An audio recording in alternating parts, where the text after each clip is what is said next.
third coffee already. Holy. Either they are some pathetically baby coffees, or you have a problem. Good morning, boys and girls. How are we doing? Welcome in. We will be doing a little bit more of the pre-patch event today. They have made some changes to it, so I want to take a little bit of a look and see what those changes feel like. But I think I'll be putting this pre-patch event down incredibly quickly. Get the mounts, get the pets, get the toys. Peace out. What sort of changes? It's now 5 minutes between each rare spawn, arguably meaning, you know, half as much waiting around, which in theory also means twice as many tokens, as, you know, everything should be twice as fast. The gear is now not restricted to only one chance of it dropping per rare per day. We figured this out yesterday, that actually there was only one chance per day for loot to actually drop from the rares. You could kill the rares and you could get the tokens and crests and stuff, but there was only the chance for the actual gear to drop once a day. They've fixed that. Where was the blue? They did a blue post on this, didn't they? It actually means that it might be worth getting that. There was an add-on for it, wasn't there? There was an add-on that people were chatting about. I might not get to this one. This might actually be his corpse. There was an add-on that people were talking about yesterday that lists them and does fancy stuff. Now, I know Rare Scanner shows them up nicely, but where the Christ on a bicycle is my music gone? Hello? Why no tunes? Whoa, we overshot. Oh, I have just missed it. We have just missed it.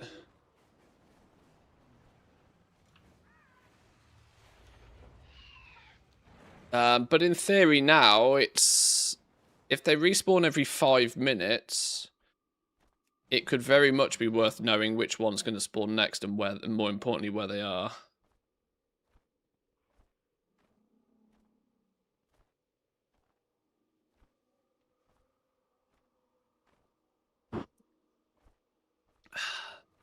Really small coffees from the machine at work, and one of the three was espresso.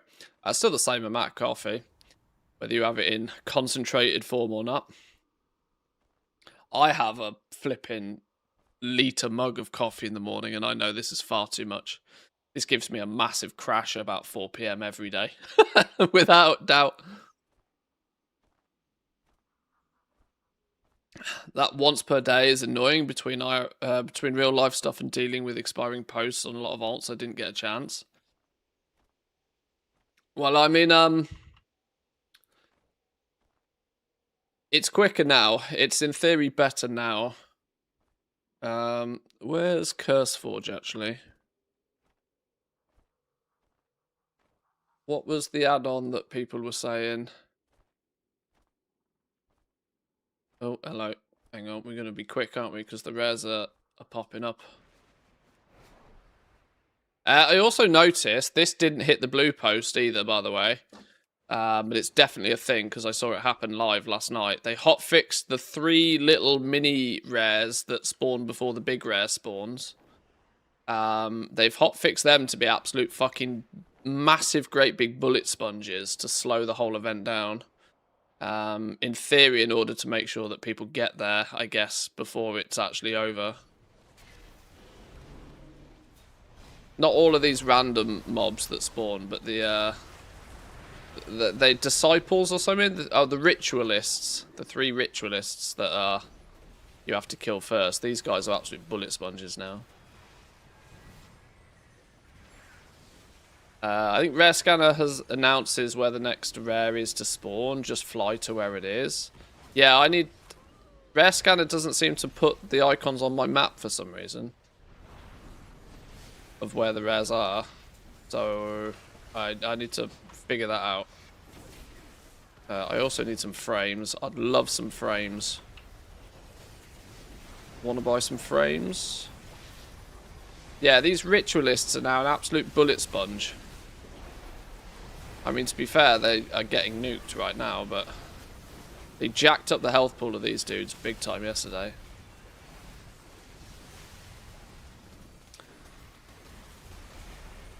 Top right corner rare scanner show icons. Have I just not got it enabled?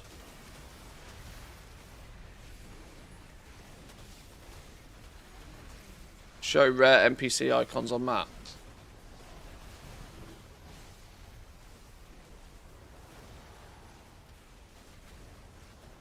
Not showing the event rares, it's showing only the regular rares. Maybe I need to update it or something. I really need some frames though.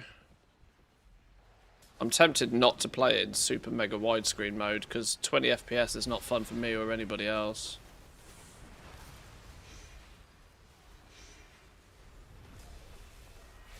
Is craft sim working? Mine's all over the place, giving some insane values, usually losing gold. In theory, craft sim should be working, and I say in theory because it's all math based.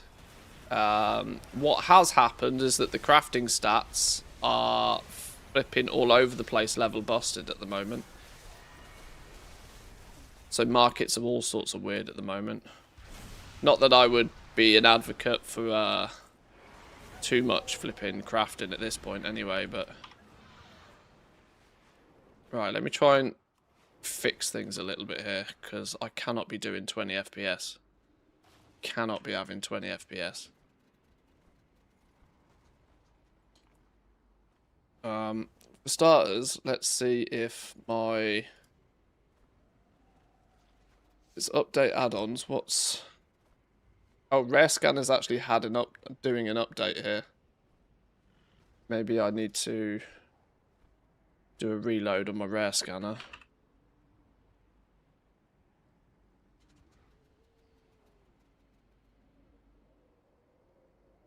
How many realms do you flip on? In the EU, all of them. Which is 82, 83 realms, I can't remember. Excluding the Russian ones, I don't mess around with those. You need to run a different client to do the Russian ones. Even the low pops? Yes, all of them. That is the definition of all.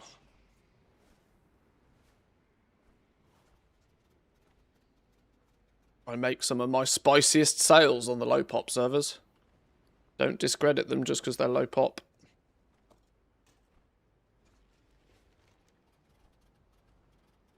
Oh, okay. I've got little icons showing up now for where they are. Can I change these icons? Is there any way to change the appearance of these icons? Because they're a bit tiddly, like. Even when I zoom in, they're a bit tiddly. No options. Rare scanner.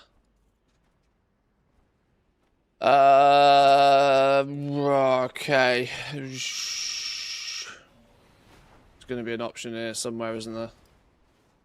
Sound, display, scale of the button. Whack it up. Oh no, that's that button.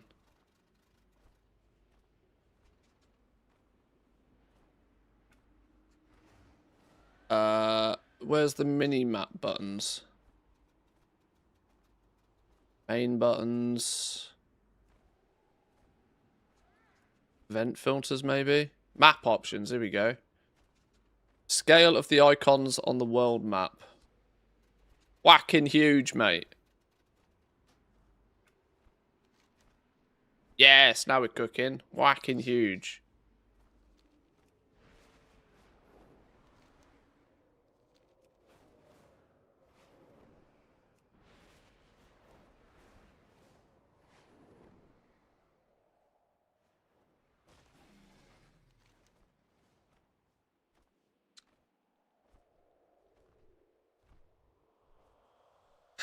Okay, this one. Oh, hang on, we got two on the go at the same time here.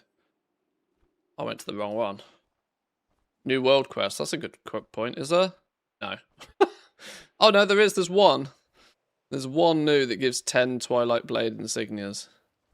We'll squeeze that in between. Did you purchase any of the 3 decal from the Quartermaster yet? I've not bought anything yet. I want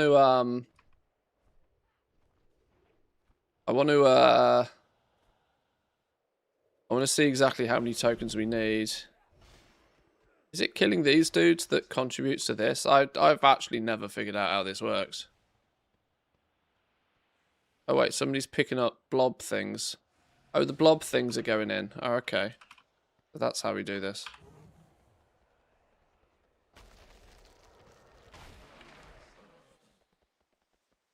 Oh, it's one of those. Okay. The irony is I've never actually done this event. I just waited until it spawned and then went and killed it. I never did the contributing bit.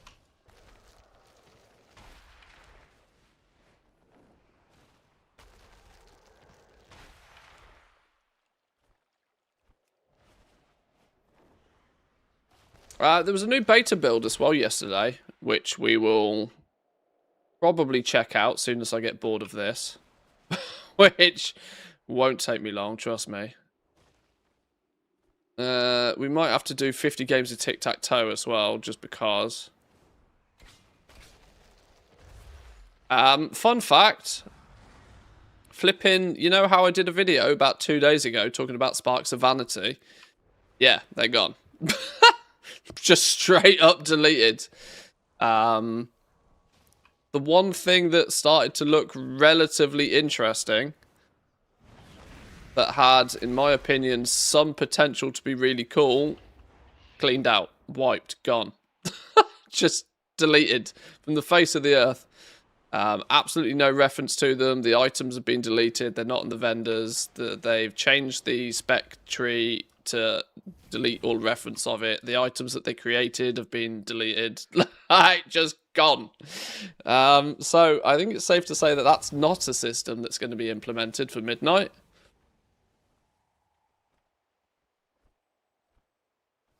So yeah, that's a fun one.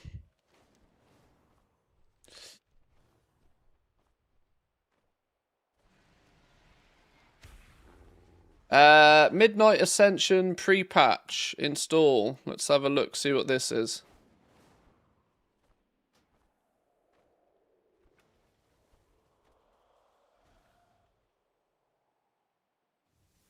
Have to level to 100 skill the hard way then. Decor, believe it or not, unless they've also changed the leveling path for engineering. The engineering leveling path felt a bit busted though. I wouldn't be surprised if they did. Just popped in. Did you see there was a new beta build? Still no Moxie on tools, though. I have been speaking. I have been having words. There is... I have had some confirmation. Now, this is not from the horse's mouth. This is from the friend of the horse. I've had some confirmation that Moxie is coming on Profession Tools. So it's happening, but just it hasn't happened yet.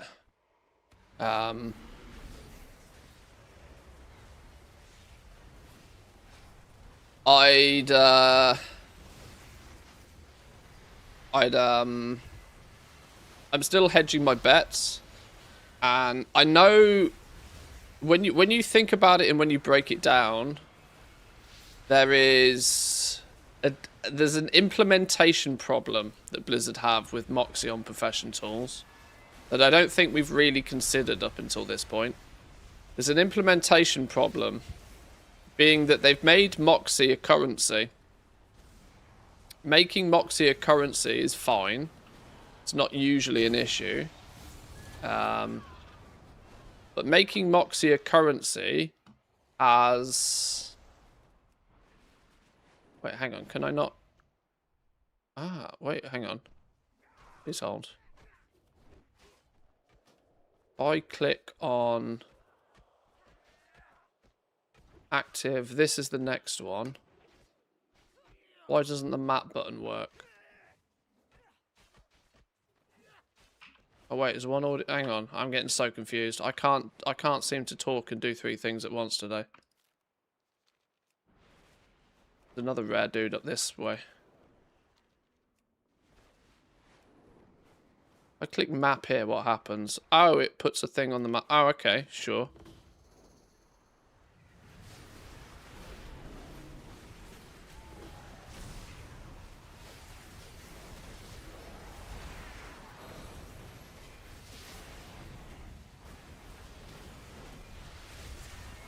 What was I saying? Yeah, they've got a bit of an implementation problem. Because Moxie is a currency, right? Let's think about this logically for a minute. You can't use a currency in a crafting reagent. As a crafting reagent. You can't use a currency to make something. You can use a currency to exchange that currency for something. So look at what they have to do with crests, right? We earn crests. Crests don't live in your bags. Crests aren't an item. Crests are a currency. But to use them in crafting, you have to go to an NPC. You have to turn them into an item first and then use them on that currency, on that recipe. So they're going to have to implement a similar thing for Moxie on profession tools. Meaning my theory here is that they're going to have to make 2 items for every profession. They're going to have to make a rare profession tool and accessory item. They're also then going to have to make an epic item. And they're going to have to make you buy those off an NPC in the first place before you add them to the order or to the, you know, list of materials to craft it. This means if they're going to go that route, they also then simultaneously have to make sure that they're, for ease of implementation, they're going to have to make all of the rare and all of the profession tools the same cost. Otherwise it gets mildly crazy and confusing. So the implementation of this is not quite as straightforward as just they need to slap it on the recipes. It also means they're going to have to implement another bonus button somewhere in the crafting of each of them. It's not going to pop up on the regular thing. So it's going to have to kind of half work like a spark where you have to provide it, but it's also going to have to kind of work like the crests, the enchanted crests that you have to provide. It's going to have to be an item you're going to have to go buy first, and you'll exchange your Moxie to buy that item, and then that item goes into the thing. This implementation issue is probably why it's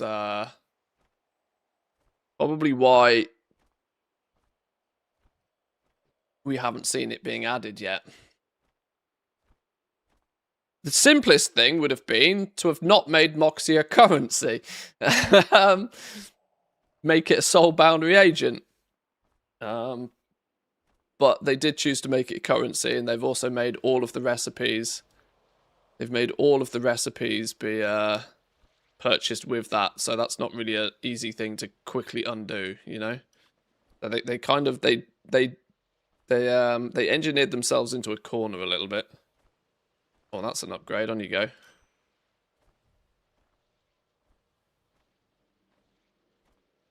But, yeah.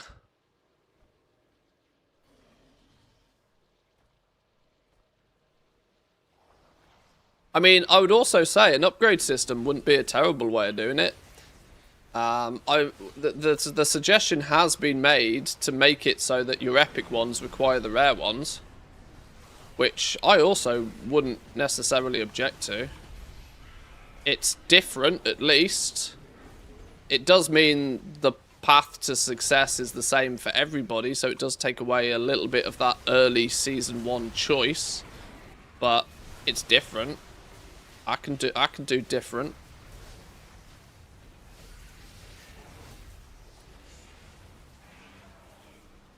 I don't really like this. It's gonna have to just like go over here somewhere.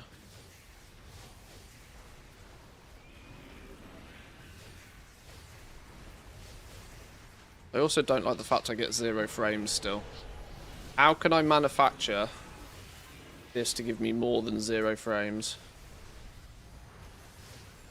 We go full screen. Do we get any more frames if we go full screen? No.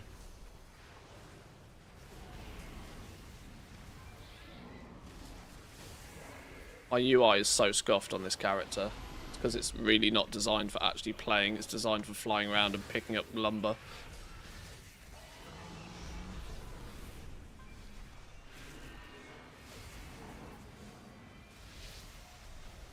Midnight Twilight Ascension pre-patch is the name. I'm going to have to put this as a command, aren't I, in chat today, if it's going to be on my screen. Hang on. Give me minutes. Links, project page. It's this one.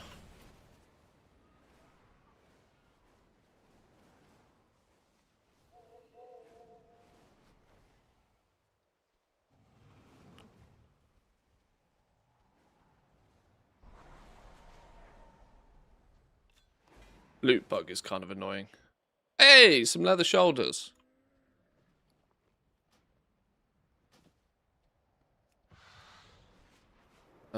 Who's the next one? Who's the next one?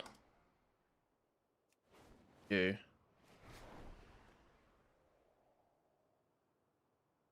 You're gonna have to have an upgrade system requiring the previous version to upgrade to the next version. Yeah, I wouldn't object to something like that. Otherwise, why bother with the blue? Just go straight for purple. Well, you got to think about it this way. It depends on how much that they charge, right? If we go by the theory, they're going to go 300 for the rare ones because they've always gone 300 for the rare ones. Also, you might want to then assume that the epic ones are going to be like 50% more, so cost 450. If you think about those sort of pricings on the tools and accessories, you also then got to consider how much Moxie you get. If you want to be able to mass produce something, you want to go the route of mass producing something, taking high quality materials, you then need the 100 plus 40 build. You need 100 skill in your profession, and you need 40 skill to come from your profession tools in 90% of cases. That means you have to, if you know, the quickest path to being able to mass produce is buying the blue ones first, because it will cost you less Moxie if Moxie is a bottleneck to being able to reach that max build. You will then obviously want to upgrade those from blue to epic eventually for optimal crafting stats. If you choose to go straight for the epic ones, you might find that you miss the opportunity, or it will, let me put it this way, it will take you longer to reach the ability to mass produce them.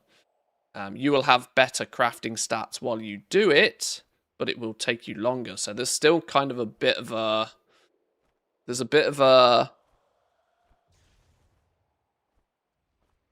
decision to be made all the same. So I still think that there's value in the blues, and also concentration, for example, could benefit from the blues if you have the Moxie and they're cheap enough, but concentration isn't really going to benefit from the epic ones anyway. But yeah, it could be different. It could be different. I died. I was not planning on dying. What's going on here? Downloaded dynamic render resolution. It's a WoW add-on that scales the render resolution by the target FPS. Oh, really? Is that to make sure that you always maintain a solid 60 FPS? But your render resolution may end up being flipping 12 pixels. That's interesting.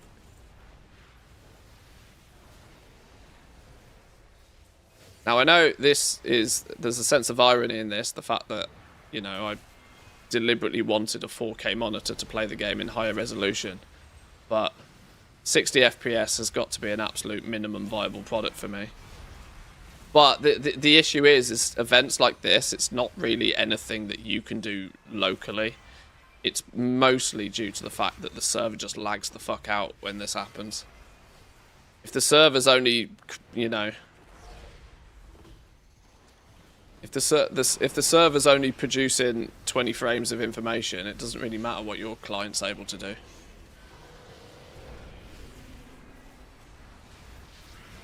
Any more juicy information from the friend of the horse's mouth? Not really.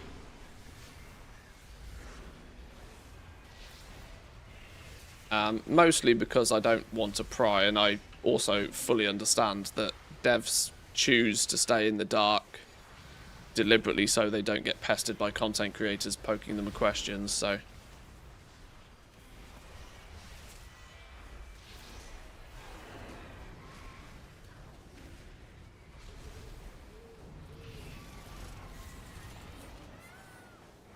Some gloves. Leather gloves. These are an upgrade. On you go.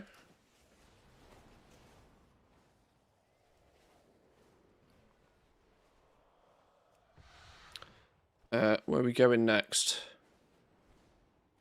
This way. It'd be really nice if these buttons would integrate with TomTom. Whoever made this add-on, make it TomTom compatible. Oh, I wonder if it is. I wonder if I'm just... You have to shift-click the button or something.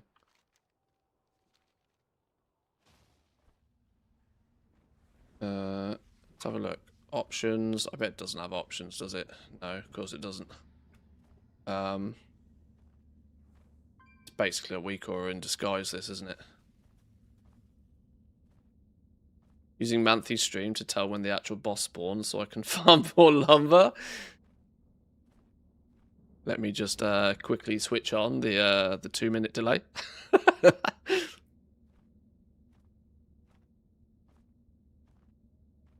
I think they've changed the crafting system to accept currencies now. At least crests go directly into the craft as an optional reagent. So Moxie could work the same. Oh, if that's a thing, then that is maybe also a step in the right direction. Maybe it's a way to remove the need for flipping item conversion vendors all over the shop.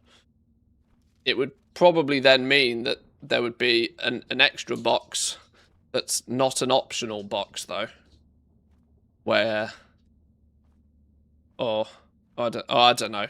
They've definitely got some implementation issue with it, you can tell. That they're clearly figuring out.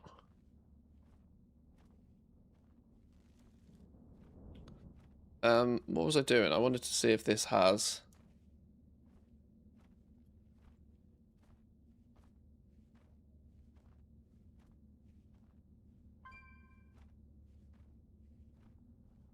Settings. Show or hide with the pre-patch button. That's it.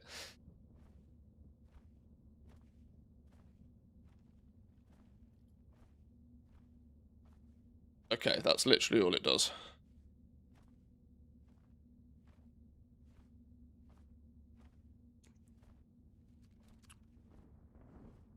Having to buy a crest box, then open it to convert crest is just annoying and clunky. Oh, I agree, yeah.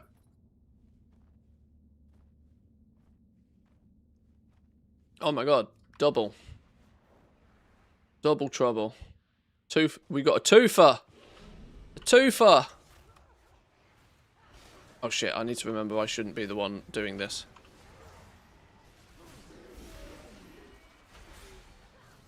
I'm not a wham-geared boomkin yet. I still have modestly terrible gear.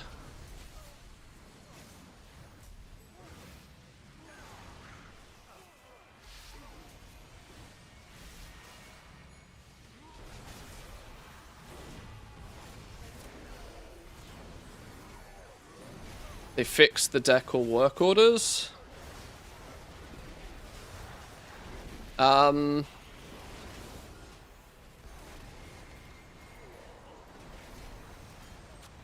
I don't know what was broken with them. Are people claiming that they were broken based on the fact that the orders weren't providing lumber?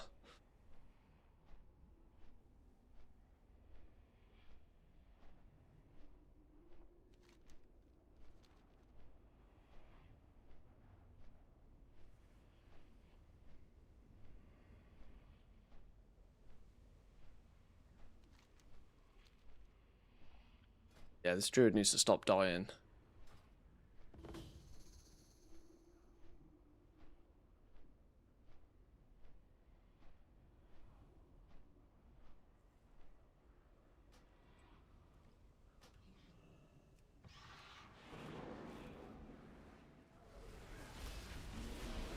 Right, get these down first.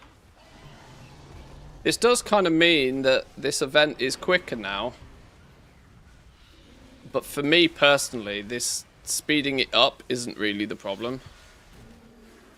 Because I was quite enjoying being able to squeeze in some auction house work in between rares. Which is going to be more difficult for me today. For 90% of people who play the game though, having a faster cadence between the rares will at least make it manageable. So, my problem with it is a very personal one.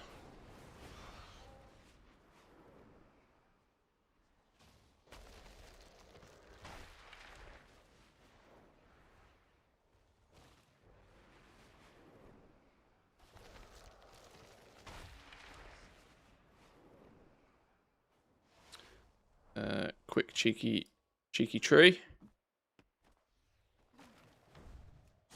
Yo, triple lumber. Here's a question. I wonder if they've actually fixed the lumber values. What are we woofing for, dogs? What's occurring?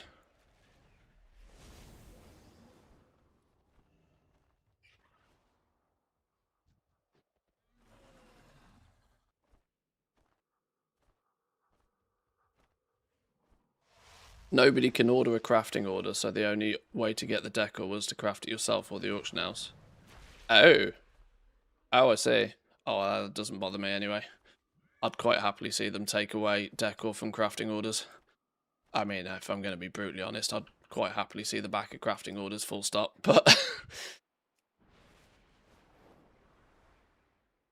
I would, I still, to this day, do not understand what the problem with the auction house is. If they were going to use the work orders as a supplementary system to allow you to order something customized, then sure, that's cool. Decor, there's no customization. So why does it need to go anywhere near a work order? I haven't opened my mail from yesterday. I can already tell you categorically that yesterday's mailbox is absolutely gigapoo. Mostly because everybody was doing the pre-patch event. Nobody was pissed around with decor yesterday. I was hardly selling anything at all yesterday. I actually then spent an hour or two yesterday evening in between pissing around with this little event a bit more. Redistributing a whole bunch of stock that was stacking up. I had 6 guild bank tabs, so close to 600 pieces of decor that weren't being listed because I hadn't distributed them yet.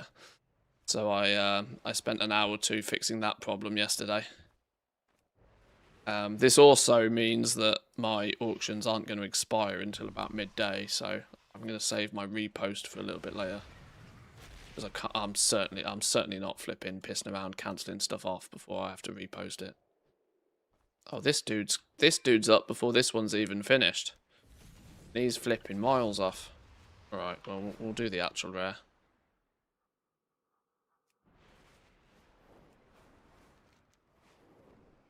Down this way.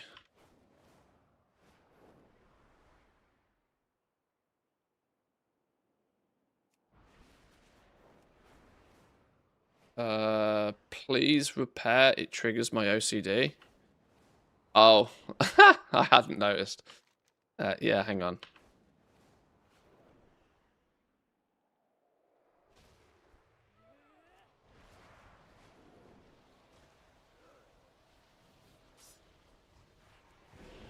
Why is there people here and nobody doing it? Kill things.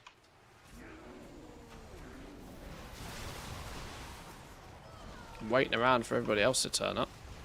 Kill shit.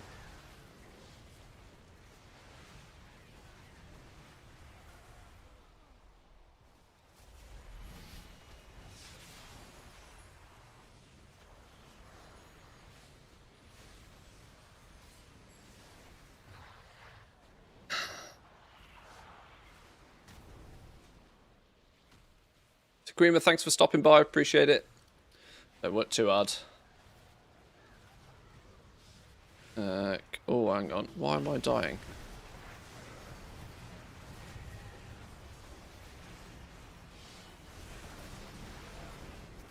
I haven't even got half the buttons on my bar properly on this dude yet.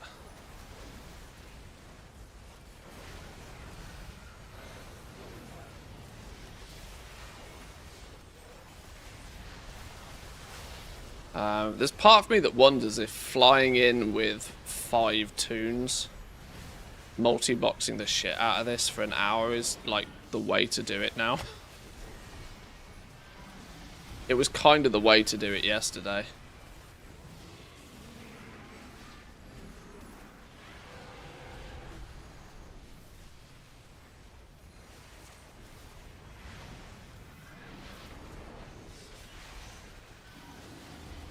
For things like this, I do kind of wish I had a hive mind team. I mean, Derelia could technically be Druid number 1 of 5 in a hive mind team.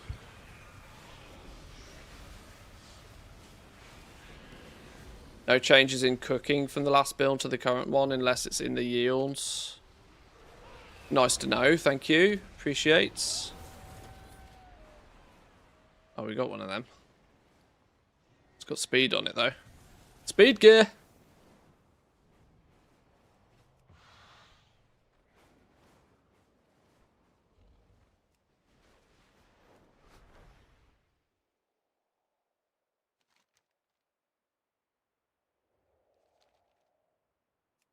Right, I need to take a pause for 2 seconds. Look at the amount of people chilling up here. One thing. How many of these have I actually got? 250. How many of these do we actually need? Don't the weekly quests give 40 each? Better to do it each week then? Yeah, probably, but I know I just absolutely won't. This is the thing, right? I would rather... These events, and I think I share the same opinion as many, annoying as they are and more time consuming as they are to do it like in one go, I would rather just get it done and then it's done kind of thing, because it's not overly enjoyable. So it's like rip the band-aid off in a day or two and then just not worry about it.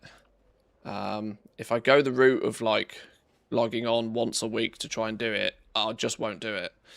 I know that sounds like bananas, but that's just the way my brain works with these sorts of things. I would rather suffer for a little bit more for the suffering to then be over eventually. Repair. Hang on, I want to go do some quick napkin math, see how many points I need. Because the other option is I just like 5-man this. Like 5-man it for an hour, just fly between the rares and call it a day.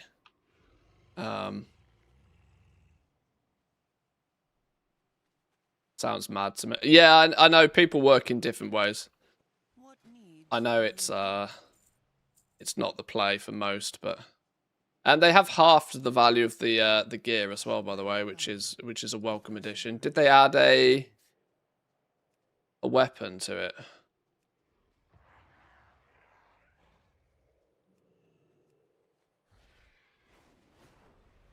Like a gun or something, or a bow? Doesn't look like it, does it?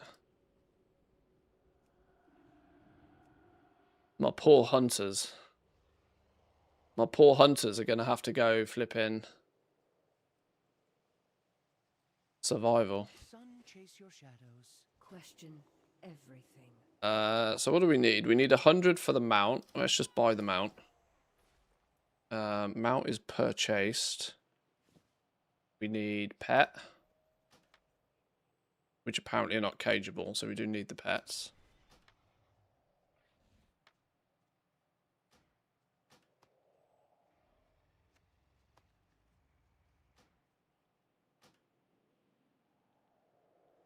Oh wait, hang on. I'm out of coins. The whispers do not control me.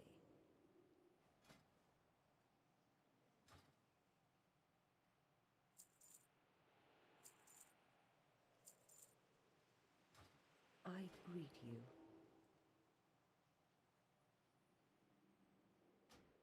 One of you.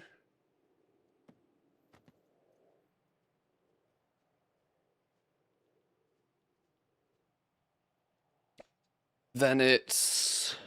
Hang on, let's learn that. Power is to be wielded. Learn that lot. We've got the new mount. Boom. Yoink. Looking very fly. We've got the pet. Scruffy boy. Scruffy boy. We have the blob of mucus. Everybody loves a blob of mucus. And we got the wiggly eyeball. And we got the noughts and crosses game in case we get bored of noughts and crosses ourselves. Game of tickety-tackety-toe. That leaves us with 34 points. We still have... Oh, you can buy multiples of these. Oh, that's interesting. They've made these a 1 of 3 pet, not a 1 of 1 pet. Oh, that weirdly means that you should probably buy 3 of them in case they ever get really fucking good in pet battles. You need a team of 3 of them.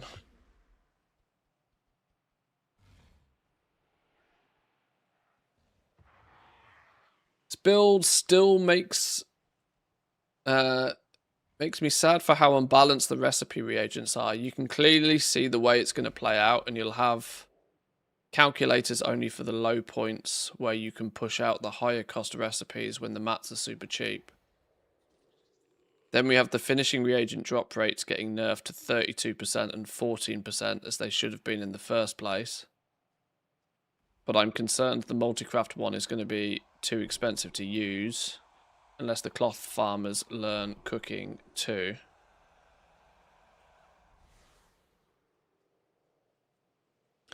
Yeah,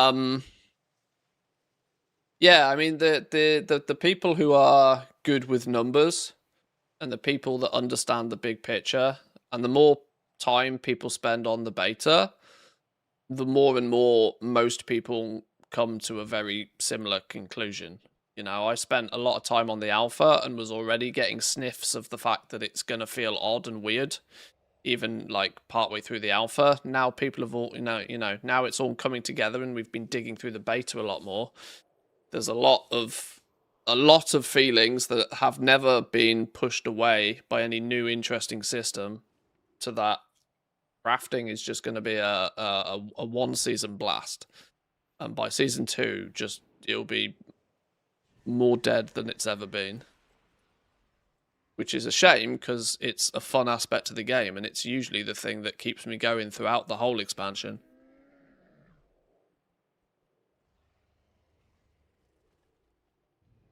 Are they removing pet battles? No. Nope.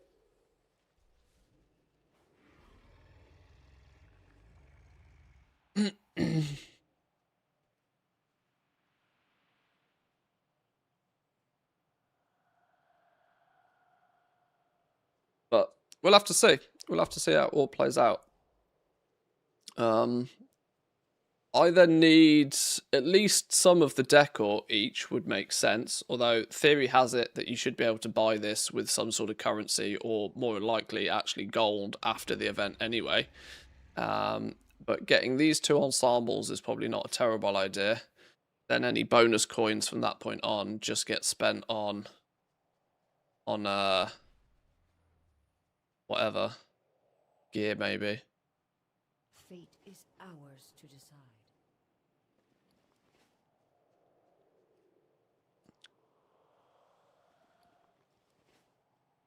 Oh yeah, you wanted me to repair, didn't you?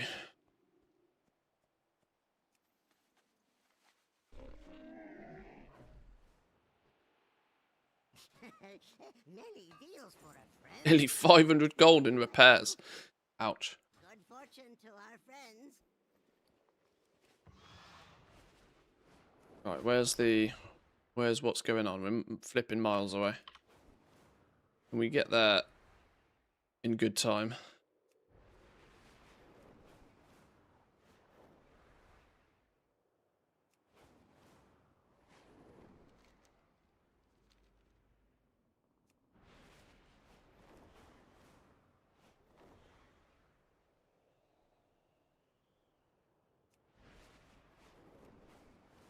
I mean, I was probably more skeptical than I should have been.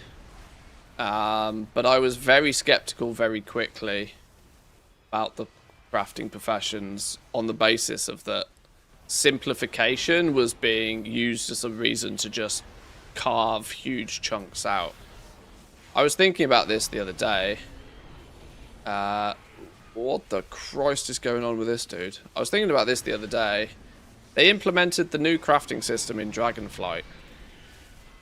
They then sort of tweaked it and tuned it for the War Within with the removal of inspiration, the addition of concentration, and the addition of patron orders to also then act as a catch-up system.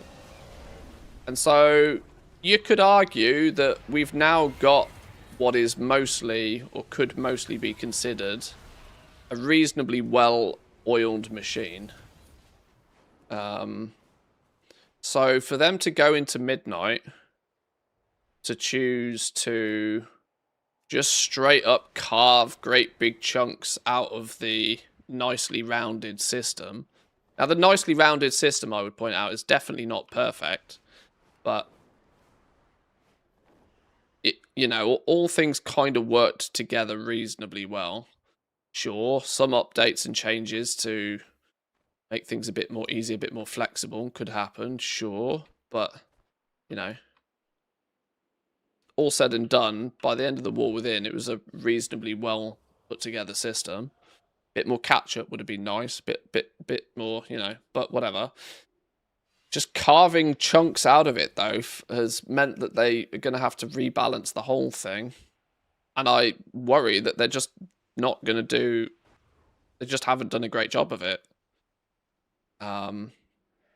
People have had impressions for a little while now that yields are just out of control. Yields in both quantity and also ratio. And that you can create a huge amount of things from not a lot of stuff.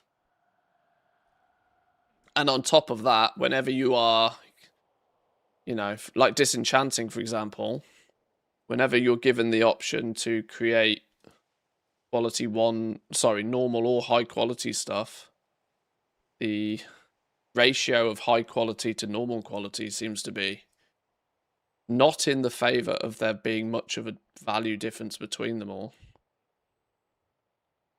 Because what was it? It was basically 40, 40, 20 on disenchanting. Quality 1, quality 2, quality 3. 40, 40, 20 was roughly the ratio. Or 2, 2, 1 if you sort of break it down. I think by full build maximum optimization, it was like 1 to 1 to 1, but at least you had to put quite a lot of work to get to that 1 to 1 to 1. But it still meant that you were getting twice as much normal quality stuff as you were high quality stuff. Meaning that there was consistent value in things like concentration, because there was always a modicum of supply of high quality materials, and the quality 2 stuff would go in using, you know, making the price delta between the two more favorable. I don't know, it just doesn't feel as if carving big chunks of the professions out is the play that Blizzard think it is. Every expansion, historically, the meta has moved forward because players get better. More people understand shit. Systems have been around longer. People understand more. And so every expansion, the meta moves forward. Midnight looks to be the first expansion for a long time where the meta is trying to move backwards. And that won't work very well because clever people will still want to do clever things.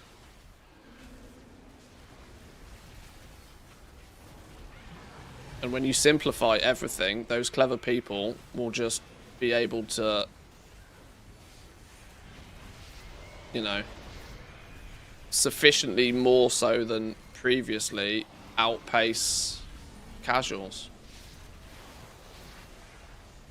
No, sod.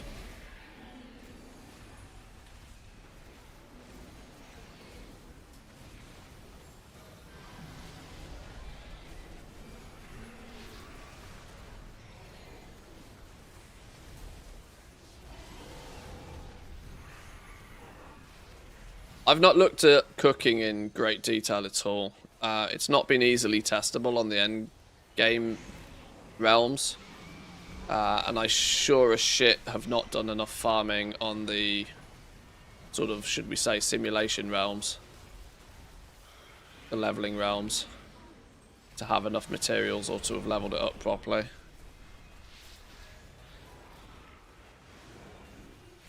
So I'm having to trust other people's expertise when it comes to cooking.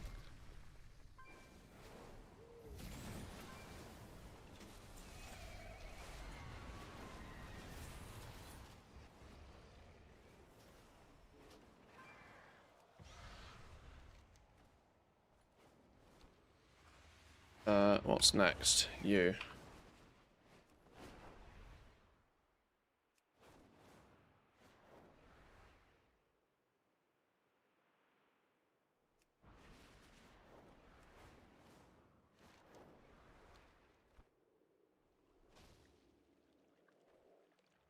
This loot bug's also really annoying.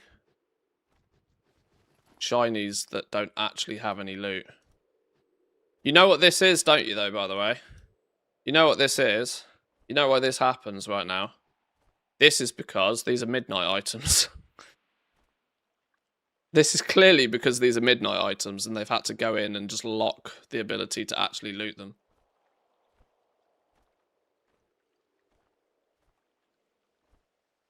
Because we're not meant to be able to get them yet.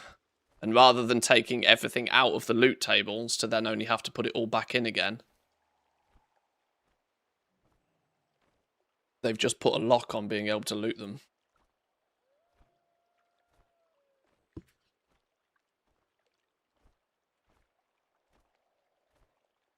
It's happening in the time walking dungeons as well. Current raids too. It's annoying, isn't it?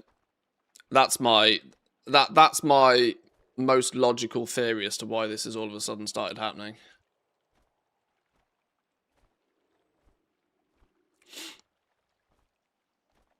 Gonna send out some cooking data that I get to the content creators. They can do with it as they wish. I'd appreciate that. Like I said, I've not had as much time or desire to focus on cooking, but if you've got something you're willing to share,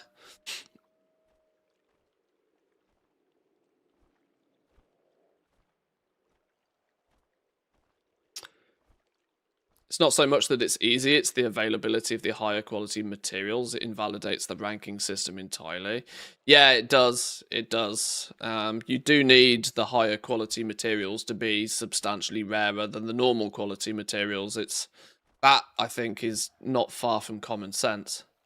And I think the issue there is that with removing one quality and allowing people to pretty much start getting high quality materials day one without too much level of expertise or setup, then is only like I can only begin to imagine what a full spec herb miner is going to be doing in a month or two, you know, in a couple of months time. By season 2, when the herbalists and miners are like, you know, 50% spec trees, fully optimized, fully tooled up. You know, those guys, what's the ratio of normal to high quality materials going to look like from gathering by the end of season 1? And I think it's because they've made the recipe difficulty to be able to start obtaining high quality materials way lower than it should really need to be. But that's the problem when you only have 2 materials, because they also don't want to be in a situation where high quality materials just physically don't exist because it's impossible for crafters to get enough knowledge points to even unlock them. So they have to so the only way that they could really do it is just to make them incredibly rare at the beginning by allowing people with just 100 skill in gathering to be able to start getting high quality materials. But it should be like a less than a 1% chance to get them. That will mean that they exist, but they will just be very expensive. And they should then make it so that gatherers should have to stack up huge amounts of skill before they actually start getting these high quality materials at any reasonable rate. But from what I've seen in recent beta builds from players who've been using herbalism mining consistently and have got a lot of knowledge points off the beta, on the beta even, that doesn't look to be the case. It looks to be that you're able to get high quality materials relatively quickly. And then by the time you stack up knowledge points and tools and everything else, you are just getting flooded with the damn things, which will entirely undermine their value. And that has knock-on for literally everything, doesn't it, then? Then that's like, if high-quality materials are as easy to get as normal quality materials, where's the reason to use anything but? Getting loads of weapons from this, by the way.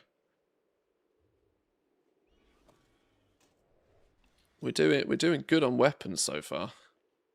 Not so good on other bits of gear today, but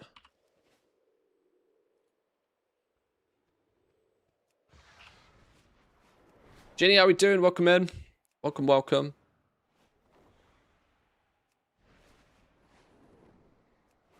They could just have the yields high for testing, then dial it back on launch. Well, no, because the testing of that's not then you need to test the lower yields thing. You know, that's kind of that's counterintuitive. Why let people test it to then only change it anyway?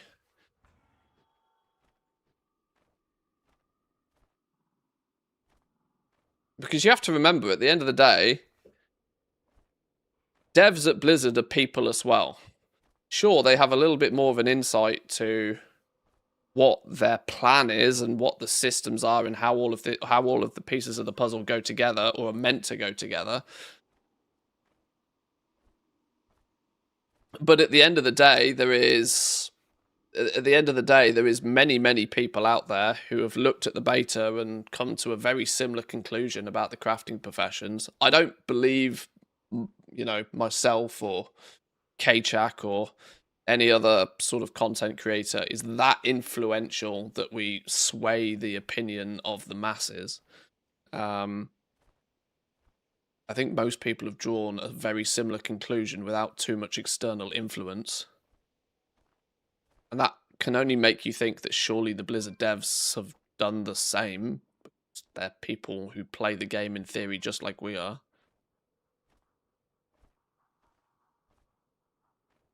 Oh yeah, 70 to 80, by the way, is omega fast with enchanting. You can do it in 5 minutes. Just buy up a shitload of mats, throw them in the warbank, and just log on to a toon and level enchanting. GG, well played. I don't know how much it costs, but to be fair, right now it's probably basically free, isn't it?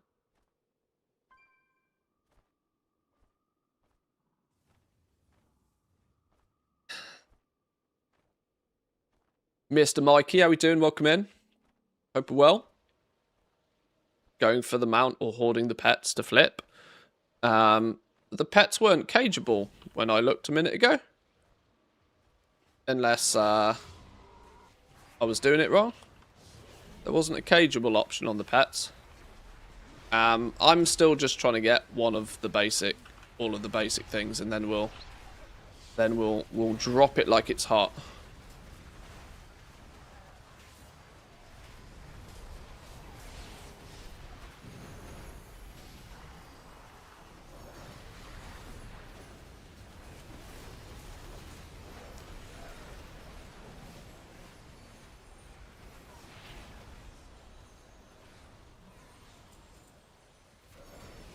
Because of how you're meant to only be able to get like 2 levels worth of experience from first time crafts, but because the XP values have been squished, 70 to 80 is considered regular leveling, and so requires substantially less XP than it used to, which means that 2 levels of experience actually gets you like 8 to 9 levels.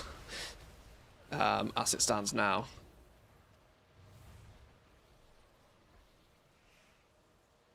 So you, as far as enchanting is concerned, you basically level up doing a bit of disenchanting. Disenchant a few Dark Moon decks to begin with to get yourself 20, 25 points or something along those lines. Then you spec into getting the Gleeful Glamour recipes. Might require you to fly around and pick up the treasures, but that only takes you 5 minutes. To have the knowledge points to do it. You buy the Gleeful recipes and then you craft one of each of them. And there's enough points there to basically zerg you up to nearly level 80 very quickly. I might do that on a few of my 70-ish alts that I've just never bothered to level, so that they're 80 ready for midnight.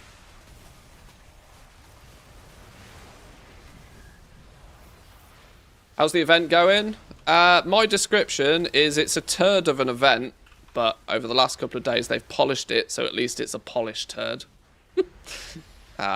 It's not very inspiring. They've basically made it. It's a simple. It's a rare killing train. You fly from one rare to the next, to the next, to the next, and they spawn every 5 minutes. And that's literally it. It's not very inspiring, but once we've got the pet and the mount and the decor from it, we'll call it a day. The irony for me is when it was slightly slower yesterday, I think I preferred it because it meant I could sort of actually just sideline it. I could sideline it and I could do what I was doing anyway, which was tinkering on the auction house. And every 10 minutes I'd just quickly kill a rare for 2 minutes, and then I had 8 minutes to go and do what I actually wanted to do. But like I said, it's still, for the most part, quite uninspired.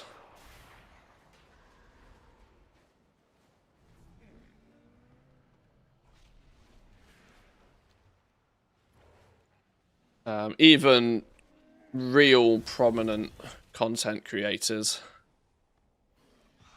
like top tier multi-decade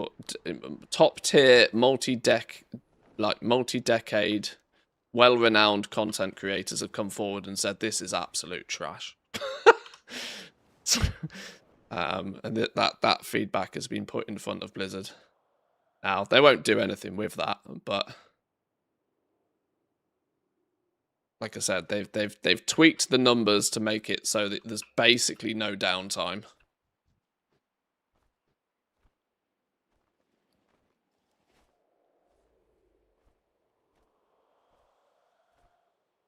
Did it yesterday to get the mount from the rares, got bored.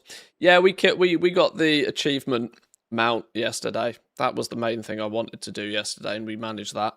Today we're just farming up a few more of these tokens for an hour or so.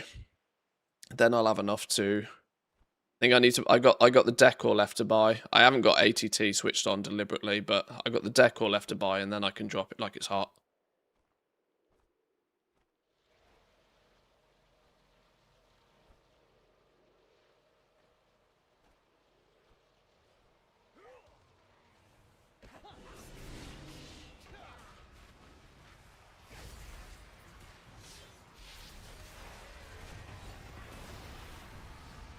I wonder if they've changed the XP values for any of these mobs, actually.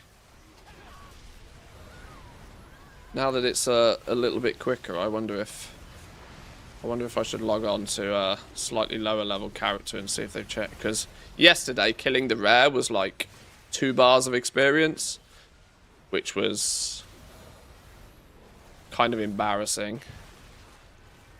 What, like the world quests were giving like nearly an entire level of experience. Then the actual killing the rare bit was like non-existent from an XP perspective.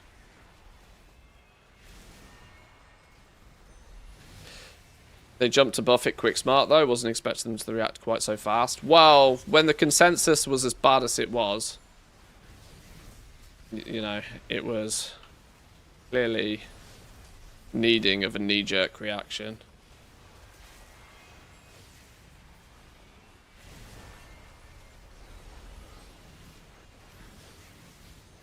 I do believe it scales all the way down to level 10 though.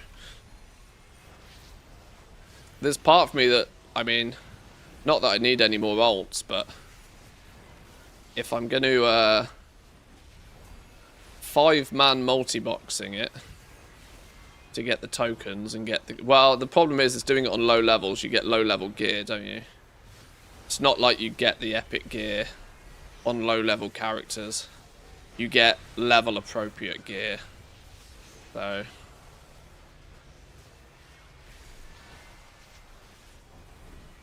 This is the thing. The event doesn't really have much of a normal identity. It's not really good for alts. It's really kind of quite grindy. It's not super great for collect. I don't know. It's just weird. It's just a bit meh. Just a bit meh. I'll be happy to blast it for a little while, but I think we will put it down very quickly. Like I said, if I can get it all done in like 2 days, then I can forget about it. It's not the way you should play the game. I know. I'm very much going against my own rules with this. My rule of if it's not fun, I don't do it. But I know it won't be fun for very long, and then I won't have to do it, which is sort of fine. Break our rules a little bit.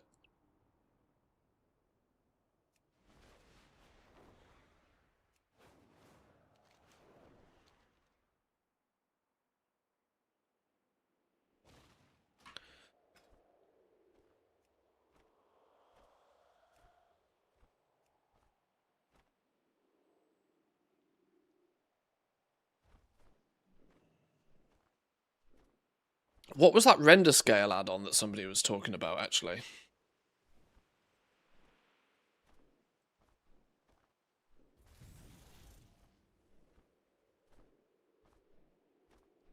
Feel bad, I don't know who it was that was mentioning it, but somebody mentioned an add-on that scales down your resolution to a target frame rate better than what the Blizzard one does. Dynamic resolution, something.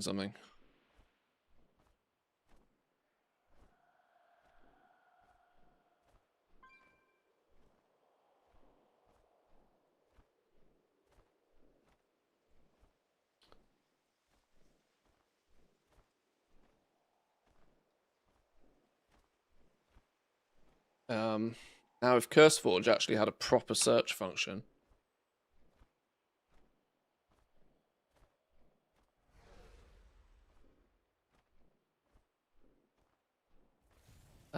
dynamic render resolution. Dynamic render resolution.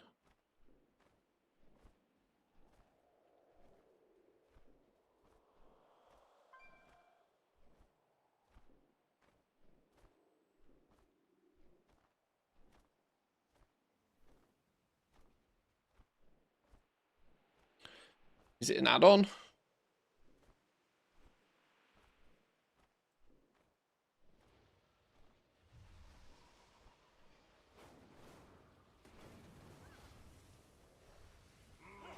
It was a Wago add-on, not on CurseForge.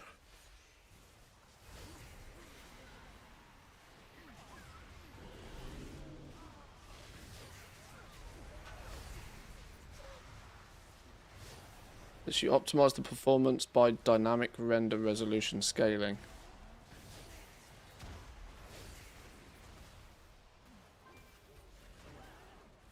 It was outdated in Dragonflight. Changed the top to make it work.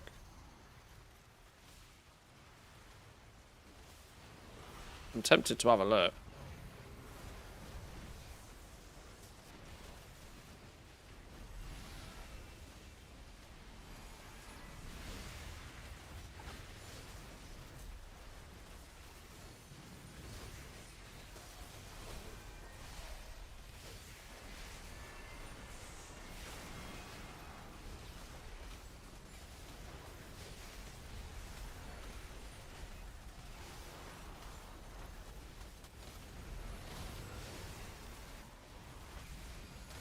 Latest game version release 10.1 not being maintained.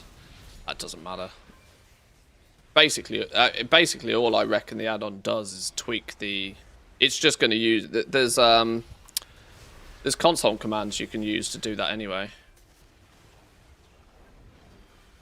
Because the game has that ability already built in. This add-on is just going to take control of that and probably give you an interface to change it, I would guess.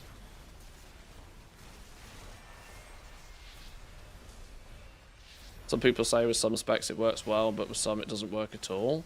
I will poke around with it. This is a good test, because we're getting 20 FPS right now, which is an absolute meme.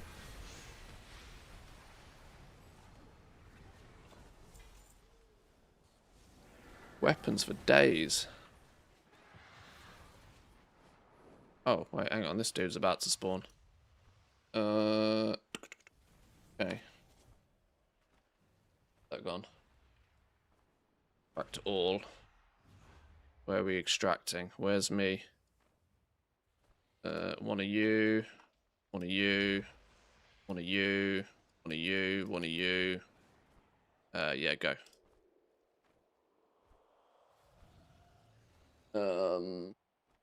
What was it called? Dynamic render resolution.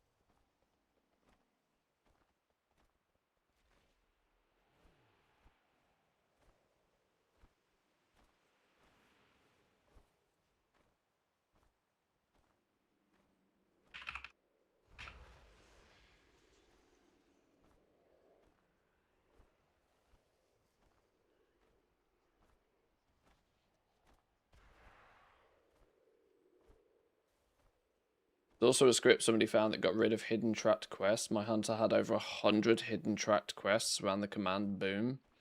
I think Jack mentioned that yesterday.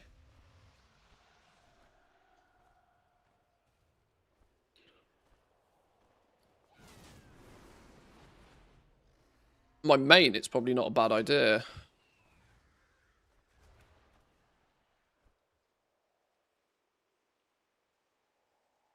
You can toggle super sampling for superior visual quality and upscaling for improving performance with different render scales and target FPS. So there are 2 FPS sliders for each. One is when I should start adjusting, and one is when do I start reverting back to 100% for more granular control. Okay.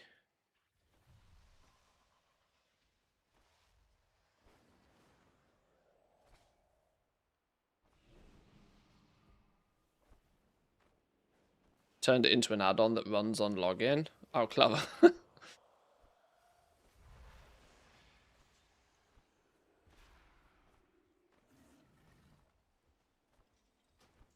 I bet this thing doesn't have an interface. Oh, there we go. Whoa, holy shit, okay. Decrease render resolution below 100% when FPS falls below the set target. Enabled. What's the set target? 8, below 60. No, wait, what?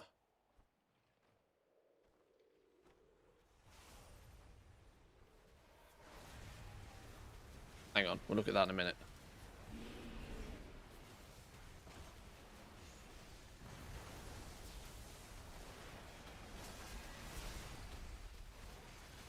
Well, it's definitely cranked my resolution down. I'm not getting any more FPS, though.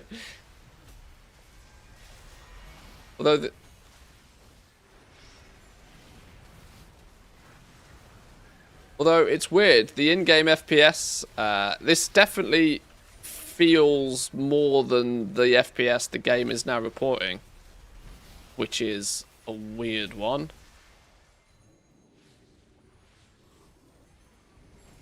And now the resolution slowly comes back.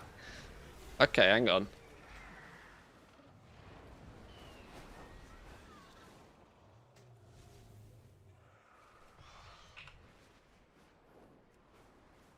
Huh. Okay, this is interesting.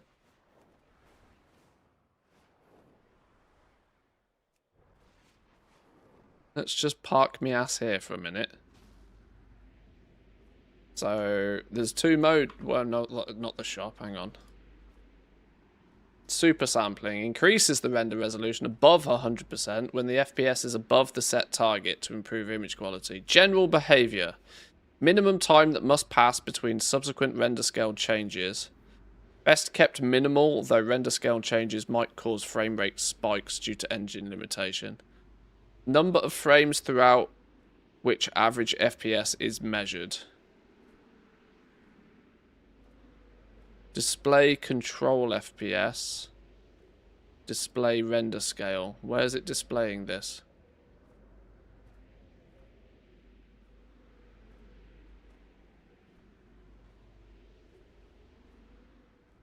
Between 0 and 240. Well, I stream in 60.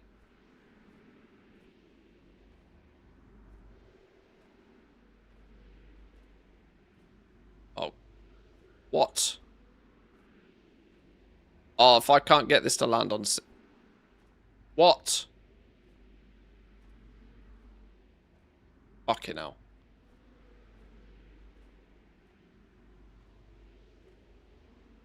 I don't know what this means. Between 33 and 60.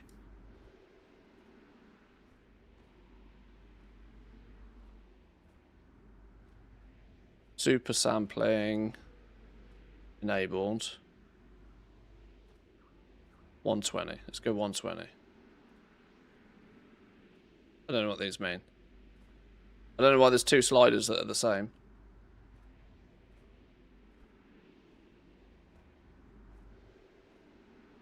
Two sliders for each. One is when should I start adjusting, and when do I start reverting back? Oh.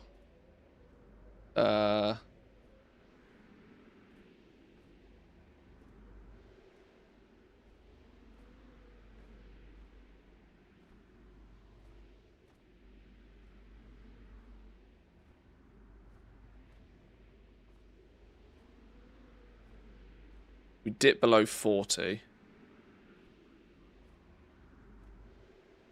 Decrease render resolution below 100% when the FPS falls below the set target to improve performance. Well, the set target has to be 60, right?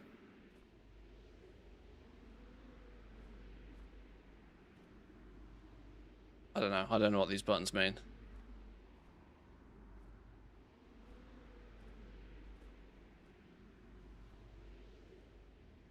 So it basically means it will use the upscaling between these two resolutions.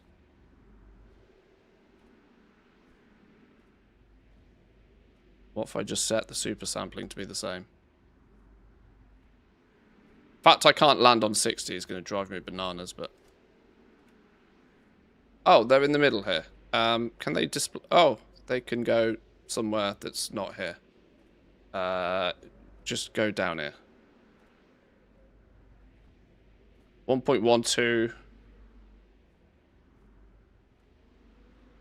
Okay.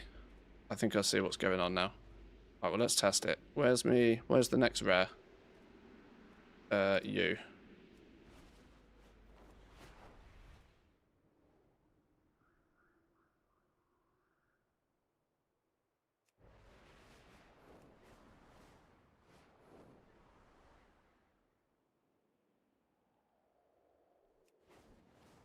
See what happens when this starts to go horribly wrong.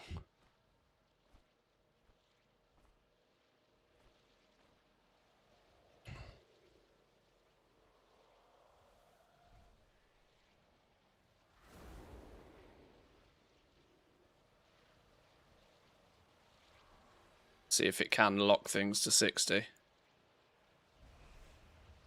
Like I said, I'm pretty sure that most of the issues with this, more than anything else, is that it's a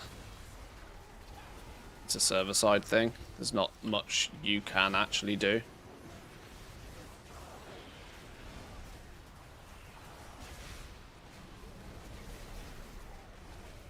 Yeah, I'm still not maintaining more than 25 FPS here.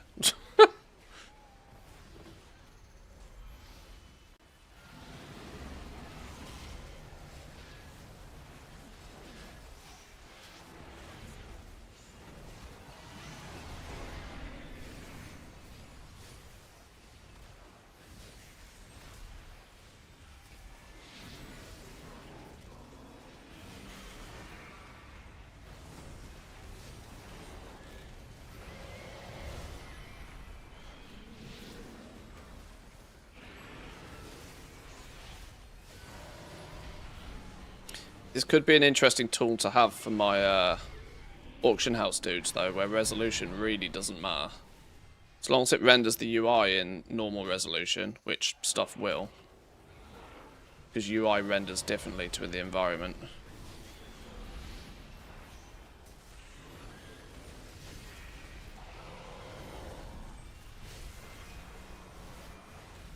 Well, we're getting 30 FPS. No, we're not. We're down to 20 FPS again. And you can really tell. I don't know. Some things are just clearly not fixable.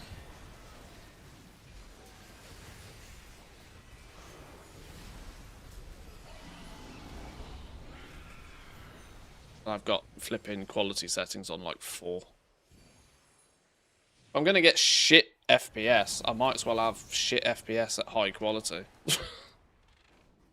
It might as well look good.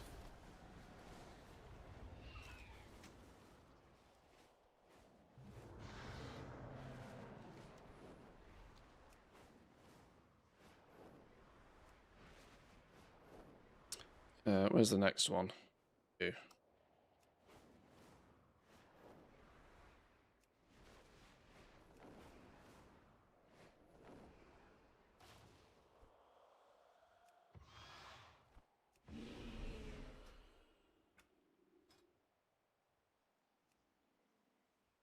So have I got this set up wrong then?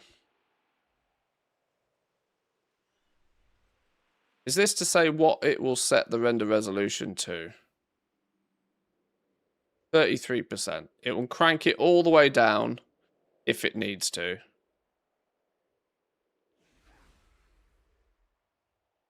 This has got to be the range in which... This has to be the range in which it actually starts doing it. Now the mid-scale to 0. Oh, and then this one to what? This is what I actually want it to target. Is that what we're saying? So it should do it to enable at least a 60 FPS.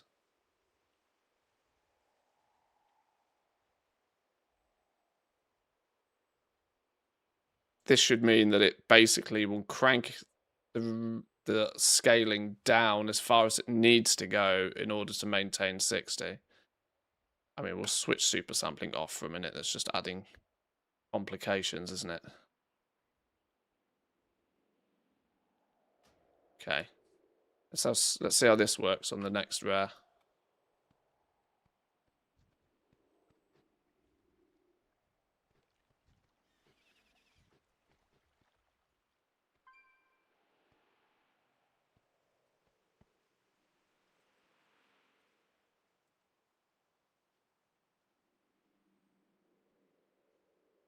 Which are 2 professions that I go for full farming in early midnight.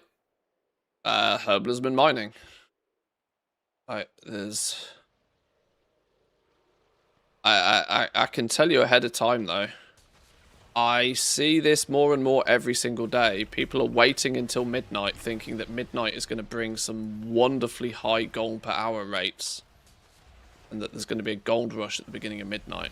I cannot express in enough detail that it's already happening. It's called lumber. Go do it.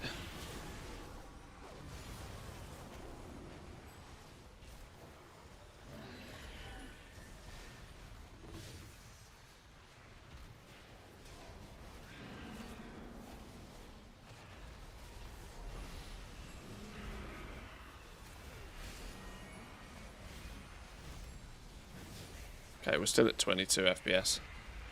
Can't seem to get this to work. Or at least I can't get it to make any noticeable difference.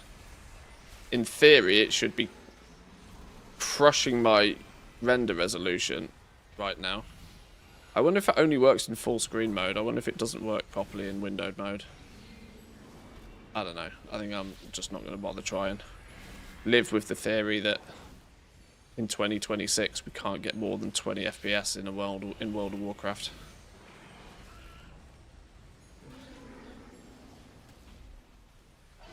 We've got new bubbles on the profession tab that tells you if you have unspent knowledge points. We're getting hardcore PTSD vibes from unopened emails. Yeah, those helpful notes that don't go away. Yeah, I know what you mean. You know something about the announcement tonight? I don't know. I know you've quizzed me what I think's coming, and I'm gonna be honest, I have no idea. I'm not gonna be doing any sort of live react to it or bingo cards or anything like that. But we'll have a little bit of a look at it tomorrow.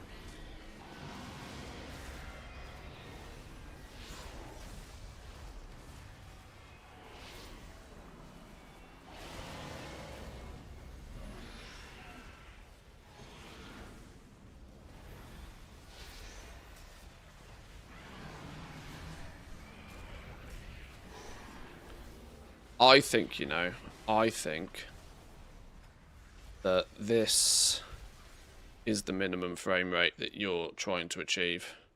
I think this needs to be set to 60. Let's see what happens if I crank that to 240. What happens then? Yeah, there we go. That first one is clearly the... You must crank it down as low as it needs to go in order to achieve... So the absolute best frame rate I can possibly get standing here is 45 FPS. When this little add-on is trying to get me as many frames as I possibly can to reach 240. Okay. So target 60.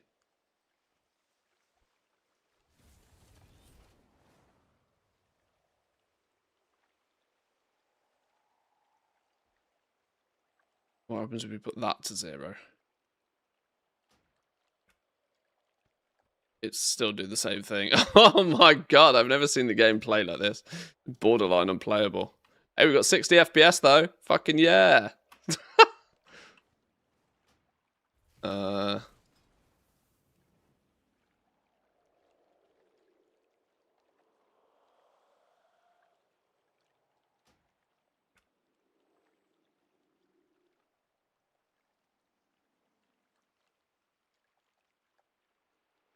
Now it doesn't seem to want to undo itself. I think we might. Oh no. I don't know. I think we might. I think we might have broke it. One too many coffees. I think we broke it.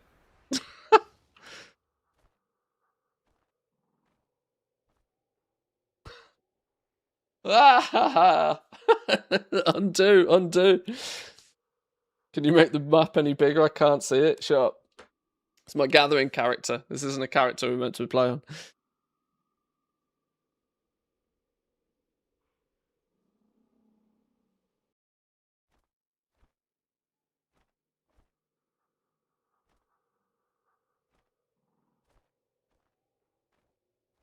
What happens when you get drunk in game like that? Oh god, yeah, who knows? Oh no, it's doing it again.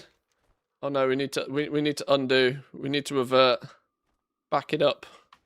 Back it up. It's gone bonkers. Some settings in here are not right. I'm just going to turn that off for now. We'll turn that off for now. We'll just live with low frame rates.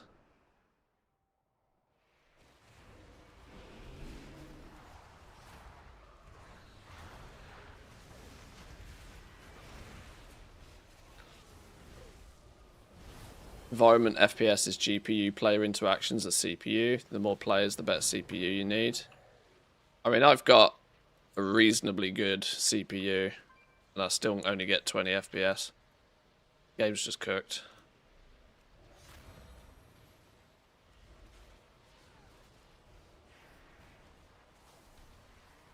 I mean, what are we? I can't even remember what it is. 7900X, I think I've got.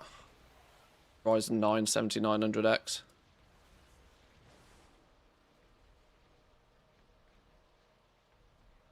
Certainly not a sluggish piece of kit by any means.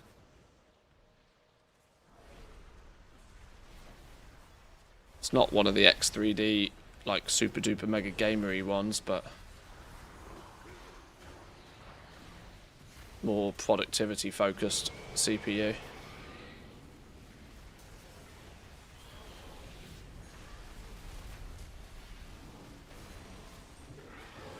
In fairness, maybe closing these other clients might not be a terrible idea.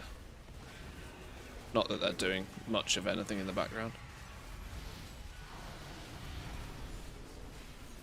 $9800 X3D works like a charm, hardly dropped below 60 FPS, and the event is on max quality. Yeah, I'm not going to start upgrading the PC. I do have plans this year to switch to a 2 PC setup. One purely to handle the stream and then one purely to game on. This has been on my to-do list for a couple of years, but it's expensive enough to have one reasonably powerful, up-to-date PC. Never mind two.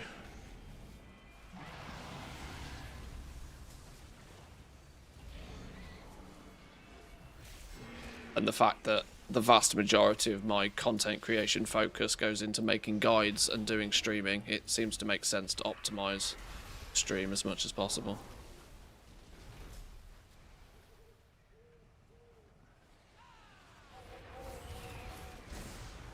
Loot, hello.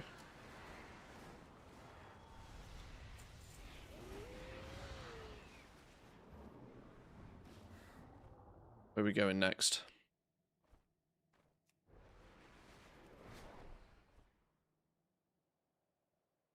Buy CPUs before the AI labs decide they need to buy up 50% of the global stock to keep up with the competition. Oh, I can't fucking wait for these AI companies to pop, you know. Genuinely can't wait. Isn't ChatGPT now even even backpedaling hard, trying to put ads into it now? The enshittification has already started by the looks of things. The enshittification has already happened before mass adoption has already happened. I mean, anybody that knows anything about economics will tell you that there's something wrong with that. Something's up. Let me grab a drink, hang on.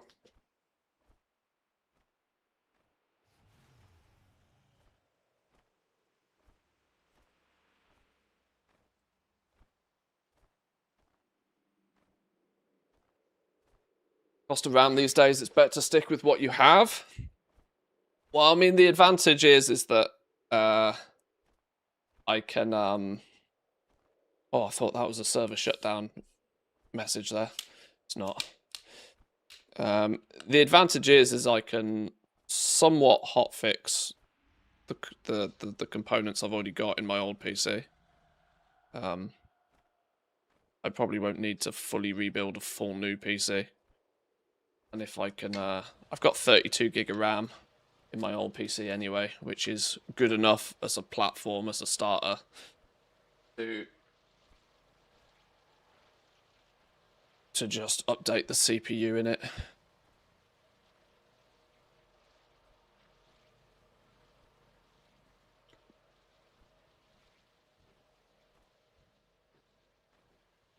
In other words, what I'm getting at is I can probably avoid buying RAM.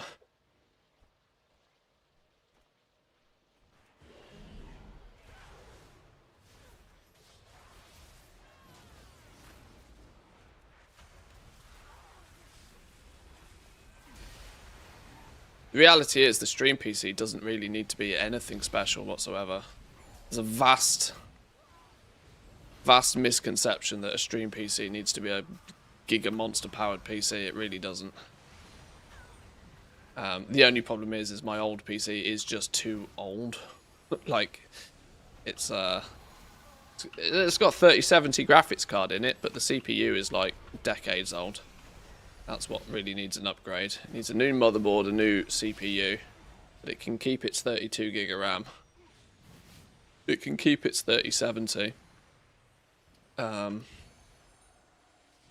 Just needs a nice mid-tier AM4 CPU AM4 motherboard. Shouldn't be more than a few €100 to upgrade.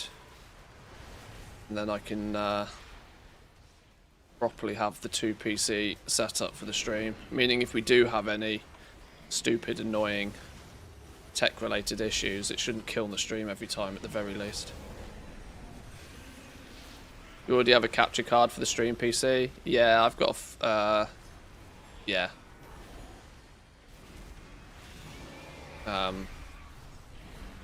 The Elgato 4KX, I think it is.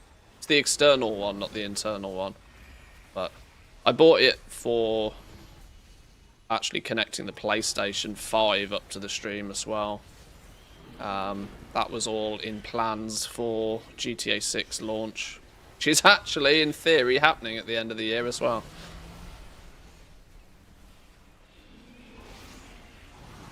Every tech company terrified that they'll get left behind and forced into a monetary race for a market share, a market that doesn't actually make any money yet. It's going to end well. I know, like, I can't decide if Apple have big-brained it or if they are just losing. Because Apple seems to be one of the only companies that doesn't really be pushing forward with this. Of, like, you know, the big tech companies. So much so that they're even paying Google, like, I don't know what the new agreement is, but haven't they just agreed with Google to use their AI on the iPhones? Which is a strong indication that Apple seems to have absolutely no intention of going into that market if they're willing to give Google, of all people, a fuckload of money. It seems, it's some in there tells me that Apple are quite content not being in this rat race.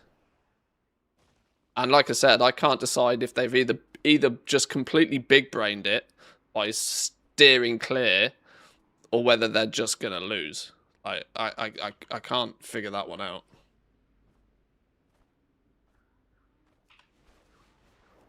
Because like I said, although I tinker about and piss about with the economics of World of Warcraft, the real world economics are a little bit more challenging.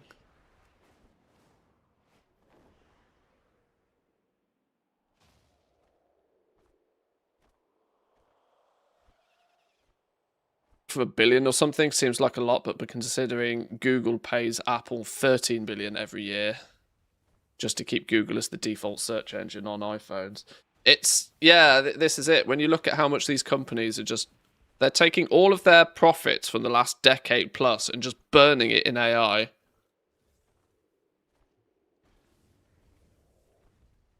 I don't know.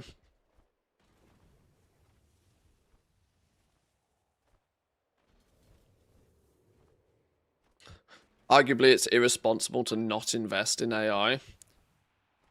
I know, this is the thing. This is why the market's so absolutely batshit crazy. Billions and billions and billions of dollars going into an industry where there isn't really an industry. But there's no denying that AI, ChatGPT, Gemini, Grok, whichever one floats your boat, right? It's useful. See, this is the problem, right? For most people, it's useful, but it's not really worth paying for, which is the huge problem with this. And this is why I think the consumer market is never going to really adopt onto this very well, because it's useful, but it's not really worth paying for. The advantage of this is that when it can start replacing people's jobs, and then it's no longer a consumer product; it's a business product. And these companies are going to start having to make companies pay a $10,000 a month license fee or something to use it.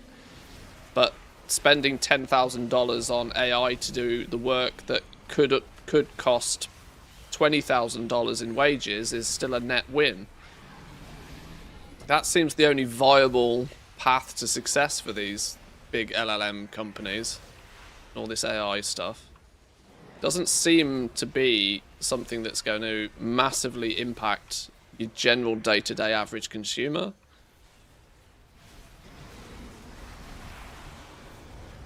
And if the enshittification of making ChatGPT, like, if ChatGPT starts advertising shit to you, people will drop it like it's hot. Because people are already sick to the back teeth of being advertised to. Your flipping toasters and fridges are trying to display adverts to you these days. You can't enshittify your product before there's even been a good level of mass adoption of it.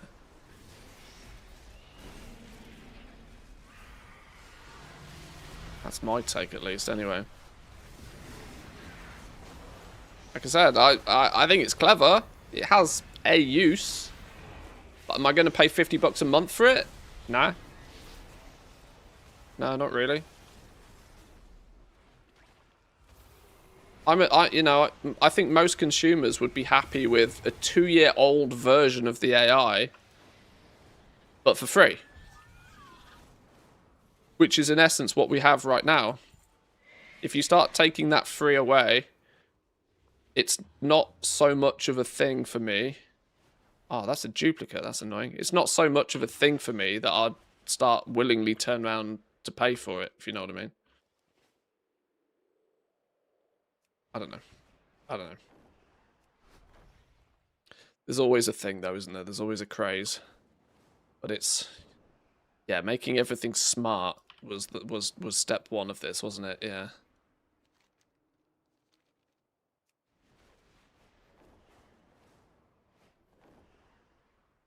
Clever people are looking at robotics, though, aren't they?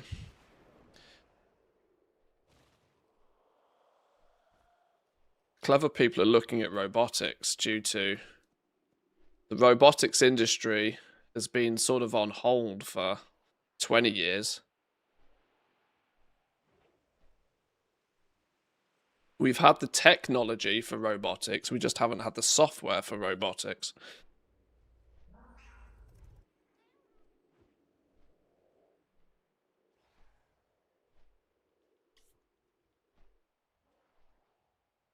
I would be willing to pay for AI, but as long as there is a decent free option, I don't see any need. With all of the open versions available that can even be run locally if you just want, I don't see the need to pay. Yeah, this is it. This is my theory. Like, I'd be happy with, like, last year's model for free, right? It's one of those things that your average consumer absolutely really does not need the most up-to-date cutting-edge version.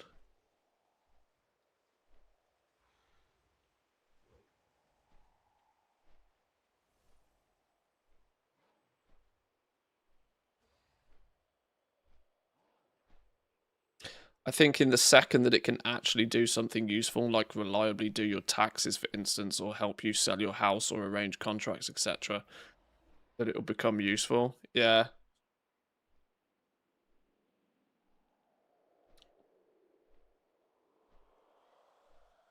That level of adoption, though, is going to take a while, though, isn't it? Because the common argument of, like, well, what's the point of lawyers when all law can just be learnt by an AI and the AI can basically be your lawyer for you? I mean, arguably that's already possible, but you know why that scenario doesn't happen? Is because people don't trust a computer. You can build trust in a person. It's very, very difficult to build trust in a computer. And on something like doing your taxes, what's the ramifications when it lies convincingly to you that you don't need to pay these taxes? And then you really fucking do, you know? What's the what's your comeback there when the tax man's like, excuse me, tax evasion cases on your ass. You're being audited for fraud. You can't turn around and go, well, ChatGPT said it was alright. You're fucked, mate. Like, you know?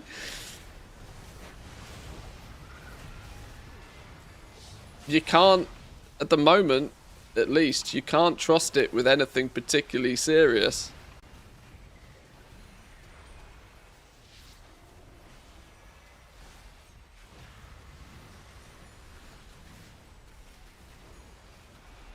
That's the problem. You'd have to pay a company to accept the liability. Yeah, that's it. Which means you would they could price it. They'd price it the same as having a lawyer anyway, because they could, and they would in turn probably need to. It's a bit of a tricky one.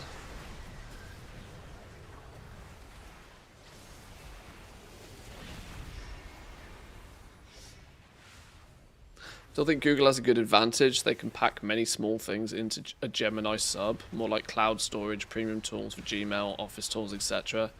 Slam YouTube Premium in it. I like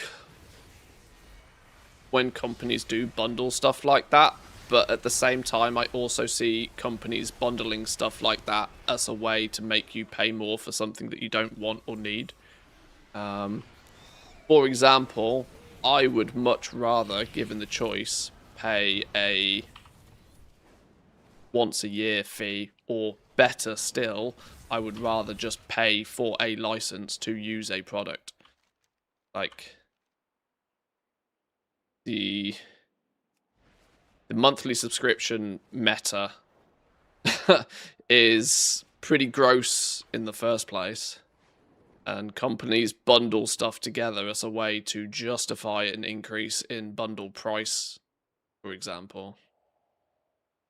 Look at Adobe.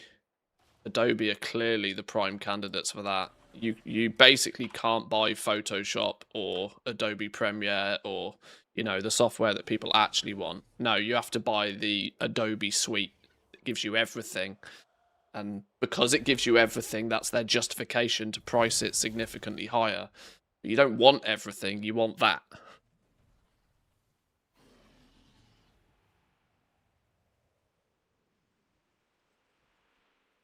Bundles are good when they are a bundle of services that you do actually use and would previously have been paying separately for anyway. But most of the time, it's not a thing. Microsoft 365 is a good example. Totally disgusting. Please pay the same amount now, but now you pay every single year. Yeah, rather than just buying a piece of software. Boom, you know?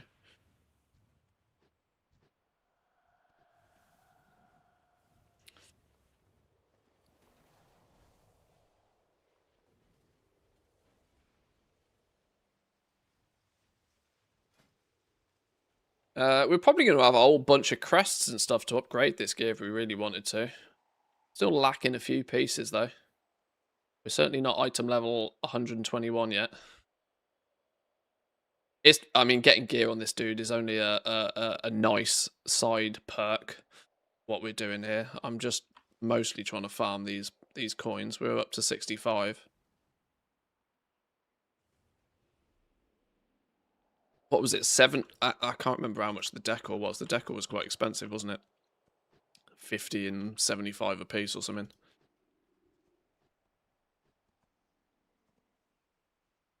50, 50 and 75. So 175 points is needed to buy the decor. It's one of those. I'm going to put the time and the effort to buy the decor, and then it'll be like 5,000 gold off a vendor, and I'll be like, why the fuck did I waste my day?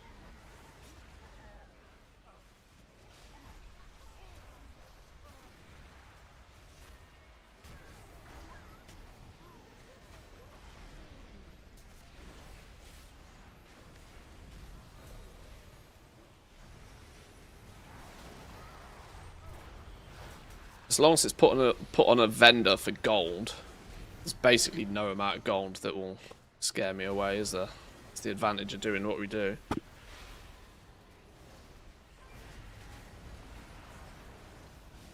But at least if I get it done now, it's one of those that I just know it's done. I might actually, after this rare, I'm going to jump on a low-level character and see if they've made any tweaks or changes to the XP from killing these rares. Because if I can farm some of these tokens whilst also casually getting an ult or two up to level 80, it's at least a wombo combo. It makes it a little bit more worth. If you want to gear properly, to be honest, just get a heroic boost, one and done. Well, there is that as well, yeah. I bet a full clear of heroic is what, 100k? I bet it's not even expensive, is it?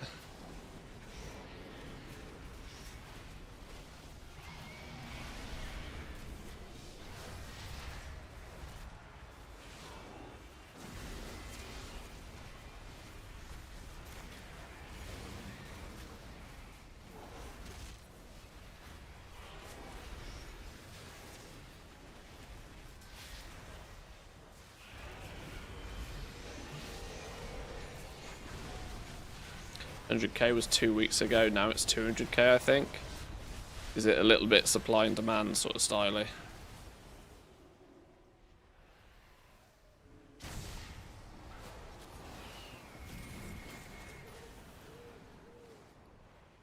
Like I said, honestly, the gearing was more of a nice perk. It's actually the tokens that is the attractive thing right now.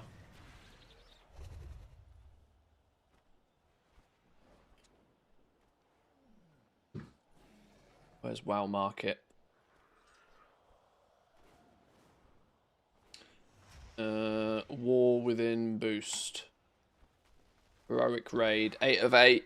Unsaved loot share. 180k.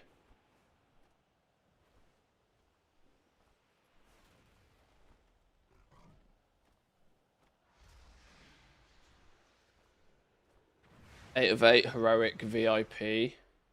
400k. 4 buys in total, 1 of each armor type. So that's loot funnel. 400k. So it's basically a token, isn't it? They've made that like one token. $20. $20, one token is your 8 of 8 VIP heroic boost.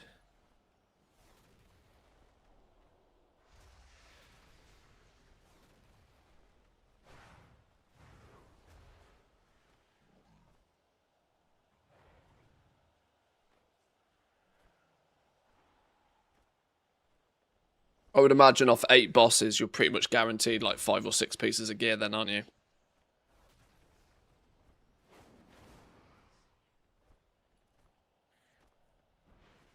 Would be my assumption.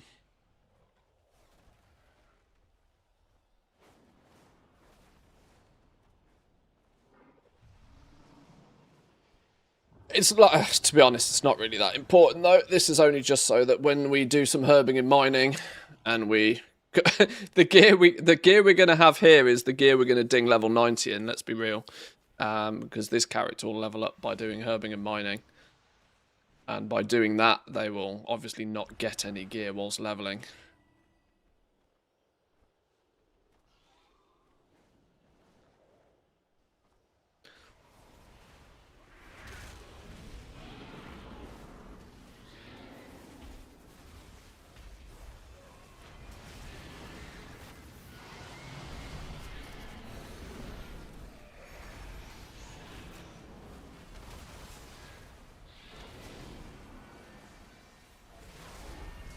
Quick, nuke him down, the next rare's up.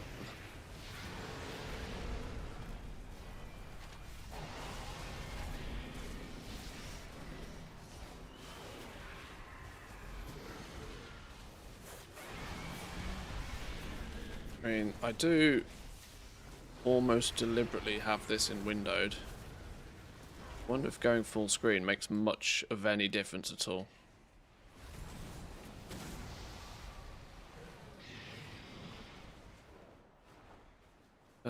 Where's the rare? This way.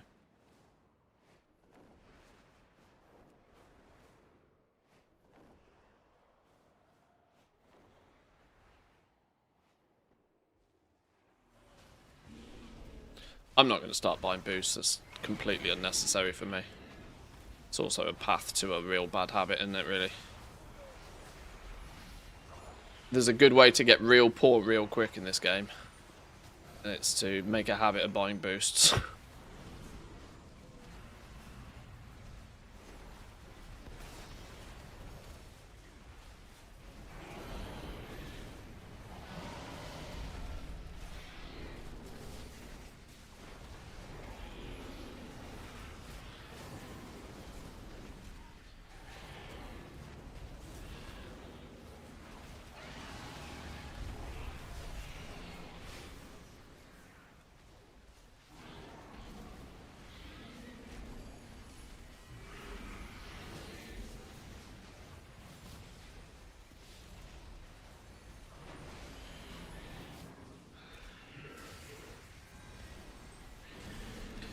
Cheaper to buy greens at 90.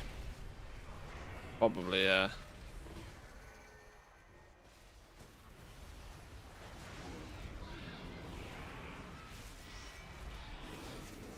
Me graphics are all scuffed. All hyper scuffed. Probably shouldn't go pissing around with graphic settings while in combat.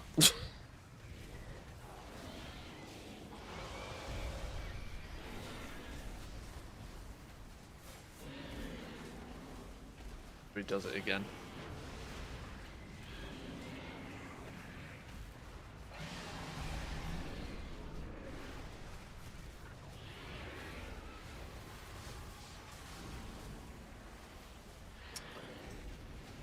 What's the add-on on the right of the screen? It's this one.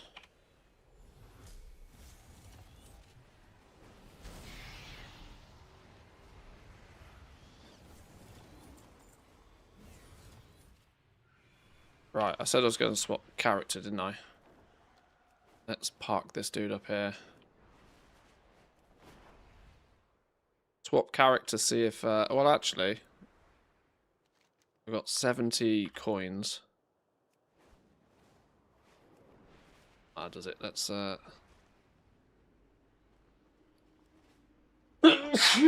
my god. I went boom.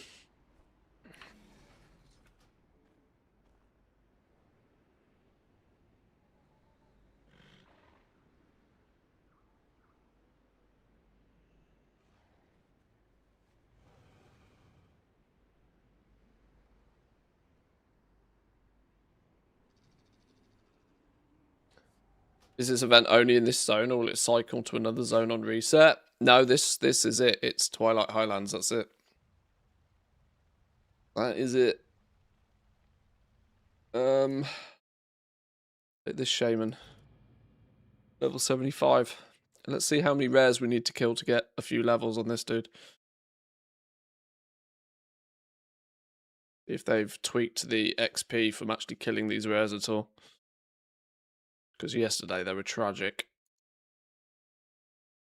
World quests were good. World quest was literally an entire level, but...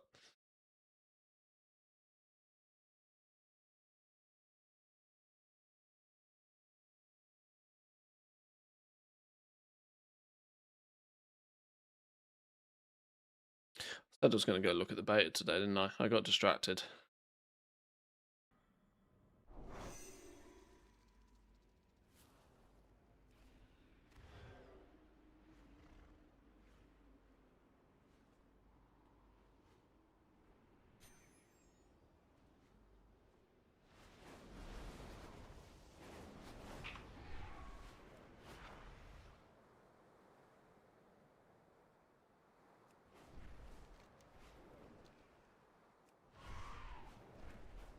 Right, we're halfway through level 75. Oh, stupid fucking tree. Fucking hell. I mean, no, family friendly.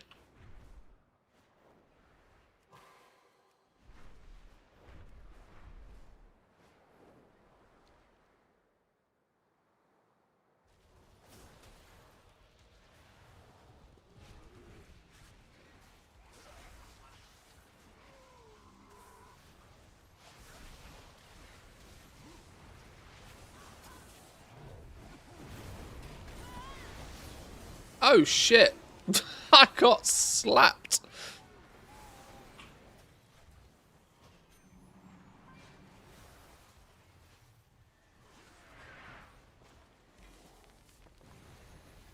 Why am I having to roll need when I'm not in a group? What's going on with that?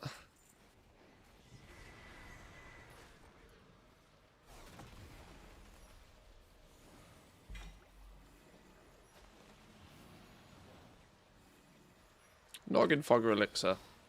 Love me some Noggin Fogger.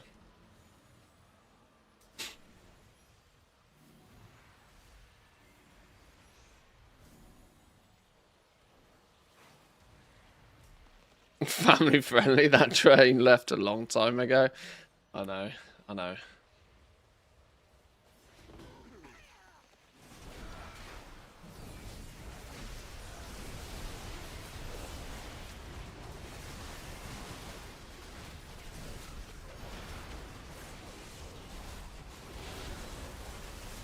Let's make sure we get a tag on all of these, just in case they give uber duper mega experience randomly for no apparent reason, which I definitely don't think they will.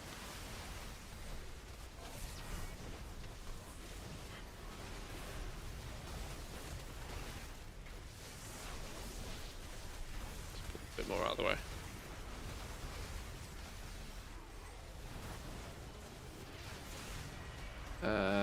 3,000 experience a kill by the looks of things. Okay, well they've definitely increased the experience from the ritualists. Get 10k XP from the ritualists. Have they also increased the XP you get from killing the actual rare? Here's the question. They've literally 10x the amount of experience you get from killing those ritualists, by the way. Not to mention you'll do it twice as fast now. Have they... Let's see where we get 5k for killing the actual rare.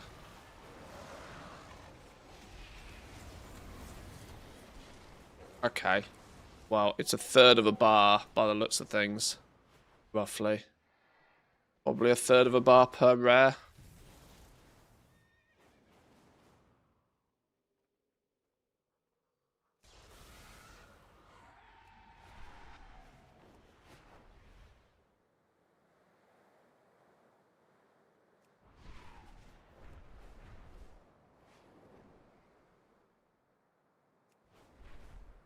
Now, to be fair, I don't know if I've got all of the... I should have one of those potion-y jobs on the go as well, shouldn't I, really? But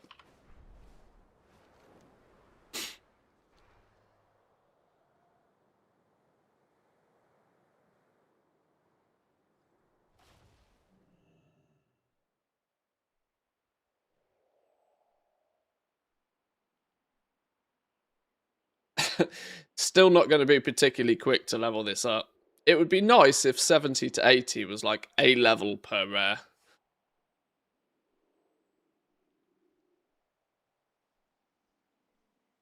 With how fast leveling is in other areas of the game, at the point in the expansion that we're at.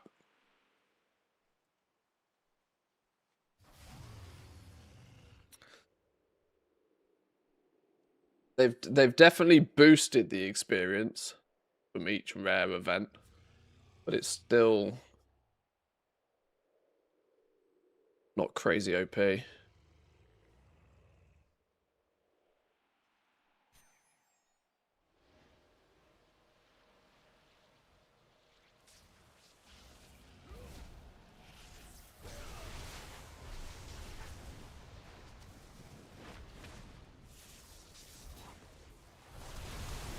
There's a definite problem that if you're anything but level 80, you should not tag anything. I've been chunked. Okay.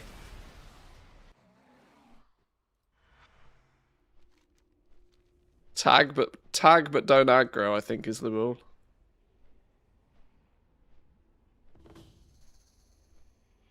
Better off leveling normally and coming back for the max level drops, even just token farming Mogwai. Yeah, this doesn't seem to be advantageous for me, even a...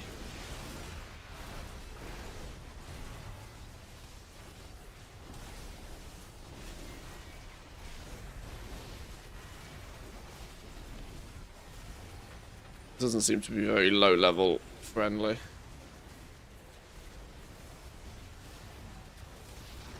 Especially since even the gear that you do get whilst you are low level will be only useful on your character. Maybe, possibly.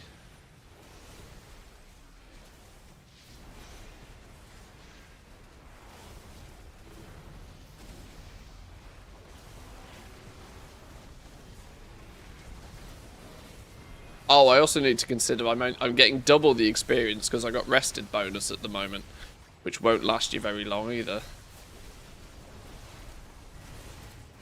Yeah, it's generally just a bit stinky, isn't it, for alts?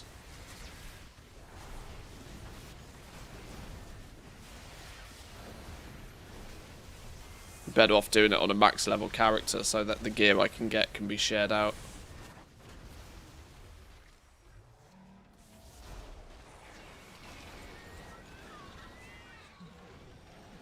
think. It's better XP to just farm herbs and ore than doing this. Oh, you're actually probably right, yeah.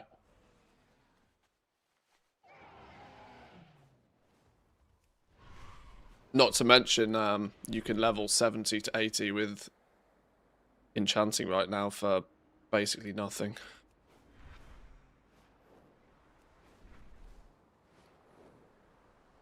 I think.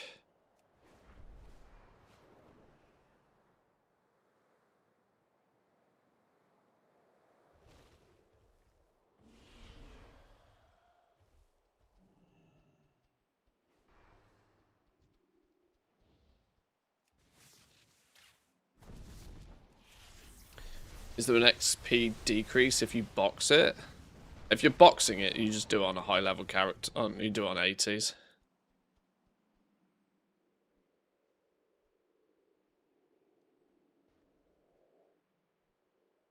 Valorstone drops are also terrible. Only 3 from each rare. That clearly feels like an oversight. Like, they give you all of these crests, but then you're not going to have any Valorstones. So, what's the fucking point? You know? It's so silly. So much of this event is just silly. My way to describe it earlier was that it's a bit of a turd of an event. They've polished it slightly, but it's still a turd. I know this is unfortunately day 2 of us doing it on stream, but it's a means to an end at the moment. I would hope it would be kind of like... I'm desperately trying to find ways for the event to like feel useful. But they dropped the items from 40 to 20. They did. They did. I mean, when you think about it, they cut the cost of the items in half, and they doubled the speed in which you can gain the tokens. So it was like, it's 4 times faster to gear up your tunes today than it was yesterday. So, in some regards, you can't complain. But, like I said, my overall feeling is that it's just a bit of a poo event, isn't it? Very uninspiring.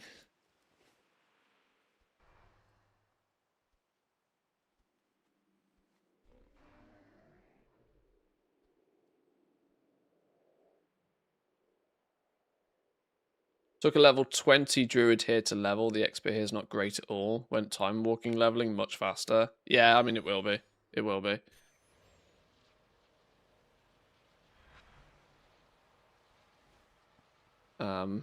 Yeah, the fun thing is here is I actually proactively don't want to aggro shit because I'll just die. But, YOLO.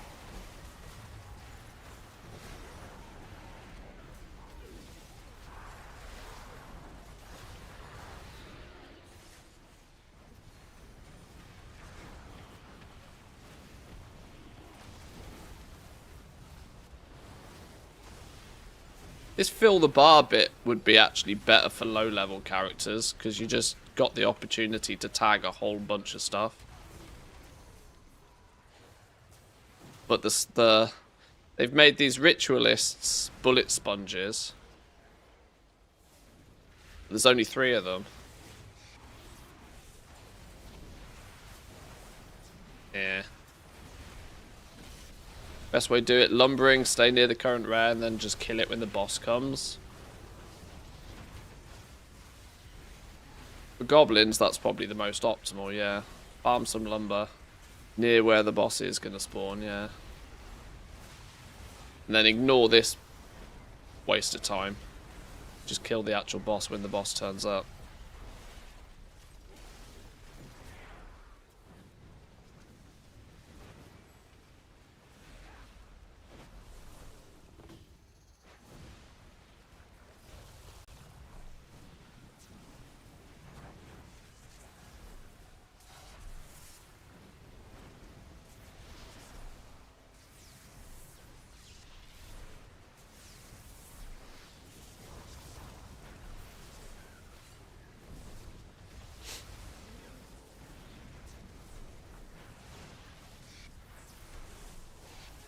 How much experience on this dude? 5k. Doubled because we got rested. But our rested is now basically over. This is the crazy thing, the world quest is worth like way more. The world quest is worth like an entire level. So the odd thing is that alts basically just ignore this entire thing.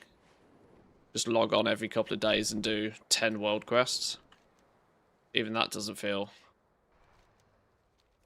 like a sensible way to do it. The cultists have a number of elementals bound to their will. Do what you must to break them free.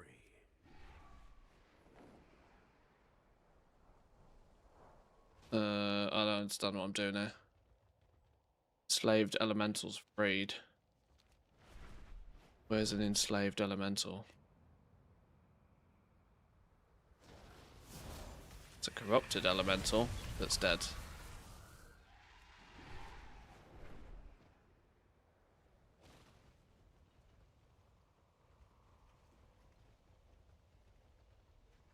Oh, it's kill these dudes.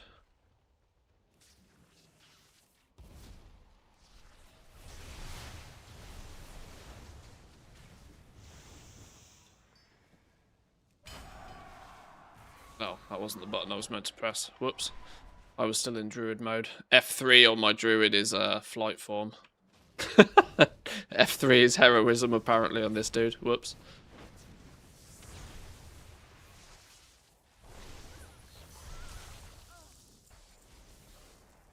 That's probably two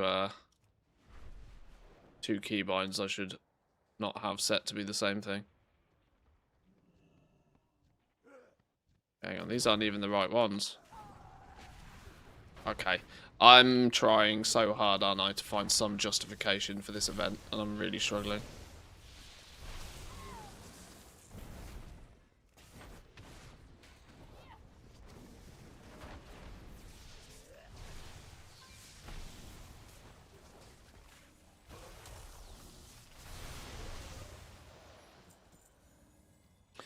Parked a Legion remix alt in the Highlands, so I don't have to move my mains over. I need to think actually. Logging in all my remix characters is something I need to do so that they can start gaining rested experience. That's well reminded, actually.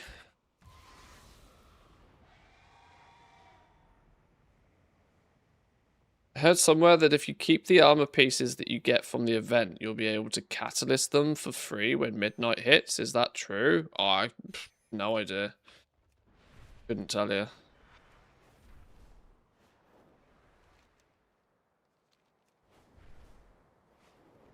Couldn't tell you.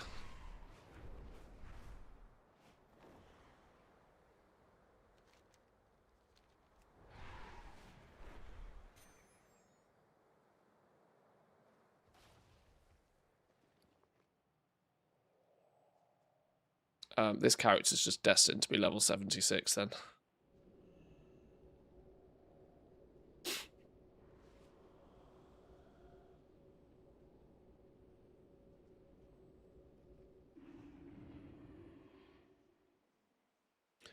Season 3 gear will be catalystable for free in midnight. Might have to wait till Season 1. Oh, okay.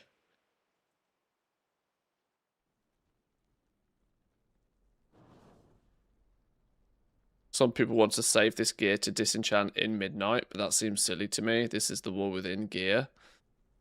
You can disenchant it now.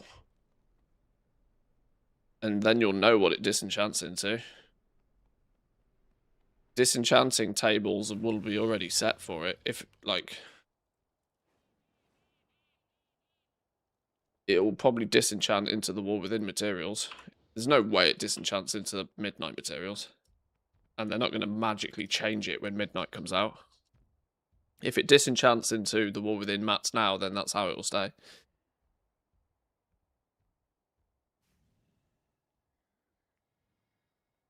I mean, Wu also makes a very good point. I bet it doesn't even disenchant at all. It doesn't make sense that it would. But then again, there's a lot of shit broken in this build. Why am I so dark all of a sudden? Why has the white balance gone crazy? Okay. Oh, it's probably because the sun's come out. Probably because the sun's come out.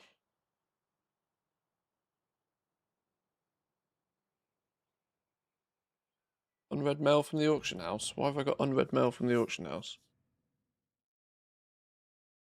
Right, quick ad break, boys and girls. I'm going to grab a quick... In fact, ads are playing, apparently. I'll be back in 2 minutes. Quick bathroom break.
Righty. Poppy cam robbed. Oh, oh, that was bad timing.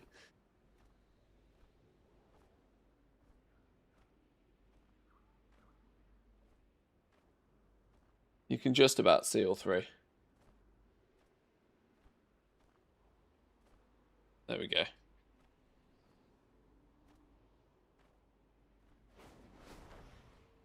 Yeah, Sulla likes to hug the wall for some reason. I don't know why. They pick their spots.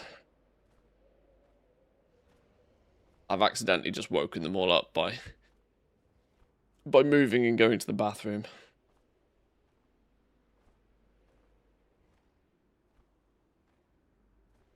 They're chilling.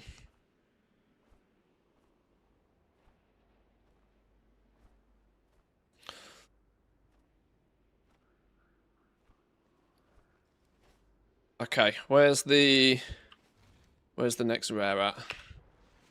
Let's get it on.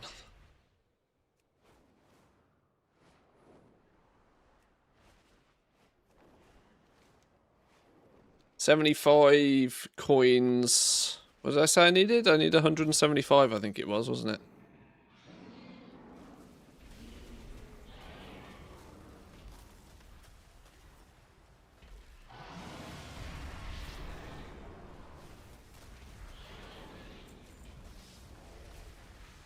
$179.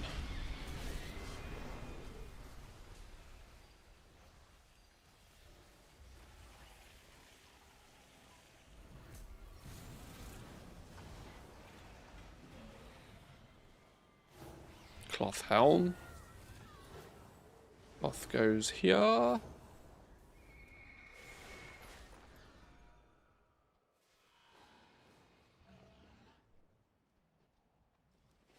I mean, I'm only gonna need. Oh, what do remix characters have item level wise? What do level 80 remix characters get spat out with?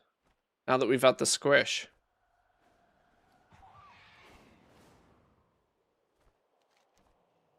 Are they a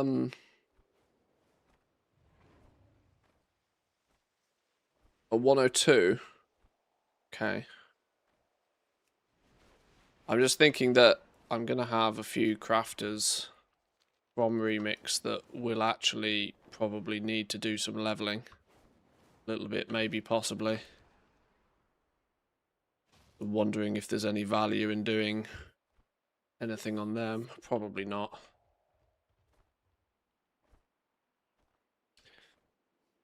Is it worth to upgrade the Lee item level of the gear that we're getting a bunch of crests and valor stones?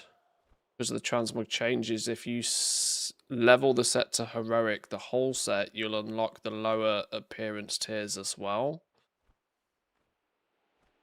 That goes for raid gear. Like sets like this that may not have different heroic, sets that don't have tiers in the first place.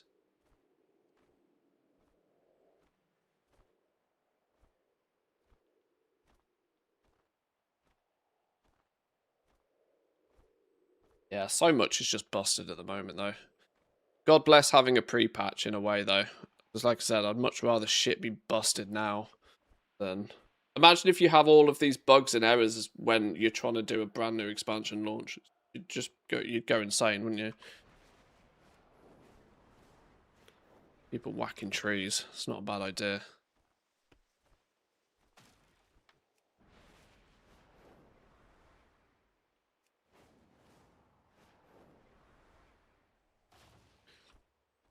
Get the lumber on the go. Imagine auction house lagging like the wall within. Well, my theory with this is if you they've been making some subtle changes to the auction house, haven't they? You know how have now materials, for example, they only show in the sold list for like 2 minutes. Then they sort of disappear into the nether until they eventually land in your inbox. Little subtle changes like that, hopefully, have been done so that the hopefully they've been done so that the auction house doesn't crash and burn at the beginning of midnight under the load. We can but hope, at least. You know, not count our chickens, but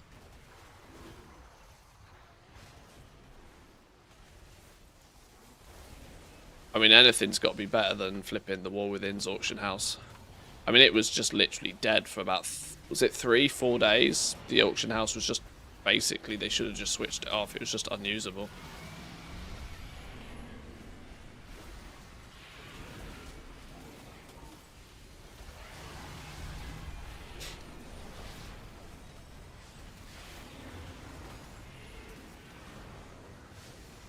It started going funky at the end of early access, but then when the absolute masses piled onto it, it was dead for about 3 days after early access as well. It started to get ropes at the end of early access, and the first few days it was just cooked. Yeah, and of course every man and their dog blamed TSM. Yeah, of course. Definitely TSM's fault.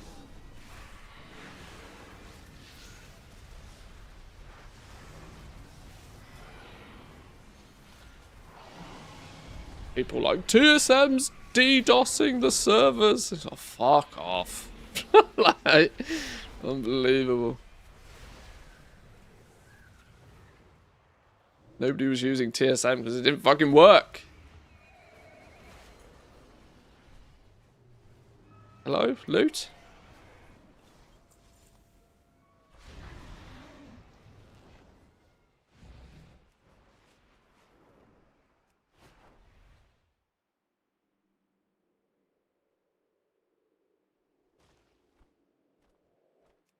Pick up the lumber en route to wherever it is we're going.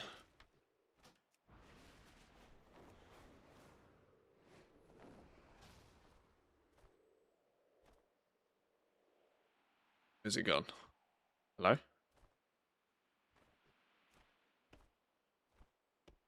Didn't you know everything wrong with the auction house is TSM's fault? I know.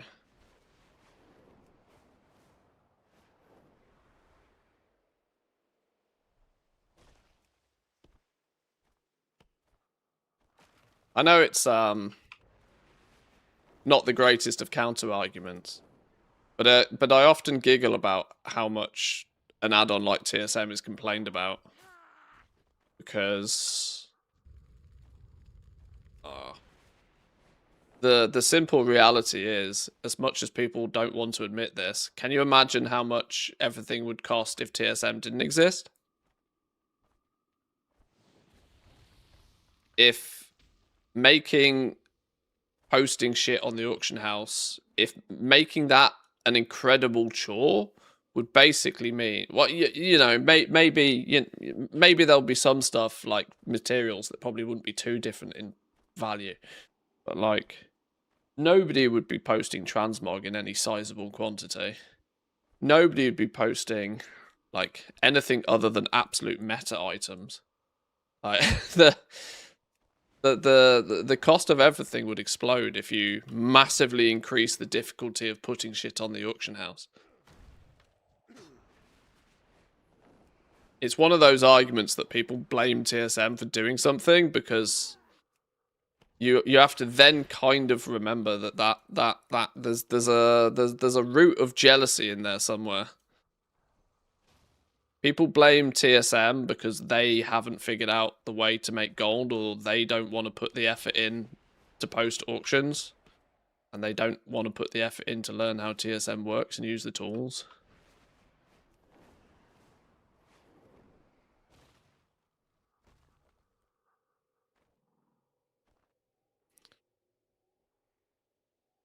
It's like blaming somebody doing deliveries in a car because you want to do deliveries on a bike, and you're jealous that the person doing deliveries in a car can do deliveries further away and can do more deliveries. Like what?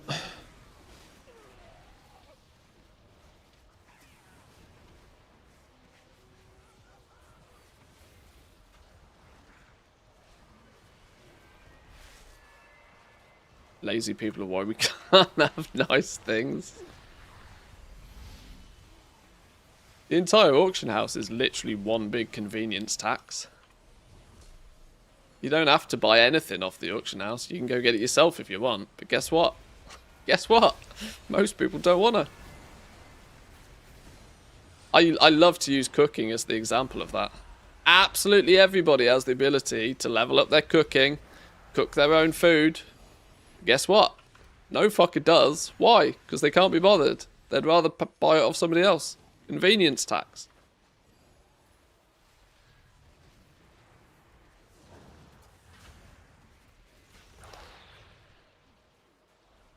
Honestly, it's the one reason why I want to see herbalism and mining made baseline. I want herbalism and mining to be bundled in along with skinning. That's like just one quote unquote gathering profession, and make it a secondary profession at that. I think that'd do wonders for the game, honestly.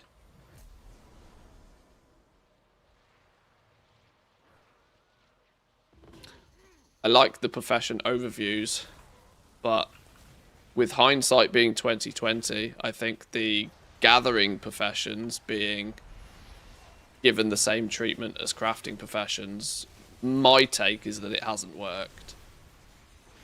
It's made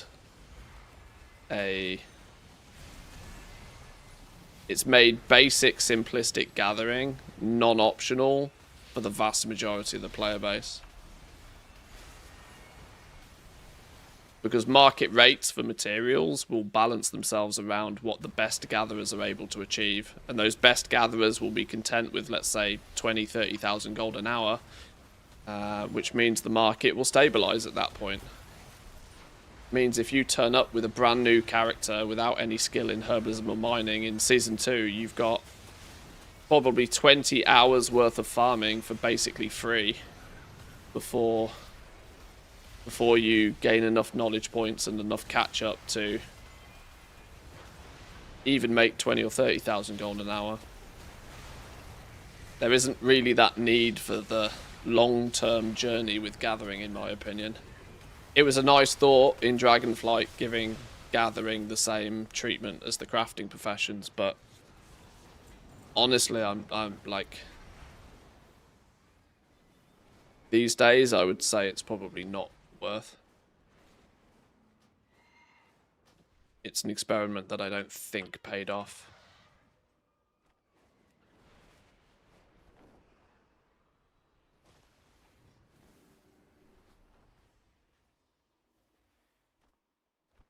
So for midnight early access launch, is it better to go right into leveling with your Dawn Gatherer or level your main for the main campaign and then go with the Dawn Gatherer?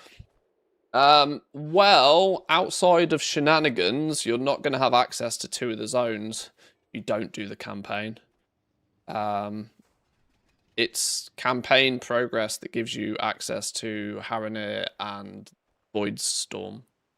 So if you want to gather in those zones, you're going to need to do the campaign. Like I said, outside of shenanigans, there is probably ways to get to those zones without actually doing the campaign first. But I'd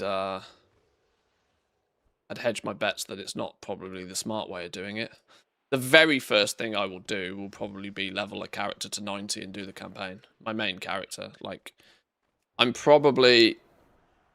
This isn't 100% yet, but I'm 90% sure that I probably won't get Epic Edition on any more than a single account.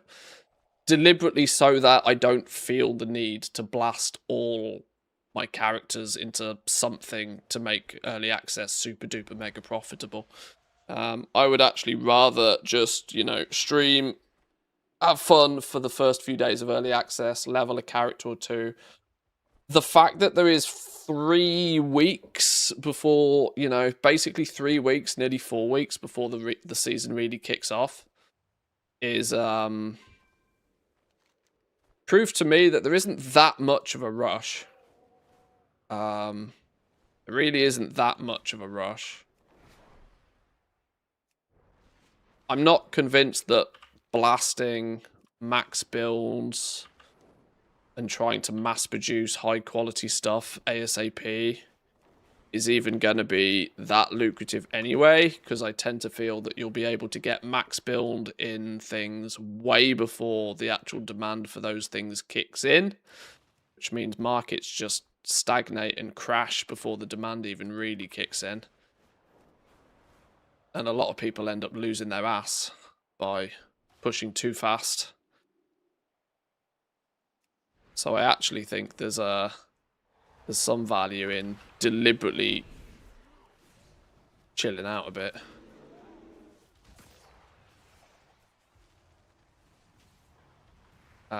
So choosing to not have early access on 4 of my accounts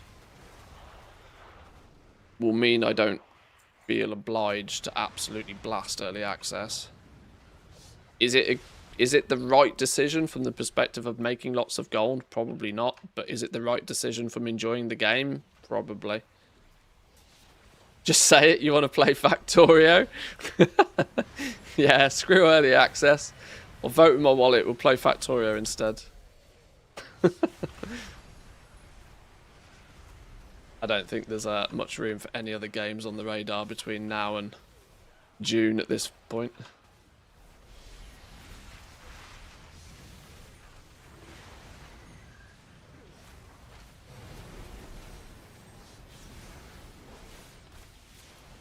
How much did I make in the War Within? Oh, God knows. No idea.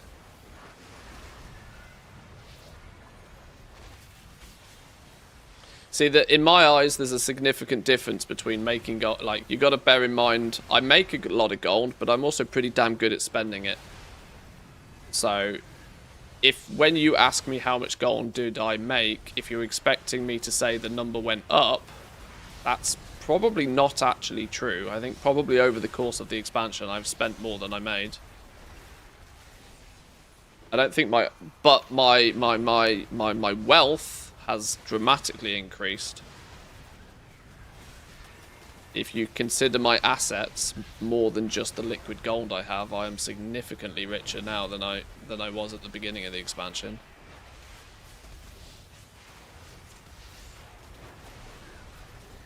But in liquid gold, I've probably got less liquid gold now than I have in years, like literally years.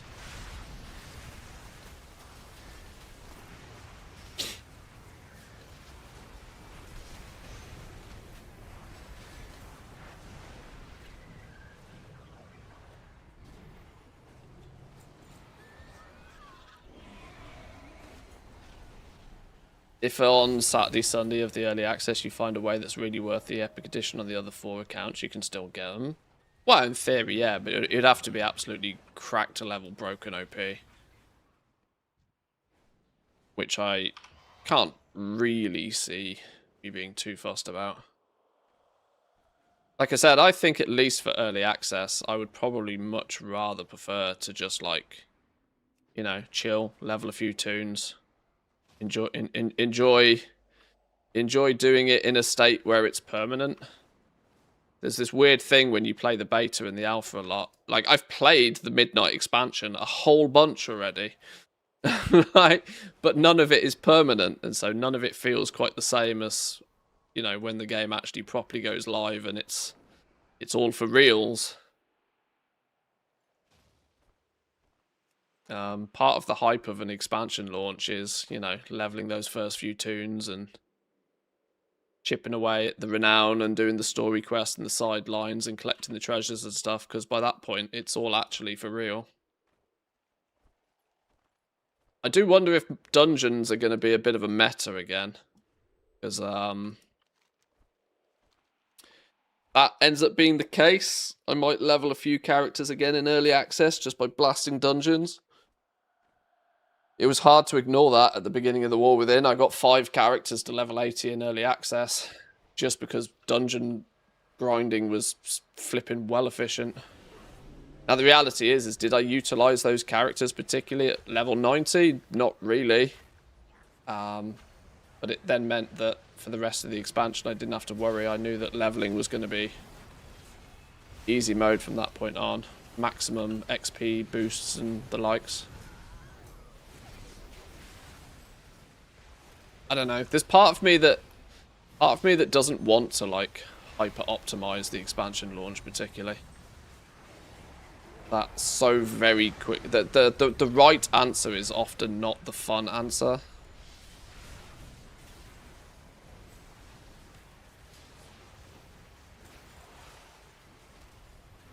And this is why I think if I put early access on my 5 accounts, I'm going to naturally feel obliged to do the optimal thing. Which I'm not sure I want to do.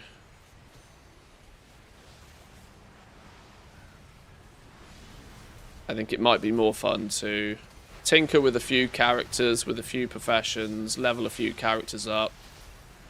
Not stress too much. You gotta be some sort of fool to not make gold at the beginning of an expansion anyway, because literally everything's profitable. You can't move for falling over gold at the beginning of an expansion, because if you're trying to do it, you know full well that most players aren't, which is why it's almost impossible to not make gold at the beginning.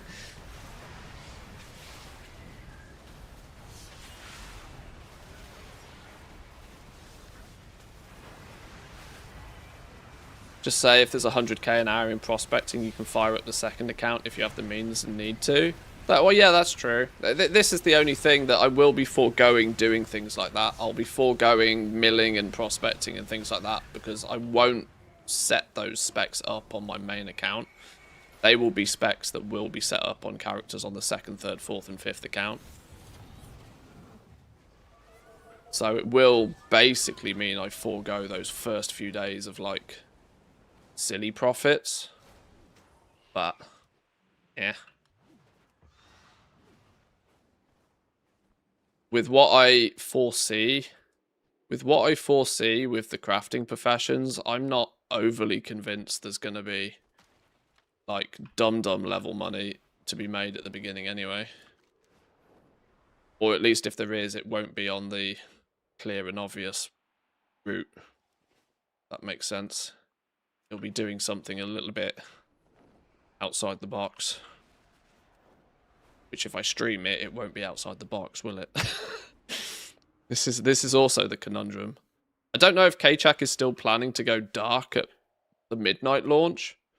It's not something I have any intention of doing whatsoever, but I fully get why he would be incentivized to just not stream for 2 weeks at the beginning of the expansion.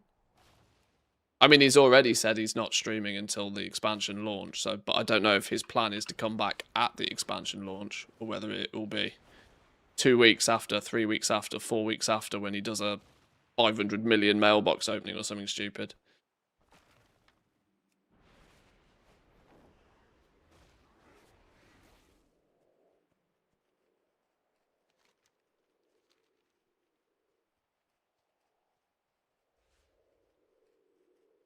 I always lose gold at the very start, filling up my balance and buying a year of game time. Well, yeah, true, and that. Yeah, filling your Blizzard balance when the token price crashes, and then a shitload of game time means your actual total gold value decreases. But then you have however long without having to worry about the token value at all.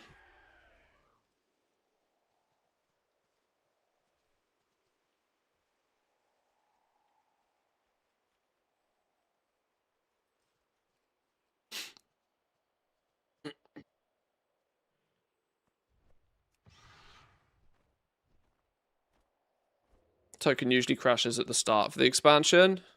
It's not necessarily the very first few days. Think about it from the perspective of what the token does and who's buying it. The token dips in value when everybody out there sees all of these new shiny things and wants to buy a whole bunch of gold real quick. You know, so there's off. It usually takes a couple of weeks for the full effect of it to kick in. Because, you know, the first week, early access and whatever, lots of people don't really have much need for gold. But when the season starts and all of these shiny things start popping up again, that's when people start getting the itch to buy gold. And then the more people that buy gold, the cheaper the token gets. Assuming that, you know, there aren't that many people cashing out their gold for tokens. Is a balancing act at the end of the day. But yes, usually at the probably 6 weeks into an expansion is the point where the token is at its probably rock bottom price, and then it slowly creeps up and up and up and up and up until the end of an expansion, and then the cycle happens again.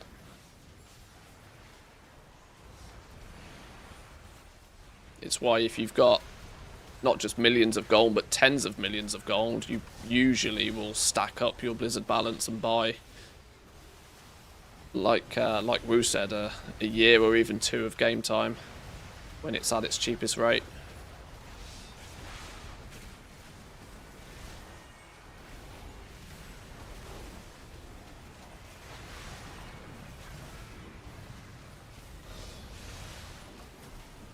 The War Within early release, it went down in value. Oh, I mean, it will start declining. I'm talking about like the peak of the bot, you know, it bottoms out. It usually takes a couple of weeks to bottom out. But yes, it will start declining.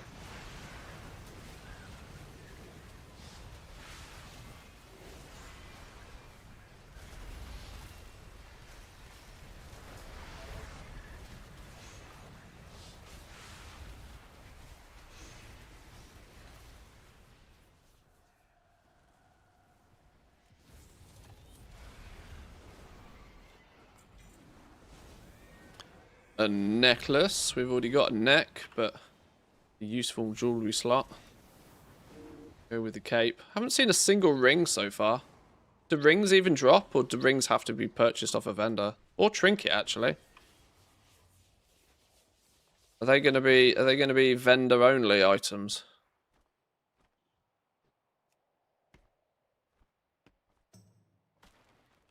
They do drop. Okay, I've just been giga unlucky then, if that's the case.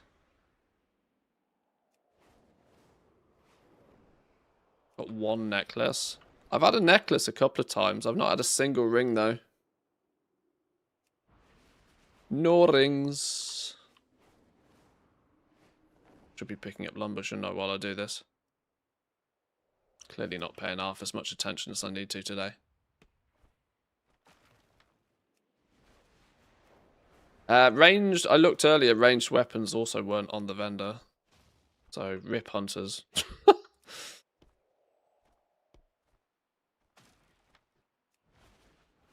That said, I probably will not be spending any tokens on buying any gear anyway, because once I've got enough to buy the decor, I think I'll probably call it quits for the event. I was kind of mostly ready to call it quits yesterday, even before their subtle changes to it, but with once we've picked up one of all the decor, I think we'll be good.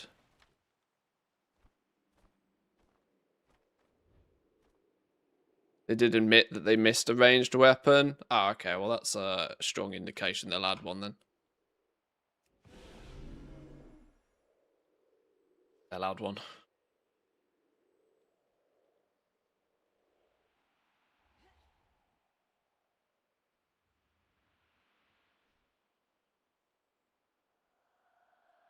Multi-dollar company. Yep. Yep. That is true.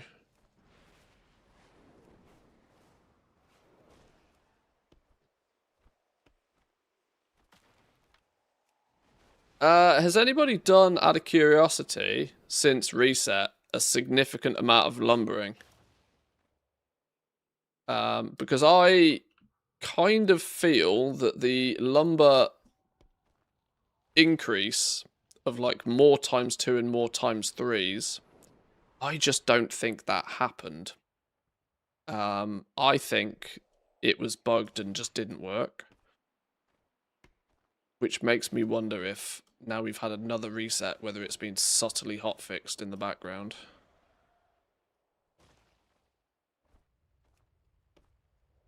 Doesn't feel any different. It's subtle, but it's there. The numbers are the same as before. Okay.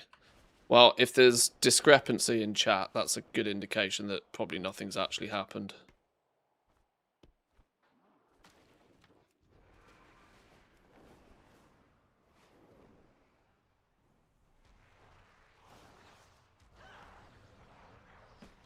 Oh no, what?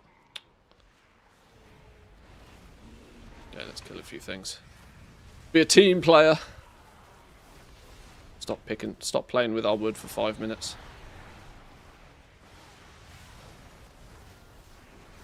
Four hours got me 1k lumber.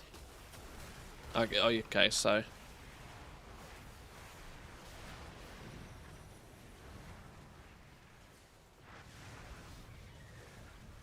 wouldn't say significant, but definitely felt the difference.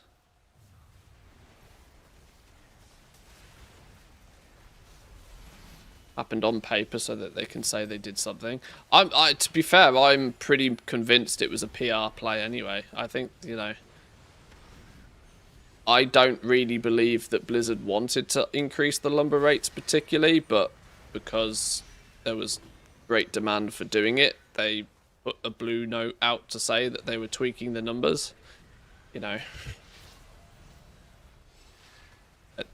an increase is an increase. Even if it's a 0.1% increase, you know? Just because the player base was expecting a 2 or 3x multiplier.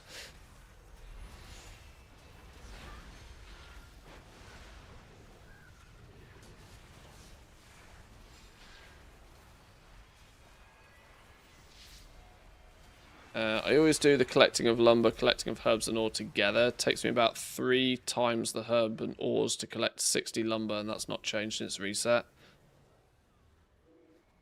No change. Yeah, from my experience, it hadn't changed. Like,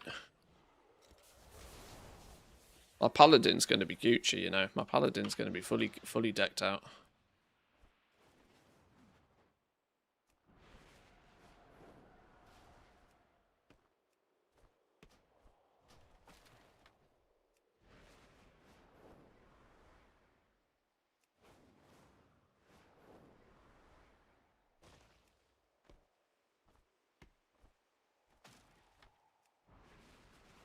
If you are farming lumber though, I will give you one very solid piece of advice. Don't pick up herbs and ore at the same time. I know that might sound like mental advice, but when you do the maths on it, you are genuinely losing. You're losing gold by picking up herbs and ore. As silly as that sounds, it's because you can, like, lumber is worth so much still that it far outweighs the value of any herbs or ore.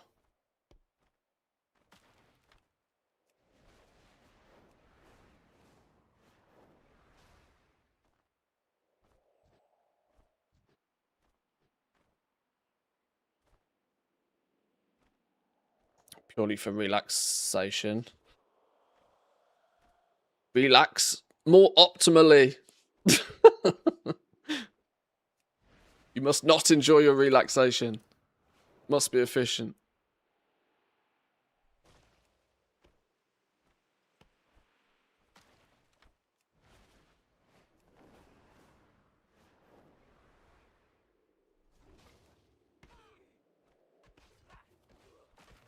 How dare you enjoy the game. Absolute animal.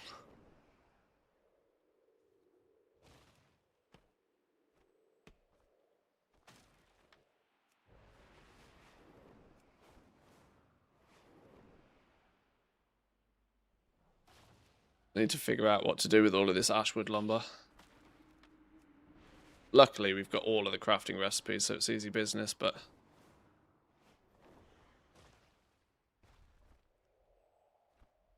Oh shit, I haven't relisted my decor today. Time is it? Oh my god.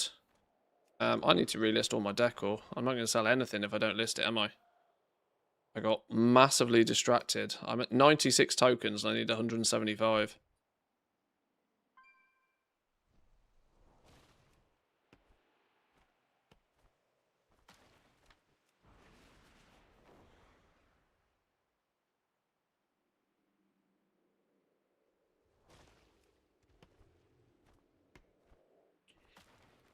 Housing XP and the tokens for the endeavors reset every week. Oh, okay. Well, that's better. That's definitely better.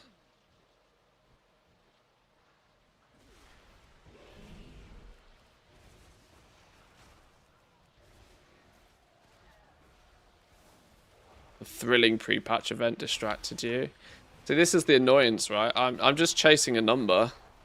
I'm chasing a number and I'm just enjoying just, like, you know, chatting shit with you guys. Gameplay aspect of it. I could be AFKing in the city right now and having just as much fun.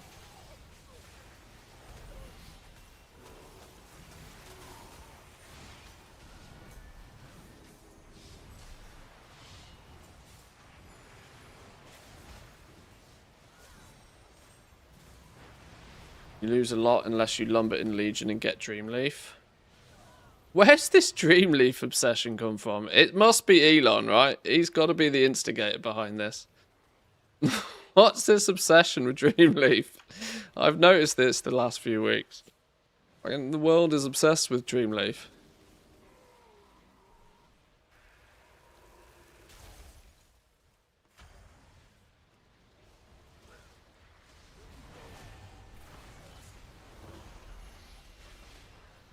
Like, there is not many worse zones to farm in my opinion, than flipping the Dreamleaf zone.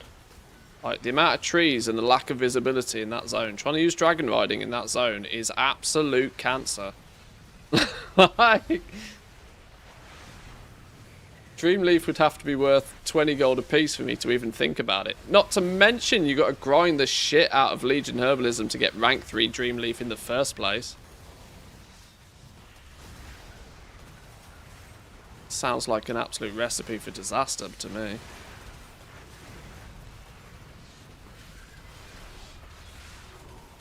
But I'm not exactly Mr. Farmer, am I? So my opinion on this doesn't really count.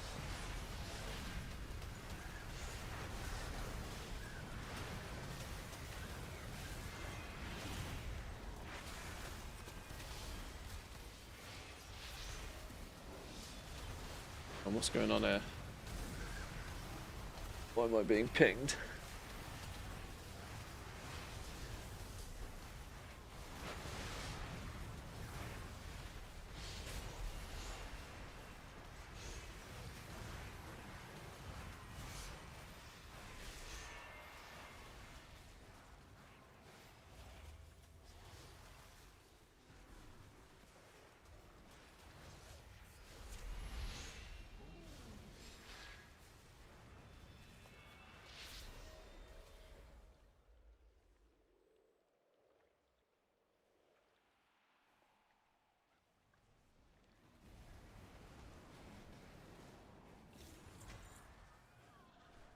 Plate again.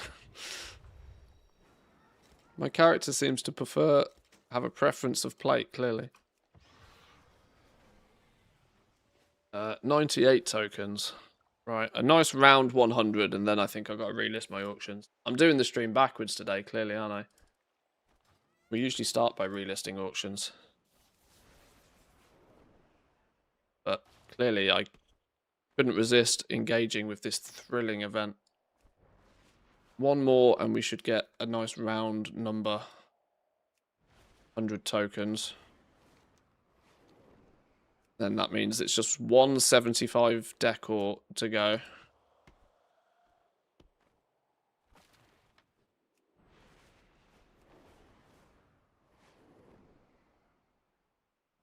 My amazing and totally insane guildmates in Bear's Adventures managed to finish the Endeavour bar for Consortium on the EU. If anybody needs the items, you can use our trader. Cool to know. Thank you, thank you.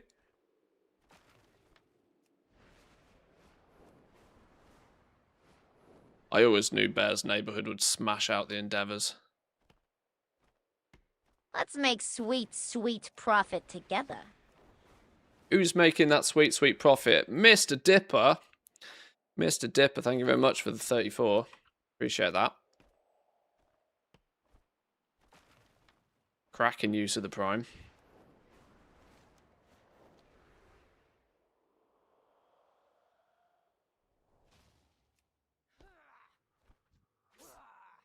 Found a hack and just smashed it. It's the way to do it. Gamer do gamer things. Exploit early, exploit often. Until you get banned.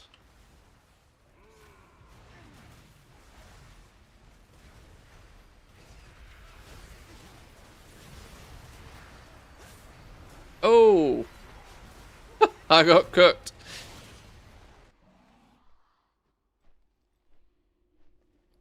Didn't think druids were meant to die.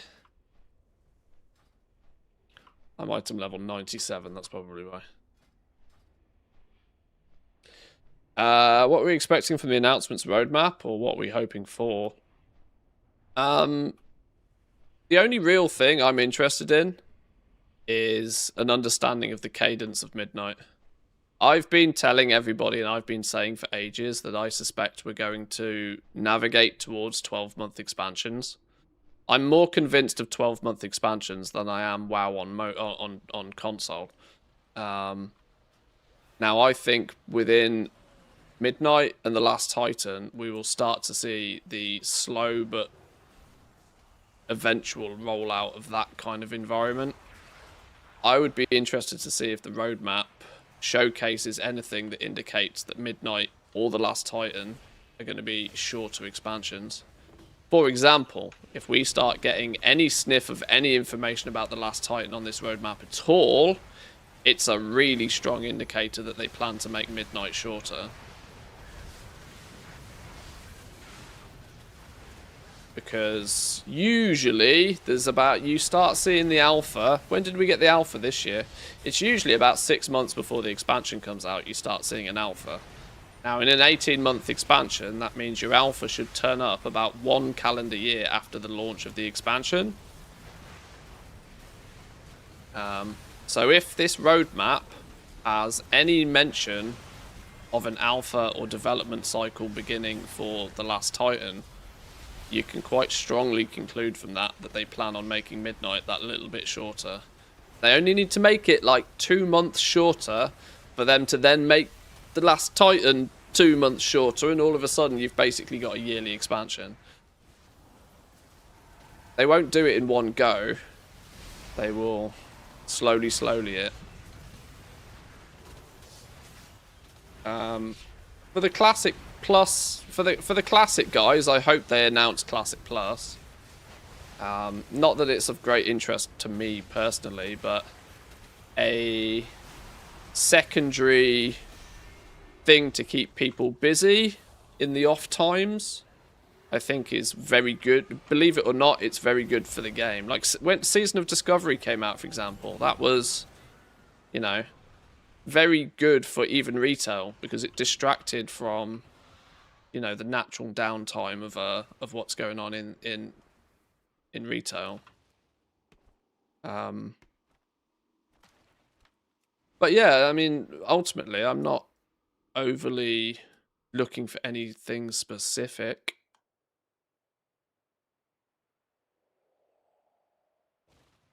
I mean, this roadmap's not going to, like, define any form of features or tell us anything about anything, really. Like, I can absolutely guarantee that you'll end up with more questions than you had before. Because they'll tease the shit out of stuff. This is the announcement of the announcements, you know? This is when...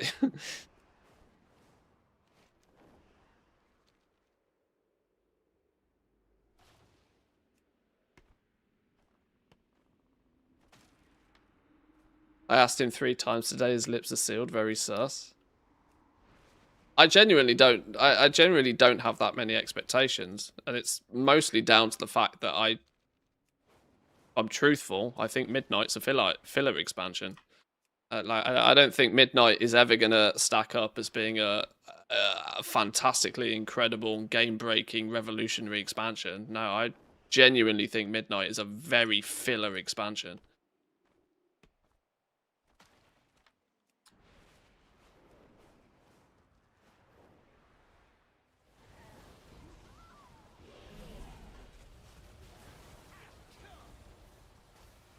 What do you hope for? Okay, I hope for Holly to turn up on stage or turn up on video, and I want Holly Longdale to turn around and say they're deleting work orders. You happy now, Jack? You've made me do it.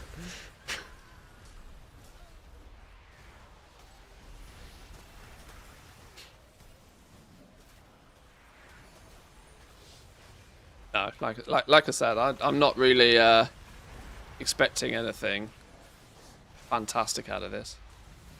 Crafting 5th pillar. We were once the 4th. We were once the 4th.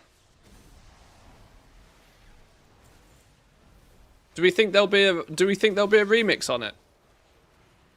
Do we think there'll be a remix on it? Do you think they'll tease what the new remix is going to be, but not actually name it? Do we think they're going to do another remix?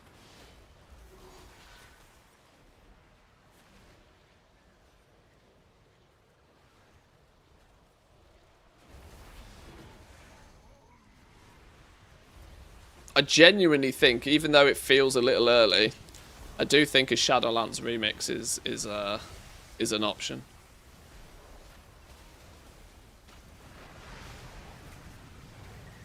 Can you imagine Torghast remix? I think it'd be kind of cool, you know. Forget this Mythic Plus bollocks. Torghast remix.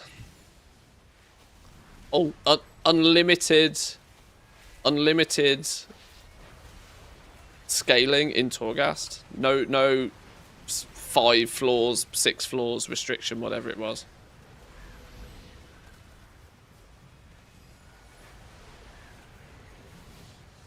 Remix Island expeditions.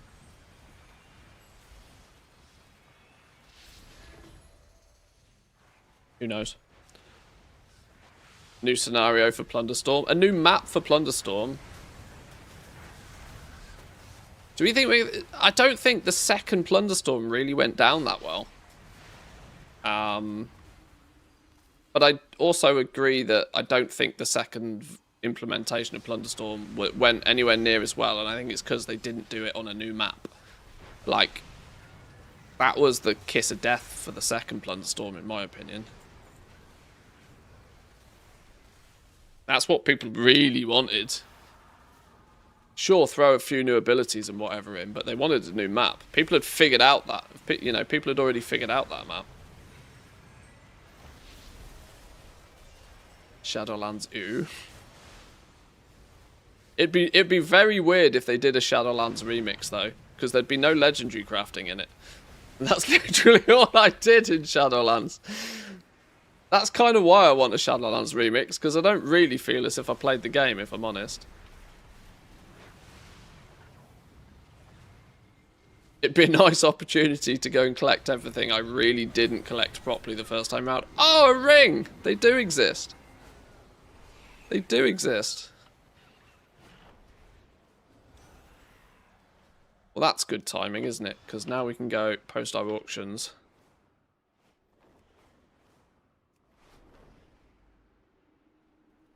Whoops. Billy flew off the rock. Right. I should probably slam this stuff in the wall bank and use some of it. Couple of cloth pieces for the mage. I don't really need those. I don't have any other leather characters.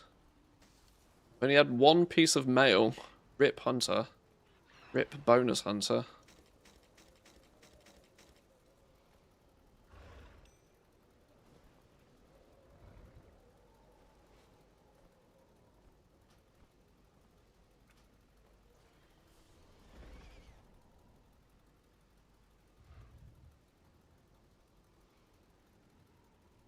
In fact, I think we can go as far as to just piece out of that account. Let's get the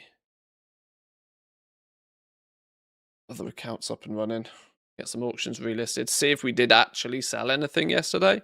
I'm not convinced we sold flipping any decor yesterday. Believe it or not, I actually think the vast majority of the player base was doing pre-patch, not building a house yesterday. So I am not hopeful of any actual real significant sales. Oh, flipping hell, my client's in full screen mode. And it's also in maximum settings. We don't need any of that. Let's do some of this. Yeah, that'll do. Then we exit the game. Load it up again. Yesterday was not a good day for me either, decor-wise. Yeah, this is why I've not been too fussed about relisting my decor super early or checking the results of it, because I'm not convinced we made a packet anyway.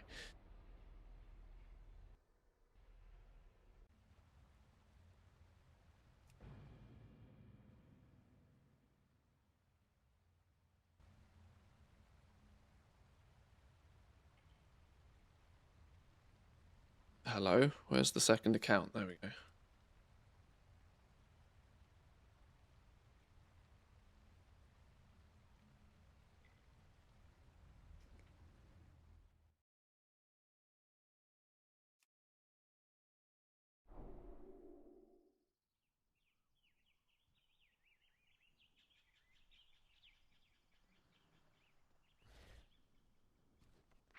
Right, let's have a look then.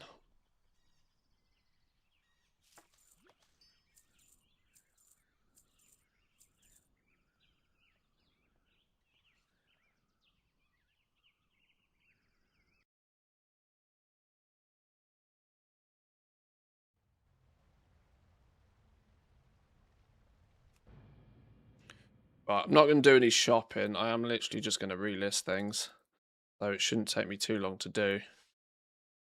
I need to take a day or two of not buying decor, because I found close to 700 pieces of decor yesterday that were not being listed. I had to shuffle about a little bit.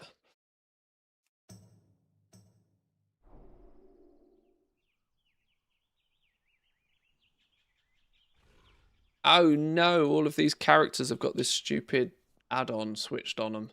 Why has that happened? Oh, I hate when you install a new add-on. It switches itself on everything by default. It drives me insane. In that case, we're going to have to switch that add-on straight off. All. Where's it gone? Turn that dynamic render resolution off. It didn't really do what I hoped it would do.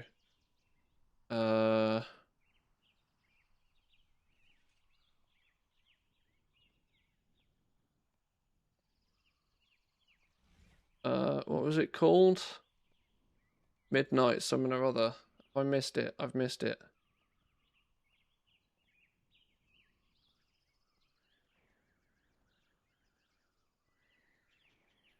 Oh, I don't know what it was called.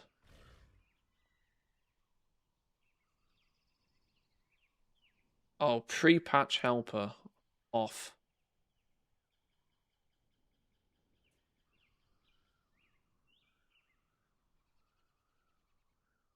Off.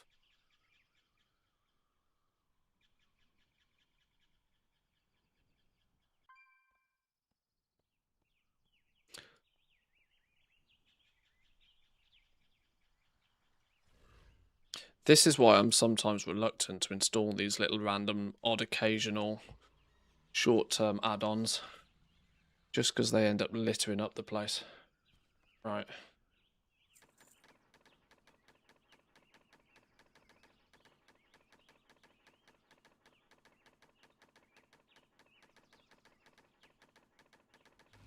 Okay, we sold some in on all of those realms at least. A lot of people are looking for housing stuff apparently in the poll.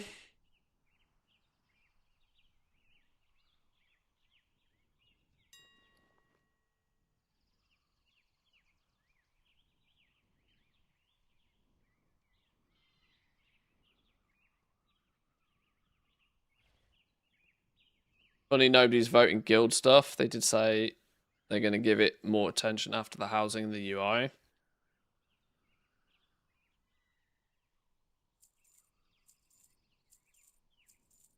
Well, they want like guild halls, don't they? Well, players at the very least want guild halls. If we're gonna have player housing, which is, you know, a personal thing, then they surely the next logical step is to extend it to guilds. That just has to. That's just common sense, isn't it?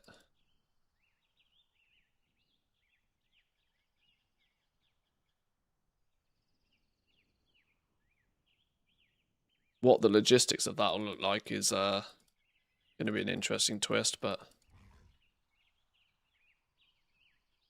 count-wide interface settings is an add-on which preserves the setup you got on one character so you don't have to set up the others.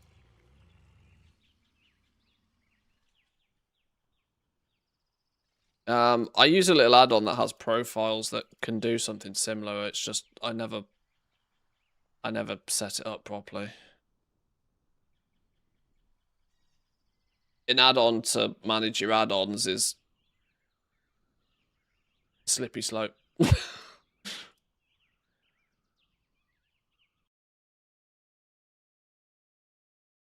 Guild halls means more decor sales. I mean, that it does. Yes. Agreed. Big agree.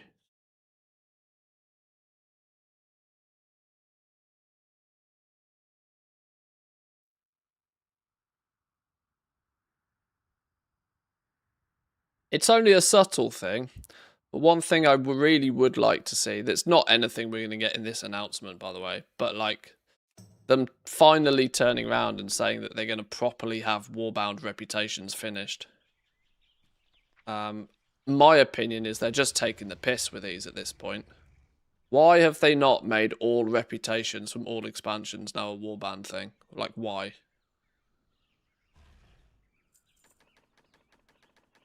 It's at the point where them drip feeding like one reputation in every patch or something. It's just a like, oh, come on now, lads, just do your job properly. I genuinely want them to just hurry up and do it.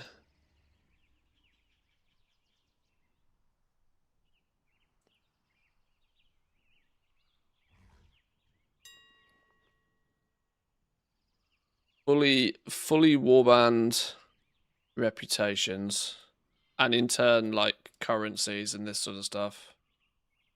I think they've been very slowly with the whole warband rollout. I think they just need to like properly embrace it now. And it's clear that they haven't actually changed their design principles for warbands either. Because it's clear as day to me that they still design everything on the basis of that you're going to do it on one character, and then they have to band-aid and retrofit it to be able to be warband stuff, right?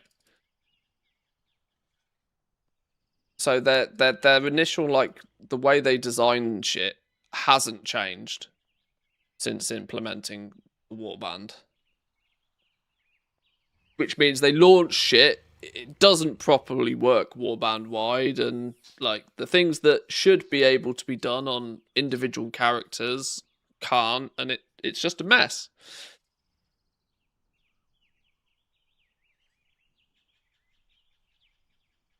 I'd like to buy 3 decor items: the Jade Temple statue, the Valdraken hanging cauldron, and the apothecary work table. You got them? Question mark. Rather give my gold to you than some random. Oh, I probably have, but I couldn't tell you where I've got them or anything. I appreciate the thought, but feel free to give your gold to somebody else. There's a 50-50 chance you'll buy it off me anyway. I'm posting auctions on every realm, but I don't know exactly where I've got certain stuff. I appreciate the thought though. I can tell you for a fact I don't have any apothecary work tables. They're far too expensive to craft for me to get them on the cheap.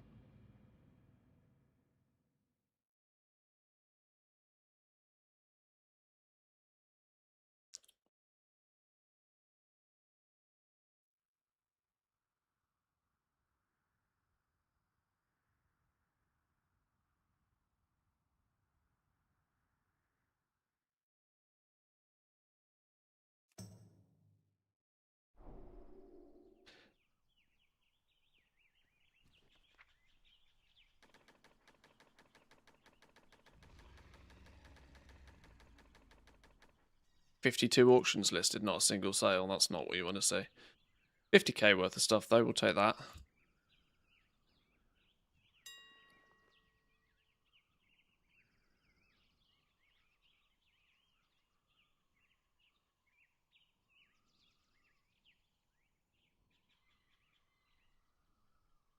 $40 lumber for 90k doesn't seem expensive to me. 40 lumber for 90k.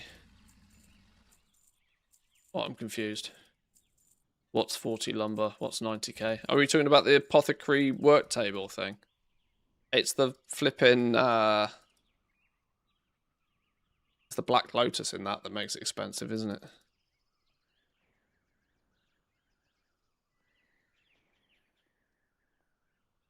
Titan steel bars are 1k a pop.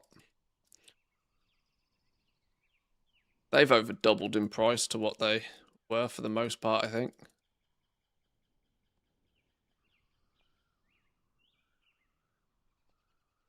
How do you identify which housing items are worth crafting for sale, or do you just craft all of them?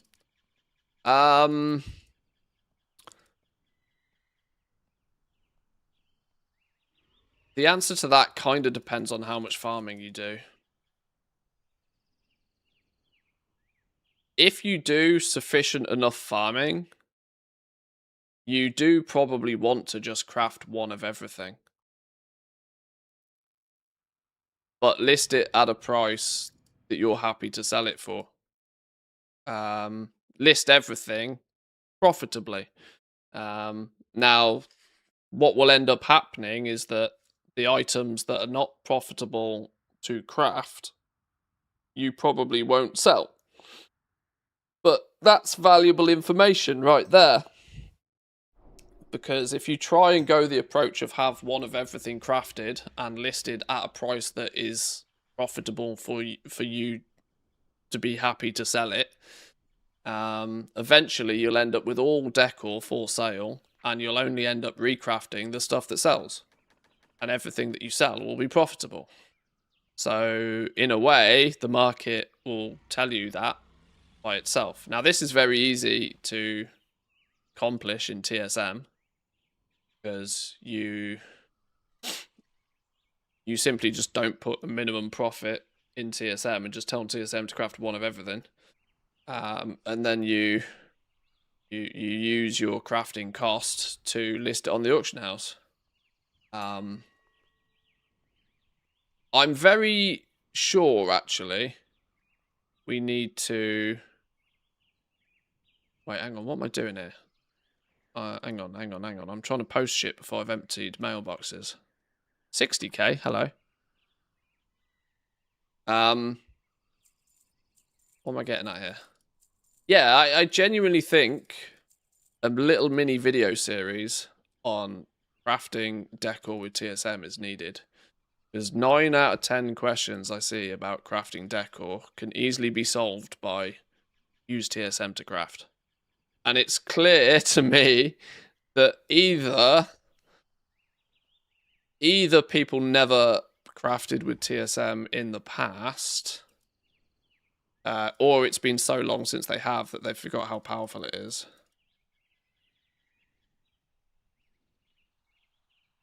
Because TSM will tell you all of this. You set TSM accordingly, and it just goes. I did a video yesterday. It's on YouTube, most recent channel, talking about how to set up TSM with some custom price sources. And then how to configure Loot Appraiser to also work with them. So if you've already done that and you've already set that up, you're halfway there anyway. That will now mean that when you open your crafting professions with TSM, it will show you which items are profitable and which ones are not profitable to craft.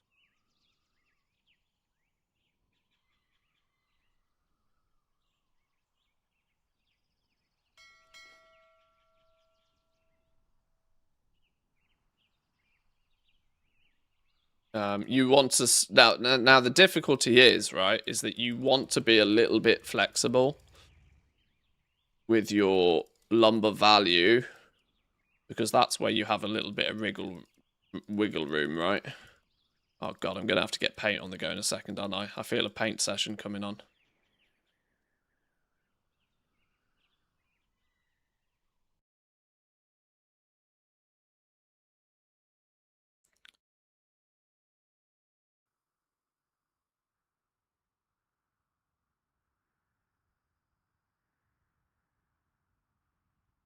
Right, flashbang. I apologise for the flashbang, but let's say you've got let's say you've got I don't know, an item that takes 50 lumber. Like 50 lumber goes in. 50 lumber goes in. I don't know. It's like some bookcase or something, and to that lumber you have to add, like, I don't know, 25,000 gold worth of materials. Let's say it's an expensive piece of decor, right? Let's say you want 500 gold. If your goal is 500 gold per lumber, you're looking at, what's that? Napkin math? 50k is your crafting cost in total. 50 lumber, 500 gold per, 25k plus 25 of mats, which you buy off the auction house. Don't farm all the mats because you don't have to. But it's this area here. It's this area here where you can be a little bit more flexible on price, right? So in TSM, you'd have... TSM has a crafting source.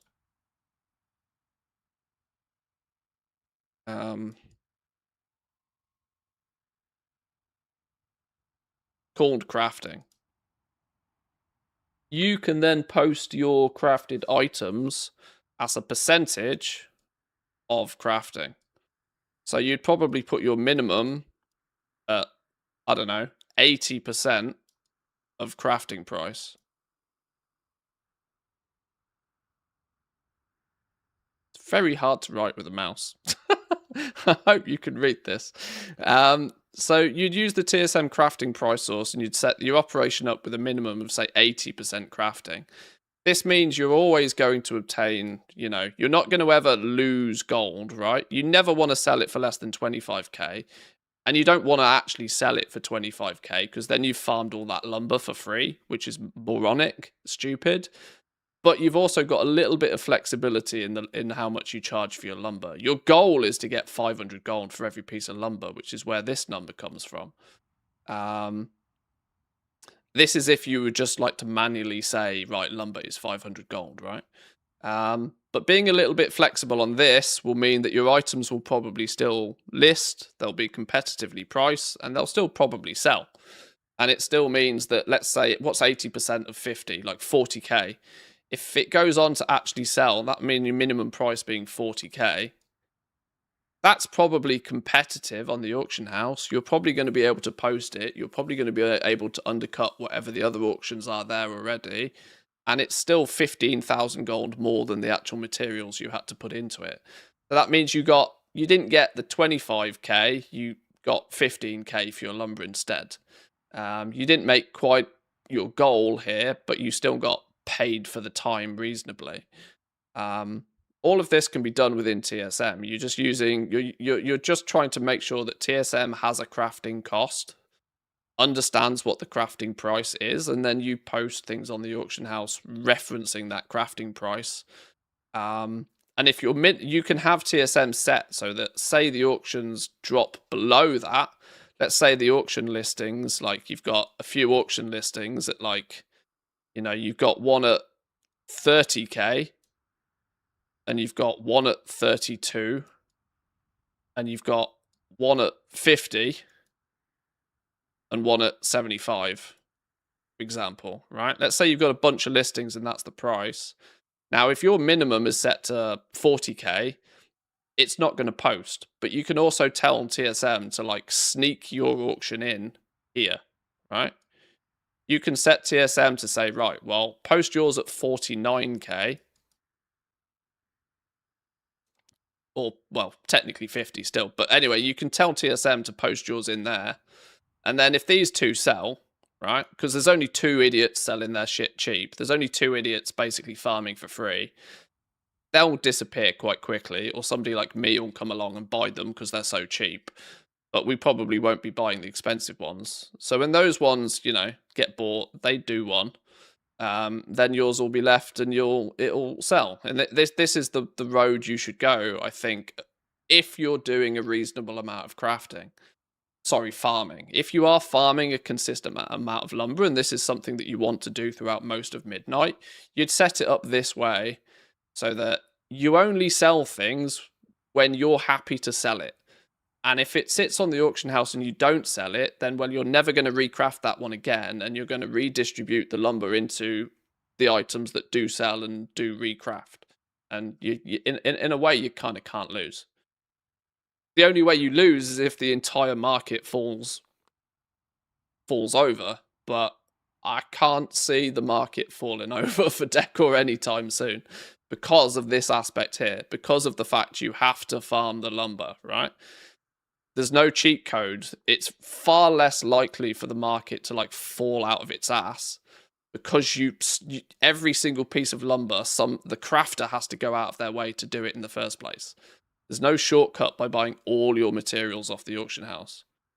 When you can buy everything off the auction house and you can mass craft it, that's when margins go to 1%. Look what happens in the War Within with max rank crafting. Max rank crafting is usually not profitable, or if it is, it's single digit profit because there's no restriction. You can buy as many materials as you want and you can craft as many items as you want. And if you can do that, so can everybody else. The fact that there's this bit of friction in the fact that you have to go farm the lumber yourself, this is where you can have some flexibility. Now, this number should never go down to 0 because as soon as it starts getting too low, people stop doing it, which we're already seeing, believe it or not, as crazy as it sounds.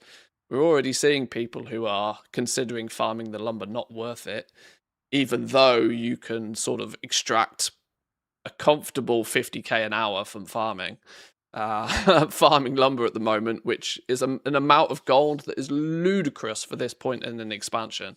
That's beginning of an expansion money, not end of an expansion money. It's crazy. But yeah, so the short and long answer to that is when identifying, you basically just let TSM do the hard work for you. Otherwise, you're just micromanaging 240 different items, and it's far too much like hard work.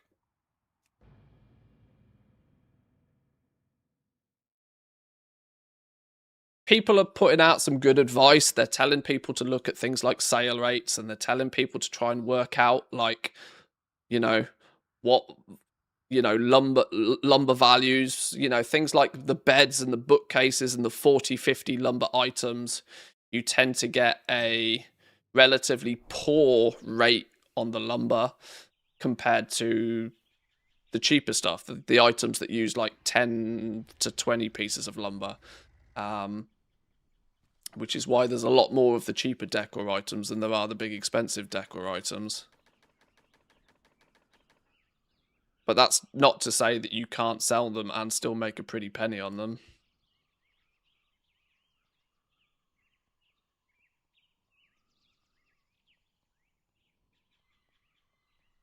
Is there any reason to ever post at 48 hours instead of 24? Yeah. You don't have to relist your auctions as frequently. I know that sounds the most simple way to explain that, but it is literally the truth. When you... a market like decor is very different to materials. And the most difficult thing for me to ever try and explain to people is that your auctions do not have to be the cheapest auctions to sell. There is natural fluctuation in all the markets all the time. Lots of people do very, very well by crafting a whole bunch of shit, picking a price point that's not the absolute rock bottom cheapest, posting it for 48 hours, and they come back in 48 hours time and it's all sold. Because they know that between the point when they post it and 48 hours later, there's likely to be enough fluctuation in the market that their items will still sell, even that when they post them, they're not technically the cheapest. Look on the Undermine journal for basically any reagent and look at how much the price fluctuates during the week. You post at 48 hours and you post at a price where you believe that they will still sell within that 48-hour period. Should we pick a quick example? Let's pick, I don't know. Let's go. What's the chaos flask thing called these days?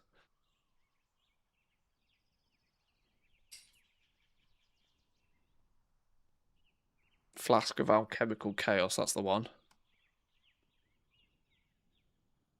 So these heat maps, right? These heat maps will show you at what point the price was of items.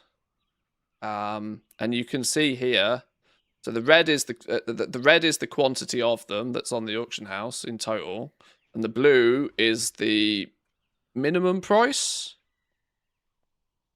Yeah, the lowest price and the total quantity available. So you can see on Wednesdays, they go as low as 111 gold for most of the day. 111 gold most of the day until 2, 3, the afternoon, and then the evenings they're up to 120 gold. So there's not too much fluctuation on the Wednesday, and they're basically rock bottom prices on the Wednesday. But look at some of the prices you can get at other points during the week. Flipping 170 gold is the cheapest price on a Saturday morning. So you post, you post your auction. If you know these values, if you know how much fluctuation there is in the price, there's a 60 gold fluctuation in price there between reset day on Wednesday and the highest point during the week. You could craft a whole bunch of these and post them at 130 gold, which would be 20% profit based upon the absolute minimum prices. You could post your alchemical chaos flasks for 130 gold, post them for 48 hours, and there's a reasonable chance that in 48 hours' time they'll have actually sold.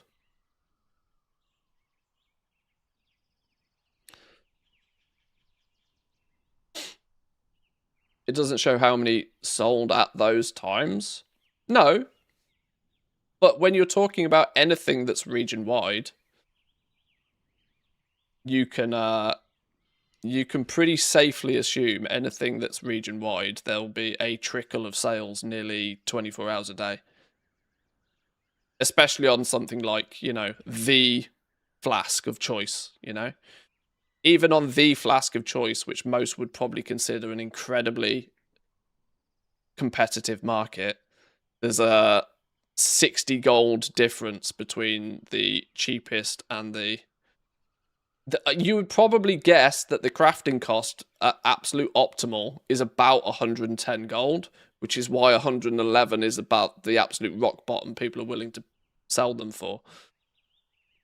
So your craft sim, for example, will probably tell you most of the time that, you know, you're basically not going to make gold selling these, which, yeah, on Wednesday morning is probably true. But the fact that you can also sell them for 160 gold on a Saturday morning and as low as 130, 140 gold, like 150 gold on a Saturday between 6 and 7 p.m. compared to 111 gold on reset day on Wednesday. And this is just one item. This is why posting at... And this is why these auctions exist, right? Whoever posted 1,300 of these flasks for 120 gold apiece isn't worried because they know that there's a very strong chance that they'll sell. They're not the cheapest and there's 12,000 ahead of them, but they'll still probably sell at that price. But yeah, this is just understanding the fluctuation. I know that little TED talk span up from a flipping should I post at 48 hours, but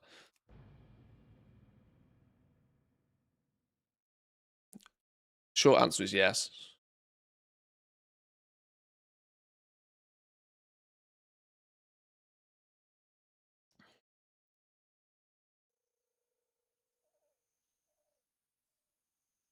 I'd give Blizzard a 9 out of 10 for how they've implemented Decor. Really pleased with how the system works and is balanced from a goalmaker's perspective at least.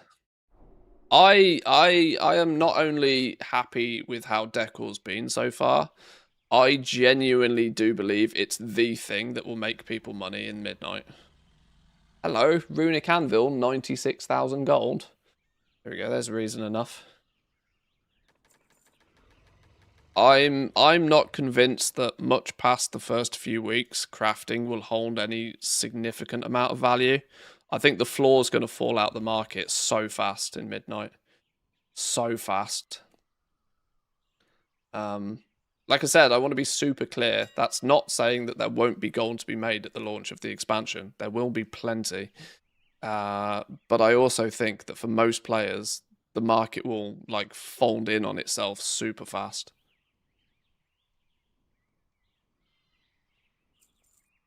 Meaning that by the time we hit Season 2, people are going to be fighting over table scraps again.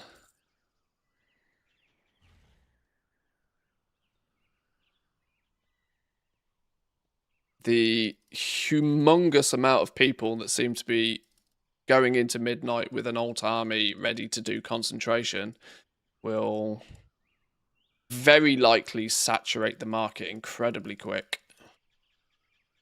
Now, of course, half of those will give up.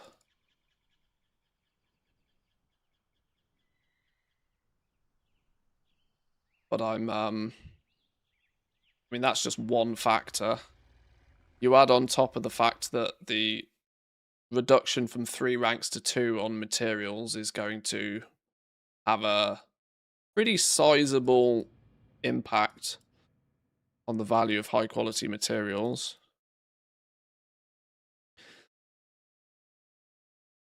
Midnight already looks like it's going to be good for farmers.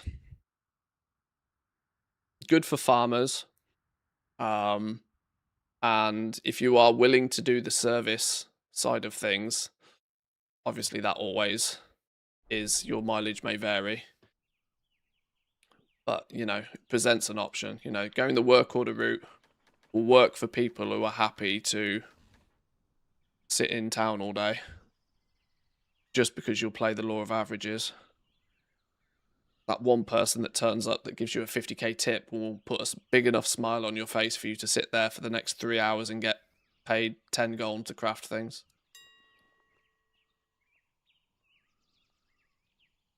Decor's very clever because it forces you into being a well-rounded goblin, which is what I think is really clever about the system. It's not particularly difficult to get into because you don't need a profession. There's no knowledge points to farm, there's no skill trees, there's no nothing. You fly around and you chop trees. That's what you do to begin with. And then all you need is you can fully ignore the current expansions or the War Within or Midnight, Dragonflight, the War Within's professions if you want to. You can go back to do a real old school simple profession, Cataclysm or something, level it up nice and quick, nice and easy, not expensive to do, craft all of that decor. If you want the easy crafting life, the easy crafting life is there. But then it also forces you into figuring out how crafting works well. Then it presents you the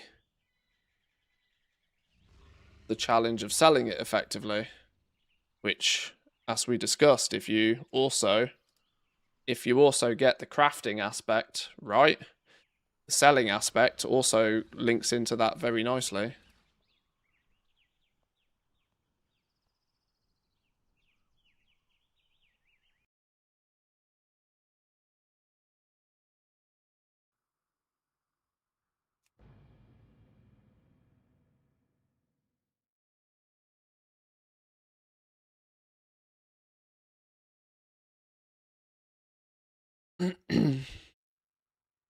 Use something like Journalator that keeps track of your sale rates and focus on farming lumber for the top 10 sold items there.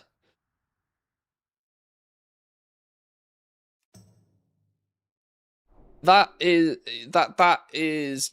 works. It's definitely another way of doing it.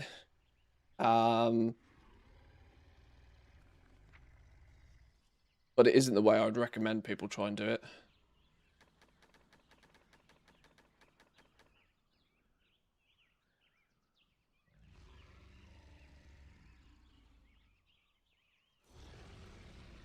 I already know that there's a huge amounts of decor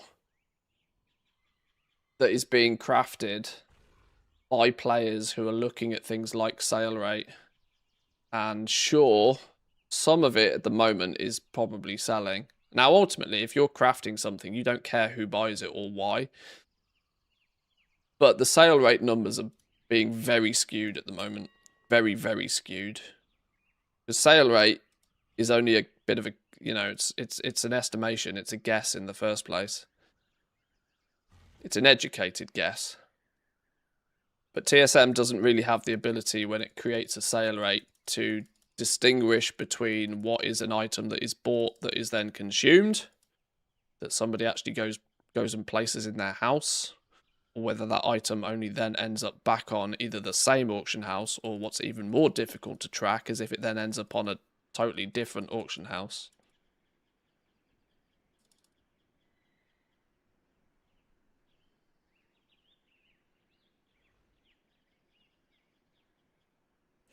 What program is it that you're using to multi-box? No program. It's just different windows, carefully positioned.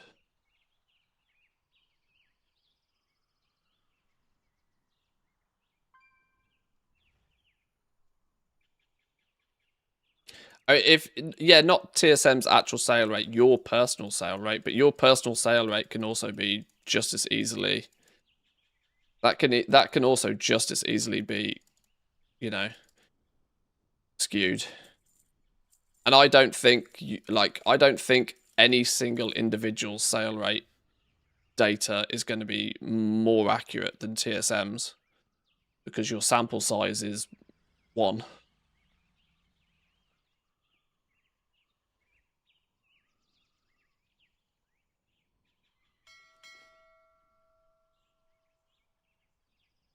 you could craft one of something that really, really doesn't sell, get very lucky to find that one random person that does want it, and then go out and craft 10 of them because you think you have a perfect sale rate on it and you think you've found an untapped market, then to find out that the 10 of them that you crafted just sit there gathering dust, for example. You'd have to be selling decor on a scale even bigger than what I'm doing, I think, to take your own sale rate information into account. And most people who are farming to craft and then sell aren't going to be doing that.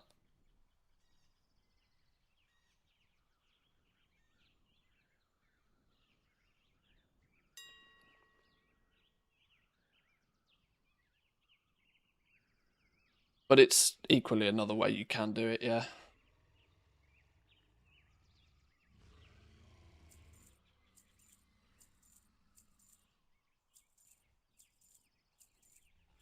Do you think the old decor will get expensive as midnight launches? No idea. It will get expensive if people stop crafting it and if lots of people start wanting it.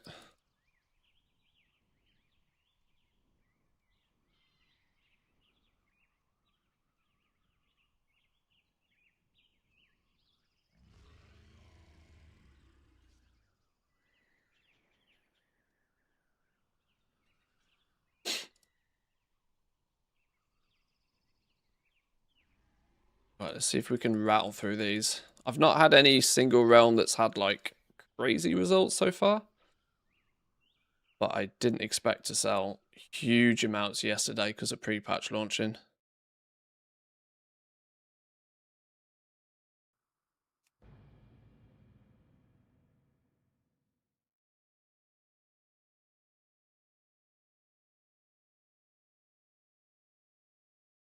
There's a decor that you can unlock by doing the cooking daily in Wrath today.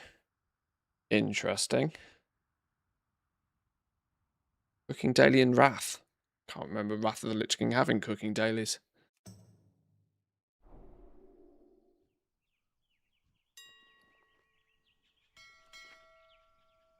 Oh, 70k.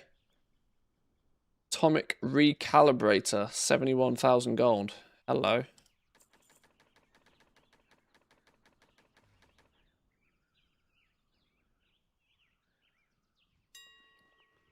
Countered by a realm with 50 auctions that sold nothing. Oops. You win some, you lose some.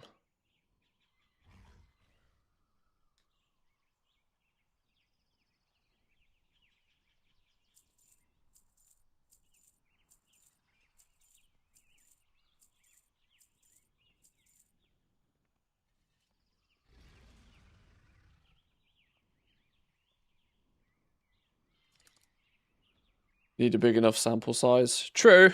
I just think you have to kind of go the spaghetti on the wall approach to even build that sample size, which is why I don't think it's probably... It's certainly not a way I would suggest people doing it, because you can't get your own sales data until you've already farmed and crafted that thing, you know? So I still think that going the route of just crafting one of everything, posting it at a price where you're happy to sell it at, and then just recraft the things that sell. I think that's even a challenge for some people, because even that requires a good amount of lumber farming to happen. More lumber farming than I'm willing to do anyway.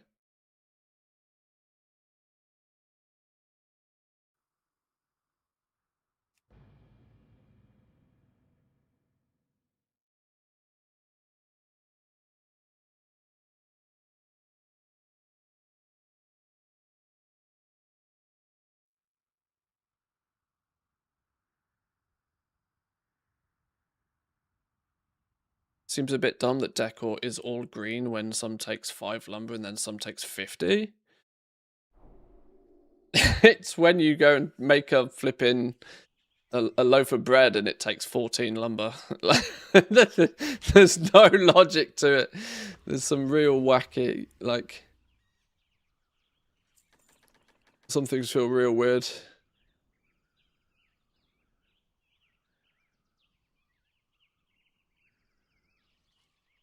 as a non-crafting player supposed to figure out fair value? Yeah, it's. I mean, it is difficult. This is the challenge with a warbound material. But I equally think that that's why making lumber warbound was actually quite a smart play. And that, like I said, it's the Kiss curse, isn't it? You don't need any profession, you don't need any knowledge points, you don't need any fancy profession tools or anything. You just fly around and you hit trees and you get lumber. So they've in on one hand, they've made the acquisition of the material very, very easy, very, very straightforward to do. Then there's that yin and the yang, there's the flip side of it that, well, then how do you go about valuing that when there isn't a market value for it? If they made lumber tradable, for example, it would just come down to profit margins like absolutely everything else. Because that would then mean that 90% of crafters would definitely not farm the lumber themselves. They would buy the lumber at the lumber rate. They would add the other materials. It'd be a very easy to define crafting price. And then you would sell it for, hopefully, 20% more than what it costs you. It'd be absolutely no different to any other craft in the game. Do I think lumber value would be cheaper?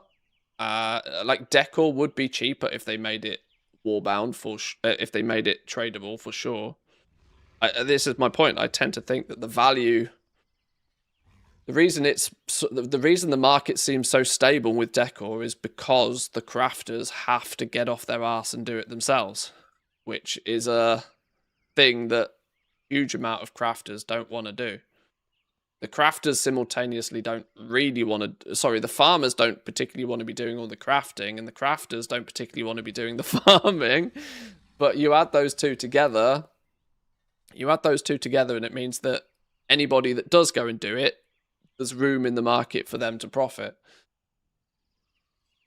It's prevented the market becoming completely 110% saturated, which is quite clever.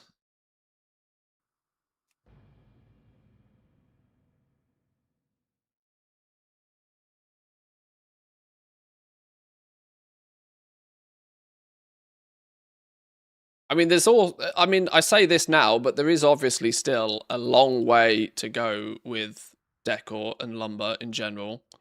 Like, there's still a very strong possibility that, let's say this point in time, will I be saying the same at this point at the end of midnight?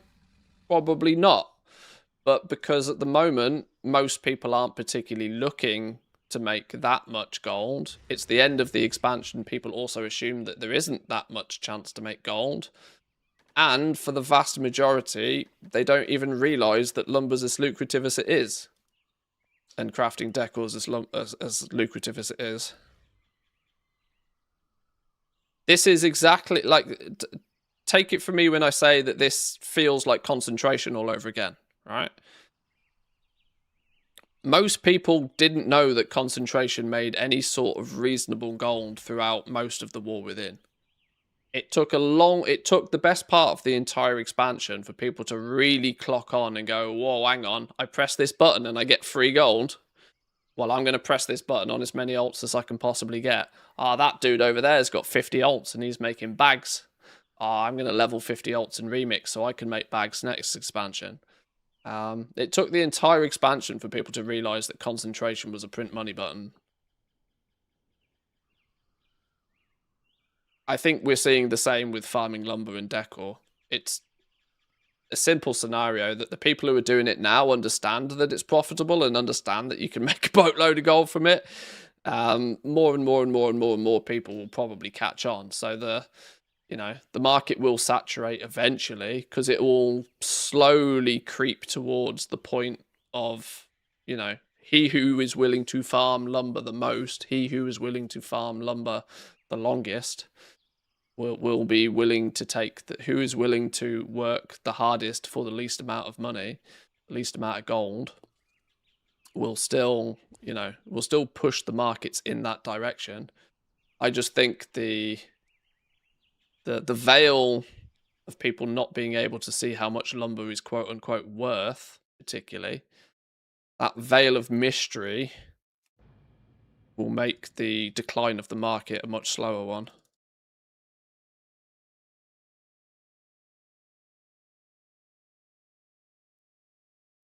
Problem for me with Deco is the fact I have to farm the lumber and I'm lazy when it comes to farming. Yep.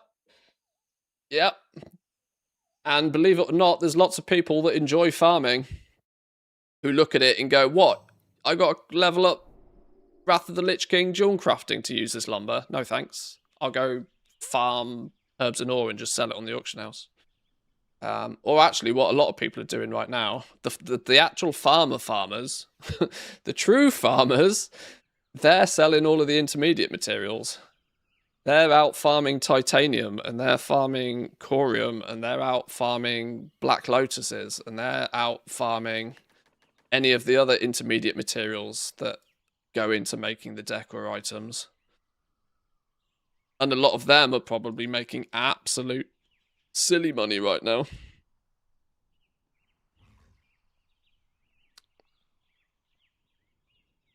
Ultimately, it's showing that there's lots of room in the market for everybody that wants to make a little bit of gold with this. Whether you're good at farming and you enjoy it, whether you're good at crafting and you enjoy it, or whether you're good at auction house play and you enjoy it. And the best outcome is going to come from those people who are relatively competent in all areas of it. I mean, this fucking sausage party of long boys here, though. Jesus. Can't find an auctionator in this crowd.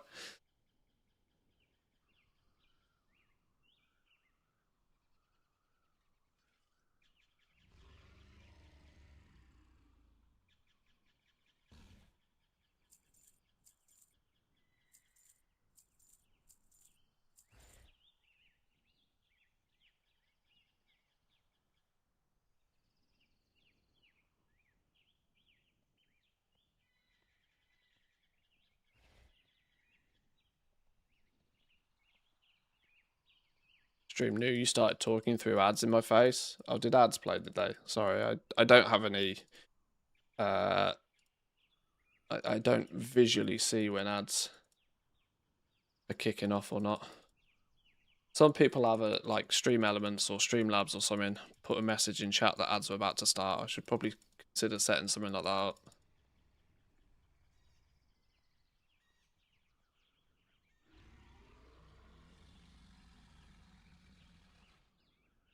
I don't think I'm going to go as far as doing a pirate software where I just stop talking for 2 minutes. That always feels a bit weird to me, but...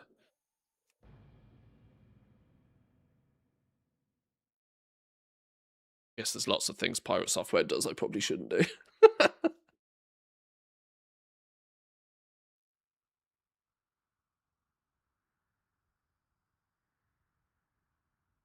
Although, I'd still take his post-cancellation Twitch viewership numbers anyway.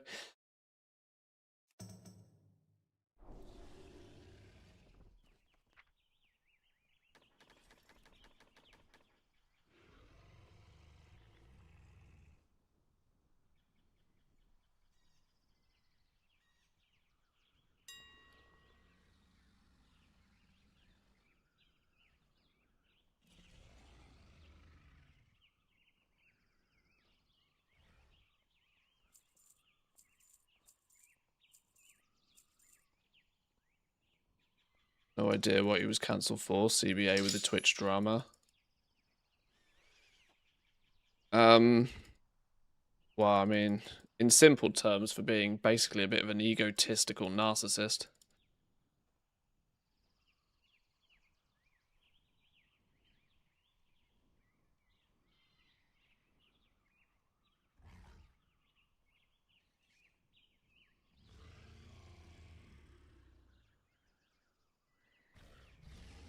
It wasn't a shock, no. It was the his rise to fame and then his ass quick downfall is definitely something that will be studied, you know, because from a social perspective, it's quite interesting. Absolutely blew up One of those streamers that completely blew up, then crashed as fast as he blew up.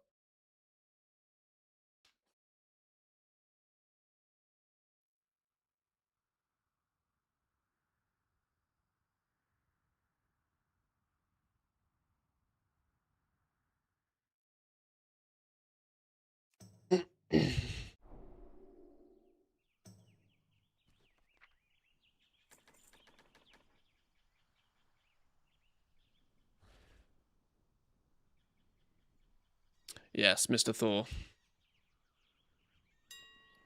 Explosive growth, shortly followed by explosive decline. The wings of that plane fell off. Like I said, I can't knock it too much. I'd still take his post-cancellation numbers.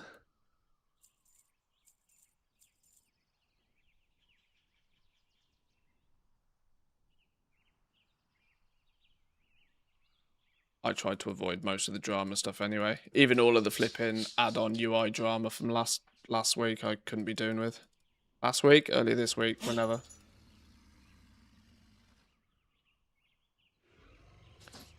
I tried to keep drama to a minimum. Oh, I think all the doggos are woken up. See if we can get these last few realms posted nice and quickly. Suspect I'm going to be hustled outside in the cold in a minute.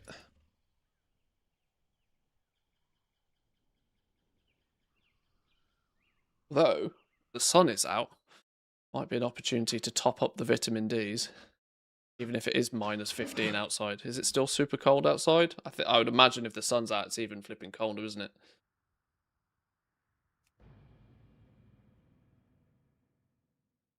Oh, Christ. Minus 10 feels like minus 14. Minus 17 tomorrow. Minus 20 on Friday. Ah, balls. We're staying indoors, boys and girls. I ain't leaving the house. It's cold outside. It's dangerous out there. Looks beautiful, but flipping hell.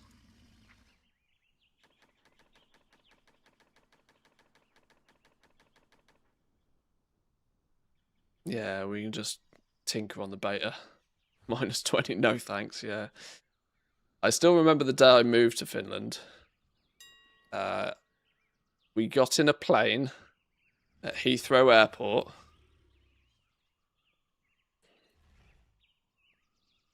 Flew to Finland. I think we got on the plane and I think it was 12, 13 degrees in the UK when we left. Stepped out of the plane in Helsinki. It was minus 24.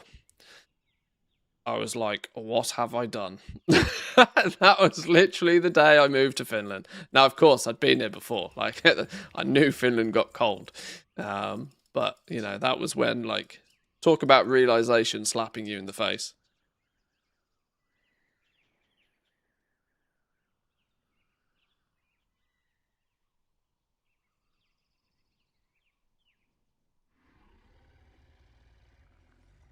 Knew that guy was no good, gave me so many bad vibes. I think he set a lot of people's radar off. But like I said, he blew up and was in some way, shape, or form a relatively interesting character. But then once the initial always an interesting character wore off, you started to like go, what is with this fella?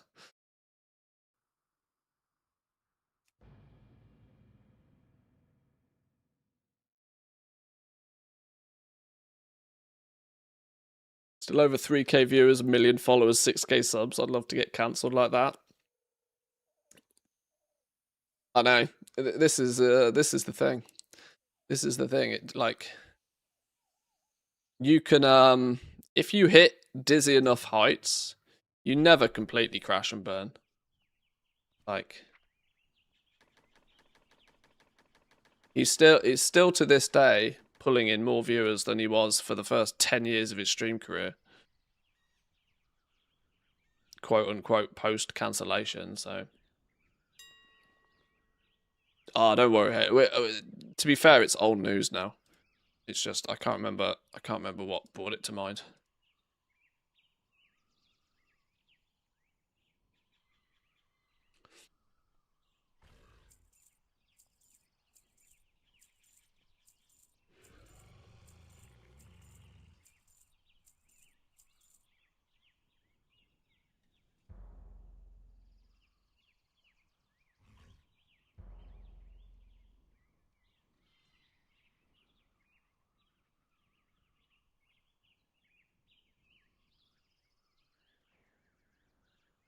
Any profession changes in the beta build? I haven't actually made it to the beta today. Interesting one. Sparks of vanity have just gone. Just disappeared. See you later. That's an odd one. 2 days after I do a video saying, this looks quite cool, this could be interesting. I look forward to see how this develops. My, it was never on my radar. It wasn't on my bingo list that they'd just delete it from the game.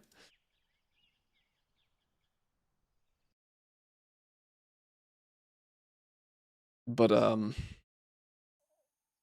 yeah, we'll see how that ends up.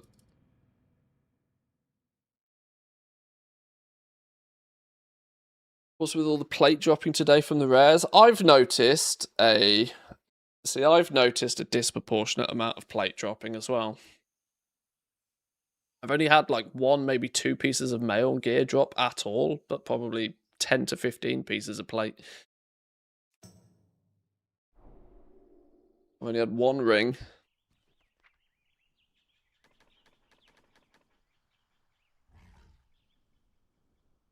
This is why I don't think random loot works on an event like that. Just give people loot on the class that they're playing.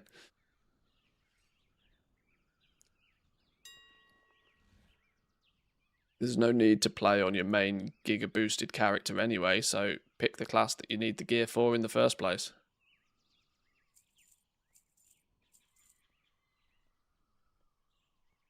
One day Blizzard will learn most players don't really like random outcomes. No, who stole my auction house?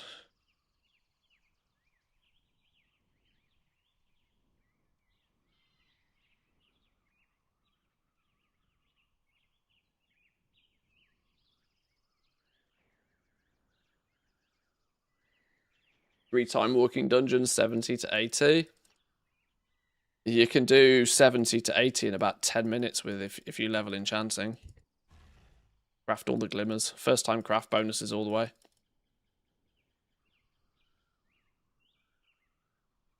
Cost you a bit of gold, but it's done in 5 minutes.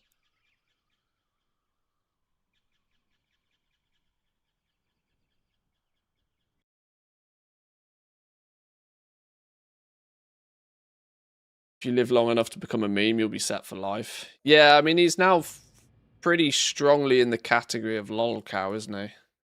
An internet phrase that for a long time I didn't really understand, but now that there's clearly a few of them out there, I get it a little bit more.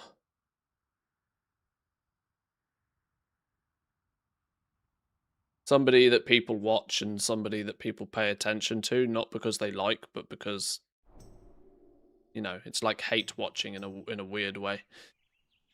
Somebody that's not even self-aware enough to know that they are a meme.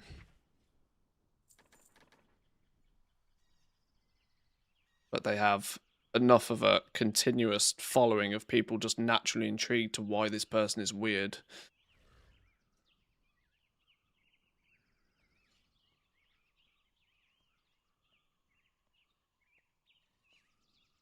I have a few streamers that I hate watch. I'm glad you're here, Haley. I'm glad you're here all the same.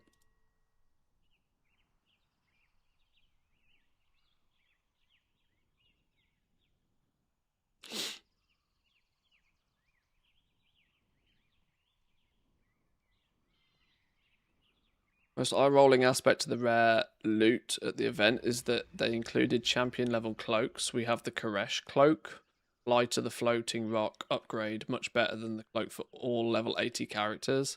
Why add the epic cloaks and give them such a high drop chance? I got 4 yesterday. It's because these events, believe it or not, copy-pasted from a template. Copy-pasted from a template. No real significant amount of thought went into it in any way, shape, or form about the environment that it's being dropped into. Copy, paste. Little bit of quick QA, you know, make sure it actually works, and then ship it. Very, very, very uninspired pre-patch event, this one. Very much so. Right, 2 more teams. Then we can do some quick napkin math, see if we actually made any gold yesterday.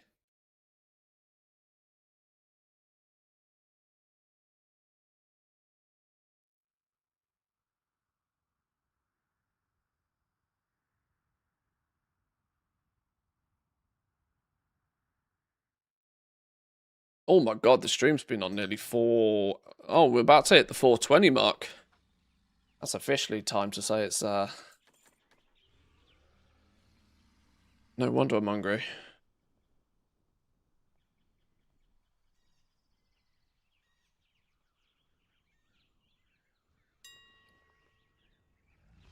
Yeah. Pre-patch, powered by Gemini.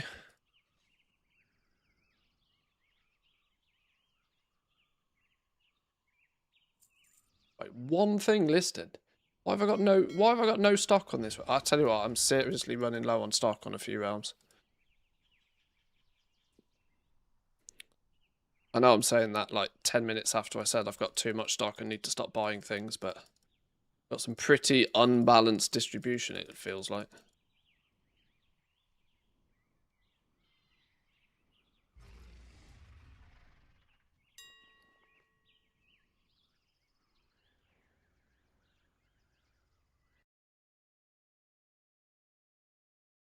Okay, right, last ones.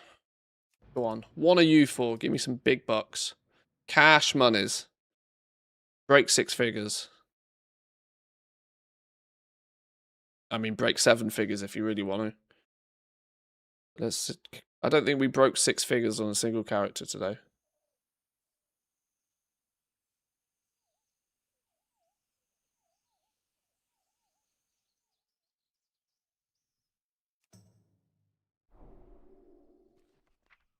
$10K. That's only 4 figures. Nothing. Nothing. Oh dear. Oh dear. 46K. Okay. 5 figures at least.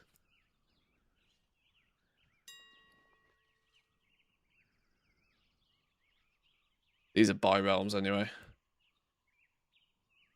Wishful thinking, we had lots to sell on these ones. Right, let's do the numbers though. Let's see how much we did make. I think I'm putting my money on about 600K. I don't think we did anything overly special today. Unless it was just lots of little things that I wasn't accounting for. Don't feel much more than about 600K.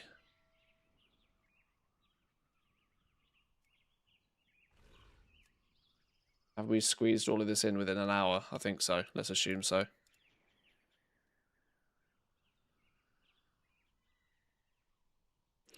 If we got to Control C, Control V, the trinkets and the weapons though. I'm relatively sure, you know, that we've seen an event turn up without trinkets and weapons before. Which is the aspect that's quite amusing to me. I don't think this is the first time they've forgotten to add a ranged weapon.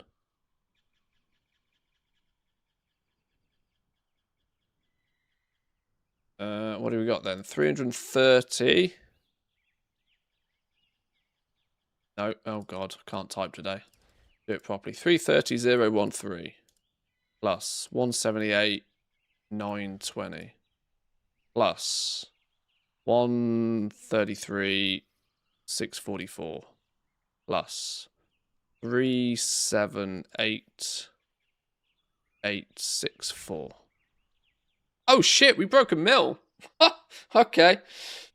Okay, I'll take that. There must have been a couple of realms there that I wasn't paying attention to that had a little bit more on them than I thought. I'll take that. I thought yesterday was quiet. I'll take keeping the mil average on what I thought was a quiet day. That'll do. That'll do. Don't mind that at all. Maybe it is just. Maybe this is the direction. I should ask Wu. He's the billionaire. Maybe we're just getting enough stock that even trickle sales are starting to add up and up and up and up and up. Hey, by this time next year, we'll be doing 20 million a day. Okay, I'll take that. That's actually, was there any... Okay, my most profitable realm was 99,000 gold. One at 73, one at 56. 62, a 50, a 50, a 46, a 33. And these ones were far less impressive. One realm at 50k, a lot of realms with very little. Same over here. But there we go. It goes to show that, you know, trickle sell a few things on a bunch of realms and, you know, lots of small numbers make big numbers. 420 reached, you may rest now. Thank you, my man, appreciate it. And in fact, I actually will, boys and girls, I will. I'm going to go get me some food, I think. And I think since the sun is out, it is fair to maybe take these trio for a spin. Although, she seems quite relaxed right now. She doesn't seem too bothered about going anywhere. I'm sure these pair would probably quite be happy to go out for a spin. I won't use the actual word as they're starting to become old enough to understand the actual words.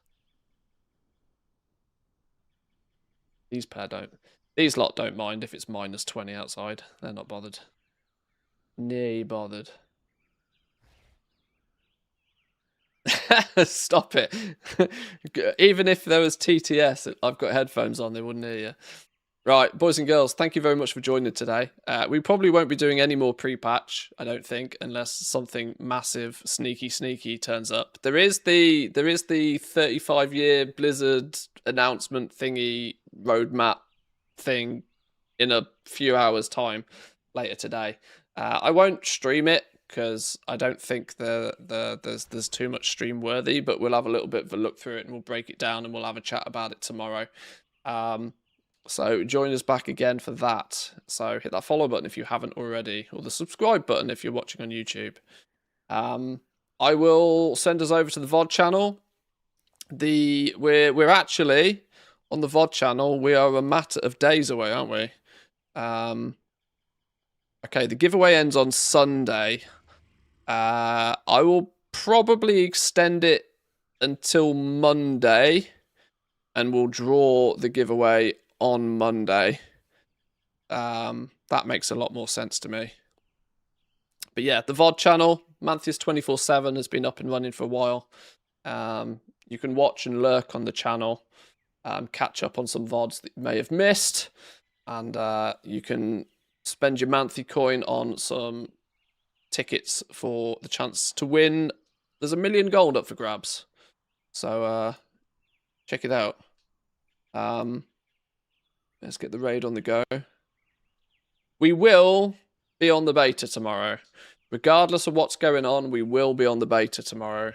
This is probably the last major significant distraction, I think, now, until midnight launch, meaning I kind of feel living on the beta is going to be a bit of a thing now.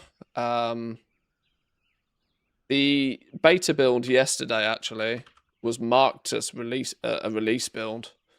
So I actually don't feel that we'll get any sizable updates from this point on, which is kind of a bit scary considering we still don't have Moxie on tools. But I have been informed, and I have no reason to not believe this person, but I have been informed that Moxie is coming.